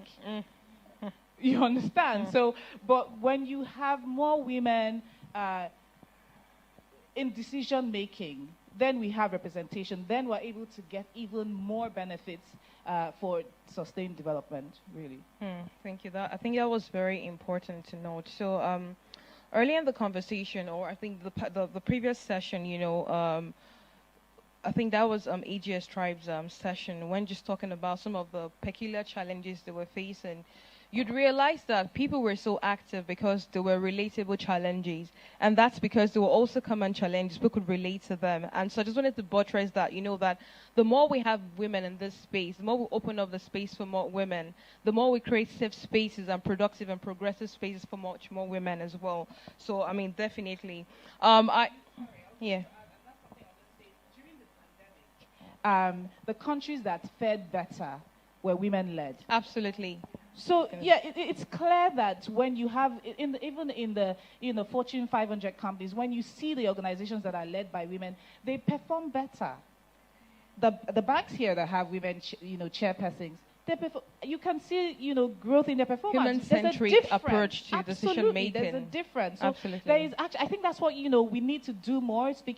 Coming back to you at ElectHER, I think you just need to give people a vision why they need to support this. People need to know why. People don't tend to understand why you're doing so, and that's why I always say, it can be to our detriment to be confrontational, right? It's better to give the people reason why. Absolutely. And that's why the NSAS movement worked, because it was organic. People bought into that vision. They didn't think that they were being sold anything. It was what they wanted to do because the messaging resonated with them. So I totally agree with you, and I think, it's a model that, obviously something that is working in modern times, when you actually sort of touch on those critical pain points of people and help them connect deeply with it, and then, it's just very organic. And so I'm very conscious that, we've had a very long day, so I'm just going to take like the last questions, and I'm sure the conversations can continue beyond here. So Fade, over to you. You were recently announced as the first African female board member of the Cherry Blair Foundation for Women. They're known to provide access to finance for entrepreneurs, business owners. How do you feel about this role? What does this role entail? And how can you leverage your status to support women across board? Cool, thank you. That's a packed question. Yeah. All right, so a bit of background about the Cherie Blair Foundation. Anyone that doesn't know her, she is the ex-Prime Minister of the United Kingdom, Tony Blair's wife. She started a foundation in 2008, and it was basically to help the development of the economic empowerment of women in developing countries. More specifically, they started in 2017 a campaign called 100,000 Women. And the aim of the campaign is to raise £10 million to directly empower 100,000 women in impoverished developing countries. Before 2020, they'd already raised at least half of that, about £4.5 million, and they'd already impacted about 70-something thousand women. So they were like, okay, we've done a good job. Now we really want to do African countries, Nigeria, Ghana, Kenya, South Africa, and they're also expanding to Indonesia and Bangladesh as well as Pakistan. So my role, and I'm really delighted to be the first African woman on the board, but I also want to get to the point where African women being on international boards is normalized because they see the value that we add. So on one arm is to actually help raise funds, raise awareness, and then also they've got a program called Road to Growth, which is actually a mentorship program. And in this year, 2020, they've already trained over 11,300 women during the pandemic in Nigeria alone. And that is basically all about entrepreneurship. So if you need to learn how to write a business plan, almost like a mini MBA or a mini degree on how to write your own business plan, how to pitch, how to raise funds, how to understand bookkeeping. So whatever you need strategically to help ameliorate the growth of your business and help you as a businesswoman understand your market fit, the demographic, your business model, that Road to Growth is really hands-on in doing that. They've also got an app, which was what I was really interested in, which is called Her Venture, H-E-R, Her Venture. Her Venture is a free app, and it's in Nigeria. It's also in Kenya, and they're about to open up in South Africa, launch it in South Africa. It's a free app for women, and I've even learned from that app. It's not literally like you've just started a business from scratch and you're just trying to figure yourself out. This is for business women who are already in business, and sometimes you just need to brush up on some certain skill sets. Like even my accounting skill set, sometimes they could be weak. Legal, you're like, okay, do you know what, I can hire a lawyer as and when I need to, but sometimes it's just good to know yourself. So the Her Venture is a free app. It's got about 8 different modules. It's all animated, and then you do a little exam afterwards. So breaking news, so Bookings Africa will also be partnering with Her Venture in those 3 countries that they operate in, and we'll also be using that as a way to raise funds for the 100,000 Women campaign as well. So that's the Cherie Blair Foundation and my involvement. I think I hopefully answered all those No, questions. that's good. So I'm just going to follow up and finalize with you because we're talking politics now. So what's your one advice or recommendation on how women can support and mobilize resources for all the women that will be running for elective office ahead of 2023? What are those critical 3 points? Okay, for the women running, I would say be unapologetic. You've got to start a support, not necessarily a support group, but a strong group, almost like FEMCO, where you know exactly what the agenda is, you're able to get supporters, and don't be afraid to share your uniqueness as a woman, because that is the strength. That yes, I'm able to raise 4 women, have the most profitable CSR business in West Africa. These are things that you can't name another man who's done that. So a lot of people shy away from what is actually their strength because societal constructs have told you that that's a weakness. Downplay it. Be seen and not heard. No, now it's time for you to be heard, for your agenda to be heard. And I think that the more that we have groups like ElectHER that can help galvanize this, and people like Sterling Bank, companies like Sterling Bank who can then help support that. I think these group of women need to have a strong partnership between CSR organizations, private sectors, telcos, banks, the major top companies. They need to almost have an initiative that it's like, do you know what? These ElectHER, the Agenda 35, we're going to be part of this. So any step that they make, it is everywhere. Like, I see a man who's not doing anything, and Bella Niger has picked it up. It is on this platform, it's on that platform. And then I have to go on LinkedIn to find out that, you know, this woman is now the MD of, I don't know, Warner Brothers. There's a woman who's now been given a job for even like Kuda Bank, Tommy, that's been given. I don't find out this information on Instagram. I'm finding out on LinkedIn.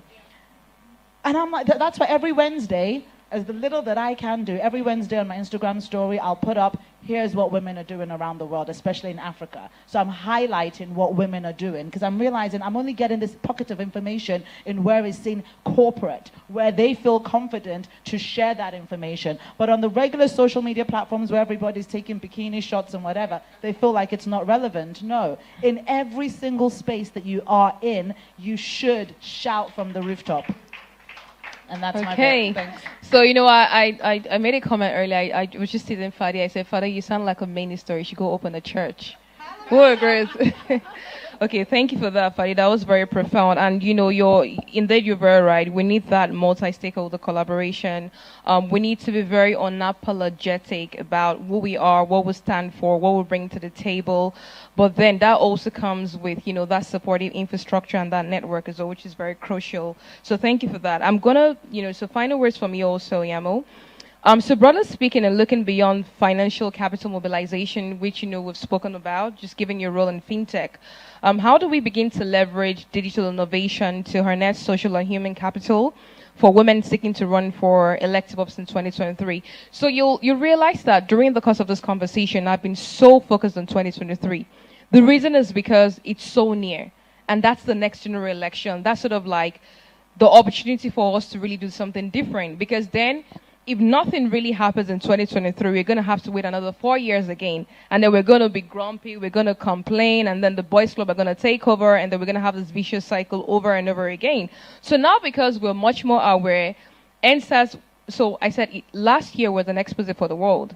So obviously, you know, as Bekeme said, women led some of the most progressive decisions when it came to tackling the pandemic, and you know the success rate has been very profound. But also when you look at the NSAS campaign, the infrastructure that backed the campaign as well, not just financially, socially, and sort of like the human-centric approach to how that was channeled and orchestrated as well. So how do we leverage on all this? How do we harness? But at the forefront of these, or at the center of these, was digital innovation. Now, as someone in the digital space, how do we harness this? What do we do to open up the spaces for women? How do we grow conversations? So within the limitations of our experiences, of our expertise, of our resources, what can we do practically to support women and to push the gender agenda ahead of 2023? Okay, so to start, I'm about to sound like a broken record for the 101 million time. I think, first of all, it's important to focus on the issues. Yeah. And focus on the policies.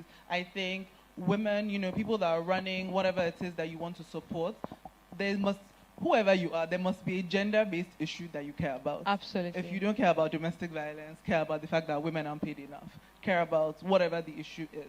And for, you know, organizations that are, should we say that are galvanizing people together, focus your different messages on those various issues. Absolutely. Focus your various, because I think especially as women and especially as a society in Nigeria, we still, you know, you need everyone to get involved. If you say, oh, we're voting for a woman, why must we vote for a woman? Mm-hmm. What if a man is better? This one is anti-sexist or whatever. There's so much backchat that can, there's so much backchat that comes from. But I think when you focus on the issues, men, women, young people can care about this and can really, really focus on this. And I think that's just generally for all of us. And another key thing, especially with, you know, social media, with digital innovation, you spoke about websites. It's also being loud about amplifying the issues and telling people what exactly is wrong, what are we trying to fix it. For a large number of people, if we use NSARS again, it didn't hit home for many people until they heard the actual stories. We knew that, police were bad, police were harassing young men. But it was until you literally heard actual stories of people getting killed, people getting held by police. Like you said, it starts to hit close to home. It becomes human-centric. And there has never been an easier time for sharing than now. I say every leap in technology, every leap in innovation just brings us closer. So as a society, I think it's really, really important to share what are the stories, why is this issue important, put a human face to it. Nigerian society likes to see people. We want to be able to say, X person, this happened to her, and so this is important. I feel it's important for things not to just become statistics. When we say, it's one thing to be like, a lot of women don't want to study engineering because they didn't, because they thought it was for men. That feels like it's like a further story. It's very easy to be like, that's not me, or that's my sister is an engineer. So, but if you bring someone else that's really able to talk and say, hello, my name is Yamo, I really wanted to be a computer scientist, but my dad said I shouldn't, and now I did X, Y, and Z. It makes the story hit close to home. If you see media publications like Zikoko, for example, that's something that they do really, really, really well. A lot of the stories they tell, they hit close to him because there's a human face. So I think it's super duper important to really, really amplify the stories and, amplify what the issues are, amplify, like you said, the gender agenda, really amplify, help people galvanize behind said issues and help people to say what ways they want to help. I think another thing we want to really, really be careful about, I know it happens a lot in tech with fundraising, is that women are overtrained and underfunded. Sometimes a lot of women are going to say that they're running, a lot of women are going to say they want to do, behind the issues. I think it's important to also ask them, what are the issues that you need? Every woman doesn't need you to educate her, she doesn't need you to help her. Sometimes she just needs money for you to fund her thing. It's very, very important, I think, for us to be very clear, ask people what is the help you need, and then help them and support them.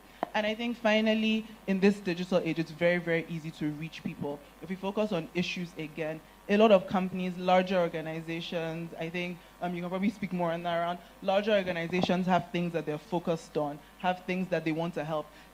Most big organizations, they have a CSR budget somewhere that they need to spend. Find out what exactly it is that, that X organization is supposed to be funding, and then knock on their door. Go and look for the person on LinkedIn, send them your proposal, let them fund this thing for you. I think it's super important to really harness, harness the internet to get things that you want done, and help find. I think just fundamentally find what it is that your market cares about and give it to them. I think that's essentially, if there was one key thing, just find it, give it to them, and treat. I think finally it's important to treat politics and treat this thing like a business, rather than a passion project, rather than a not-for-profit. Actually treat it like a business. Treat it. Have very, very strict KPIs, very, very exact. I'm trying to reach X number of people. I'm trying to give them X things. Very, very, very defined and specific results, and then just go after that in the same way businesses go after things. I don't think we should treat this as a passion project or absolutely something. Absolutely. Yeah, but that's my central thing. Absolutely. I totally agree with your points, and like you said, it's not sentimental. And also, because we're based in Lagos and we're dealing with the private sector, you need to make a business case for these things. It goes beyond just sentiment. So I think I'm just going to commend Sterling Bank for something they did today. Hi, Team Sterling Bank. Hi, guys. Yeah, so I think one of the reasons I would do that is, for an organization like ElectHER, a lot of people will step back. Why? Because they just feel like, oh my God, once you hear politics, we don't want to get involved, But I think you kind of took a step back and you sort of looked at the issues, like I said, which is a model that perhaps a lot of organizations can learn from, saying, pick on the issues. We're talking about women's leadership. And so even though we're talking about women's political leadership, it's still leadership. politics is a career for some people. You have career politicians, and I think that also helps to, that also serves as a reminder, or helps the private sector to reimagine the way they look at some of those issues or engage, on such very sensitive topics like that. So kudos to you guys. I'm gonna round up with you, Bekeme, and essentially as part of your service offering under the CSR in action is matching small, micro and medium enterprises with funders. So how can female candidates position themselves to access multi-channel funding? And then secondly is, ahead of 2023, what are your expectations and what do you think can critically change?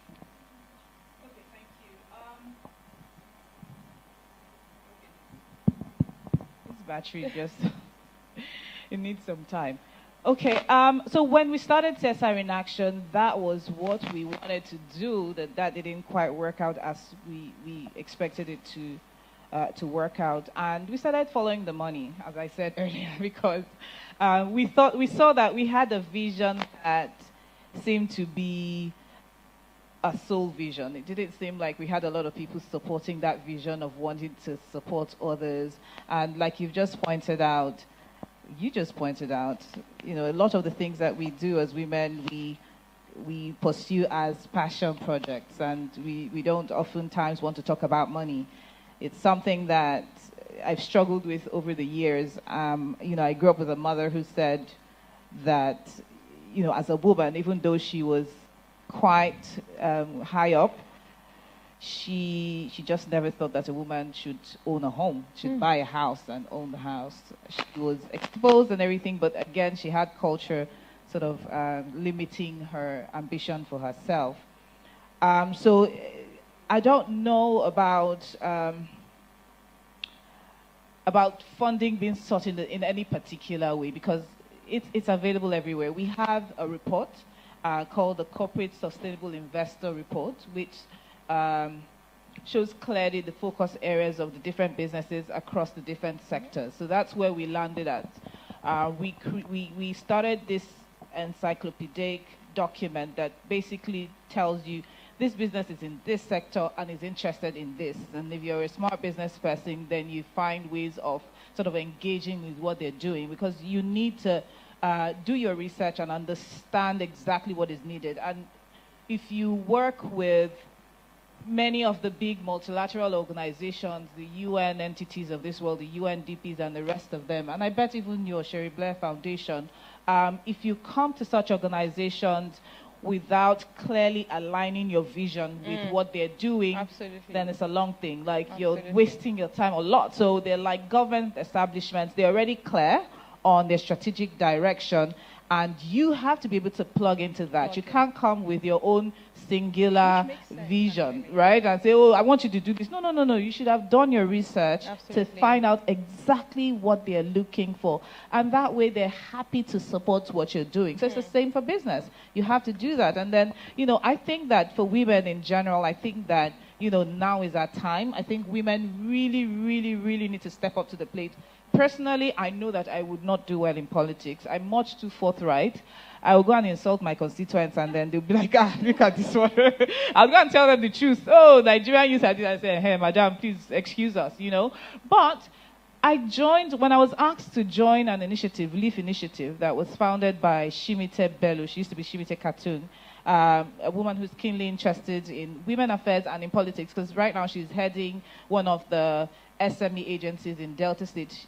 When she approached me to say, do you want to be a part of a 35 to 50-year-old initiative, that would have equal representation of men and women? I think it's 50-50 of each. I said yes, because, I saw a vision where I didn't necessarily have to vie for office. I didn't have to run for office. But I realized that there are other opportunities in governance. It doesn't have to, I could be a political appointee. I could be a contractor.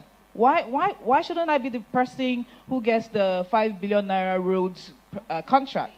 Why can't I be that person? Does he have to be a man? No, I can do it. I've proven over the years that I'm capable.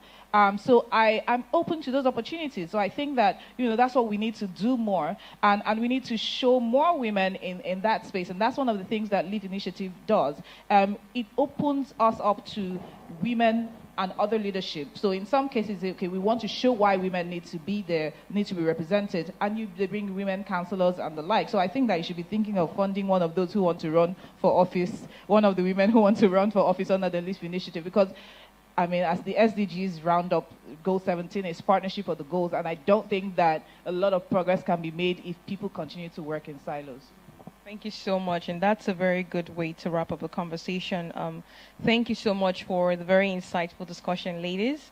And I really hope that, we continue the conversation after this. We can leverage our networks, our expertise in the space, and ElectHER will be counting on you as we then, sort of work with Ladies Ahead of 2023. And I hear you very clearly what you said, Yama, which is very crucial, that how the ladies sell themselves. So you have to focus on an issue. There has to be an ideology, there has to be something you're chasing, something that really connects to an organization or a set of people to really attract the level of resources you want to mobilize.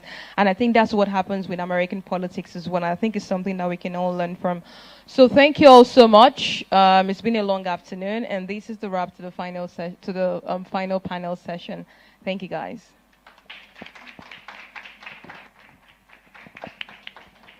Thank you, ladies. That was a great session. Okay, and thank you all so much for staying and sticking with us as we work our way through the conference today. We are nearly right at the end of things. We have one more section to go, which is the announcement of the WomenforWomen Fund. And in just a moment, I'm going to ask ElectHER to come back up along with representatives from AGS Tribe and AWB as well to tell you more about the WomenforWomen Fund. But a quick background, it's a crowdfunding initiative led by a collective of 3 women's organizations, so ElectHER, AGS Tribe, and AWB Women. And the goal is to raise $1 million from Nigerian women across both the public and private sectors for fellow women who are running in 2023. So you're already familiar with Agenda 35, started by ElectHER. $2 million has been secured, and there's another fund pushing for more money that you'll hear more about in just a moment. So without further ado, I think it's time for a quick introductory video to the WomenforWomen Fund. Thank you. Women constitute half of the population in Nigeria, yet are grossly underrepresented across key appointive and elective offices. Women have increasingly moved towards greater gender equality at home and in the workplace, yet women are still underrepresented in leadership roles, institutions, and the political sector. At the moment, Nigeria ranks the lowest on women's representation across parliament in Africa at a dismal 4.1%, with 8 female senators out of 109 and 11 female House of Representative members out of 360. The fundamental question now remains: do we wait for the world to be equal before we start feeling seen, heard, and respected? We say no. So, like Leila just said, the WomenforWomen Fund is a crowdfunding initiative led by ElectHER, African Women on Board, and AGS Tribe. And the goal is to raise $1 million. It's not that much money. It really isn't. We can do it. From Nigerian women across the private and public sector to support women who will be running for elective office in 2023. Now, fundraising will be carried out digitally through a dedicated website for the WomenforWomen Fund, which will allow dollar and naira donations. So the donations will be carried out as pledges from 5,000 naira to 500,000 naira, and there's flexibility. So as you can see, you can just click on any of those buttons, and you can still choose to make it like an anonymous donation, or if you want to give lower or higher numbers, you can also do that. So to pledge your support, please visit www.agenda35.electher.org/Women for Women Fund. There's more information in the bags that everyone is going to get as they are leaving. Okay, now you're wondering, you've donated, what next? So if you go to the bottom of the page, there's a download commitment exactly. That download commitment pledge. When you click on it, you can share this across your social media. So your friends can see it, your enemies can see it, your family members can see it, and they will also be inspired to work with us to support these amazing women who will be going forward. So please amplify the message, challenge your friends, and support a woman unapologetically. Thank you, Jola. Guys, ladies rather, we are literally right at the end of our session today, but Ibijoke, where are you? Oh, there you are. Sorry, I thought you'd walked out. I'll just hand over to Ibijoke just to say any final words, but thank you all so much. It's been an absolute pleasure hosting this conference today. Thank you, Leila, and well done. It's no small thing. All right, thank you all so much. So I'm just going to invite Inem, yes, and Ife. I think it's very important. So I kind of feel like maybe we would have done this part right at the beginning, but it's okay, still amplify it, because I think this was very important today, launching the Women4Women Fund, but it's been a very long day. We can't really take Q&A again, but I think it's important to just standing in line saying that, we're launching this together. But the goal, obviously, is ElectHER launched Agenda 35 on March 1st, a $10 million fund. And, part of this, and this Women4Women Fund is a sub-fund of the $10 million fund. So we're looking at a multi-channel approach to raising the funds. So from crowdfunding, obviously, to HNIs, we're going to Hollywood later in the year to raise money. Because essentially if there is money for causes across Africa, why can't we, raise?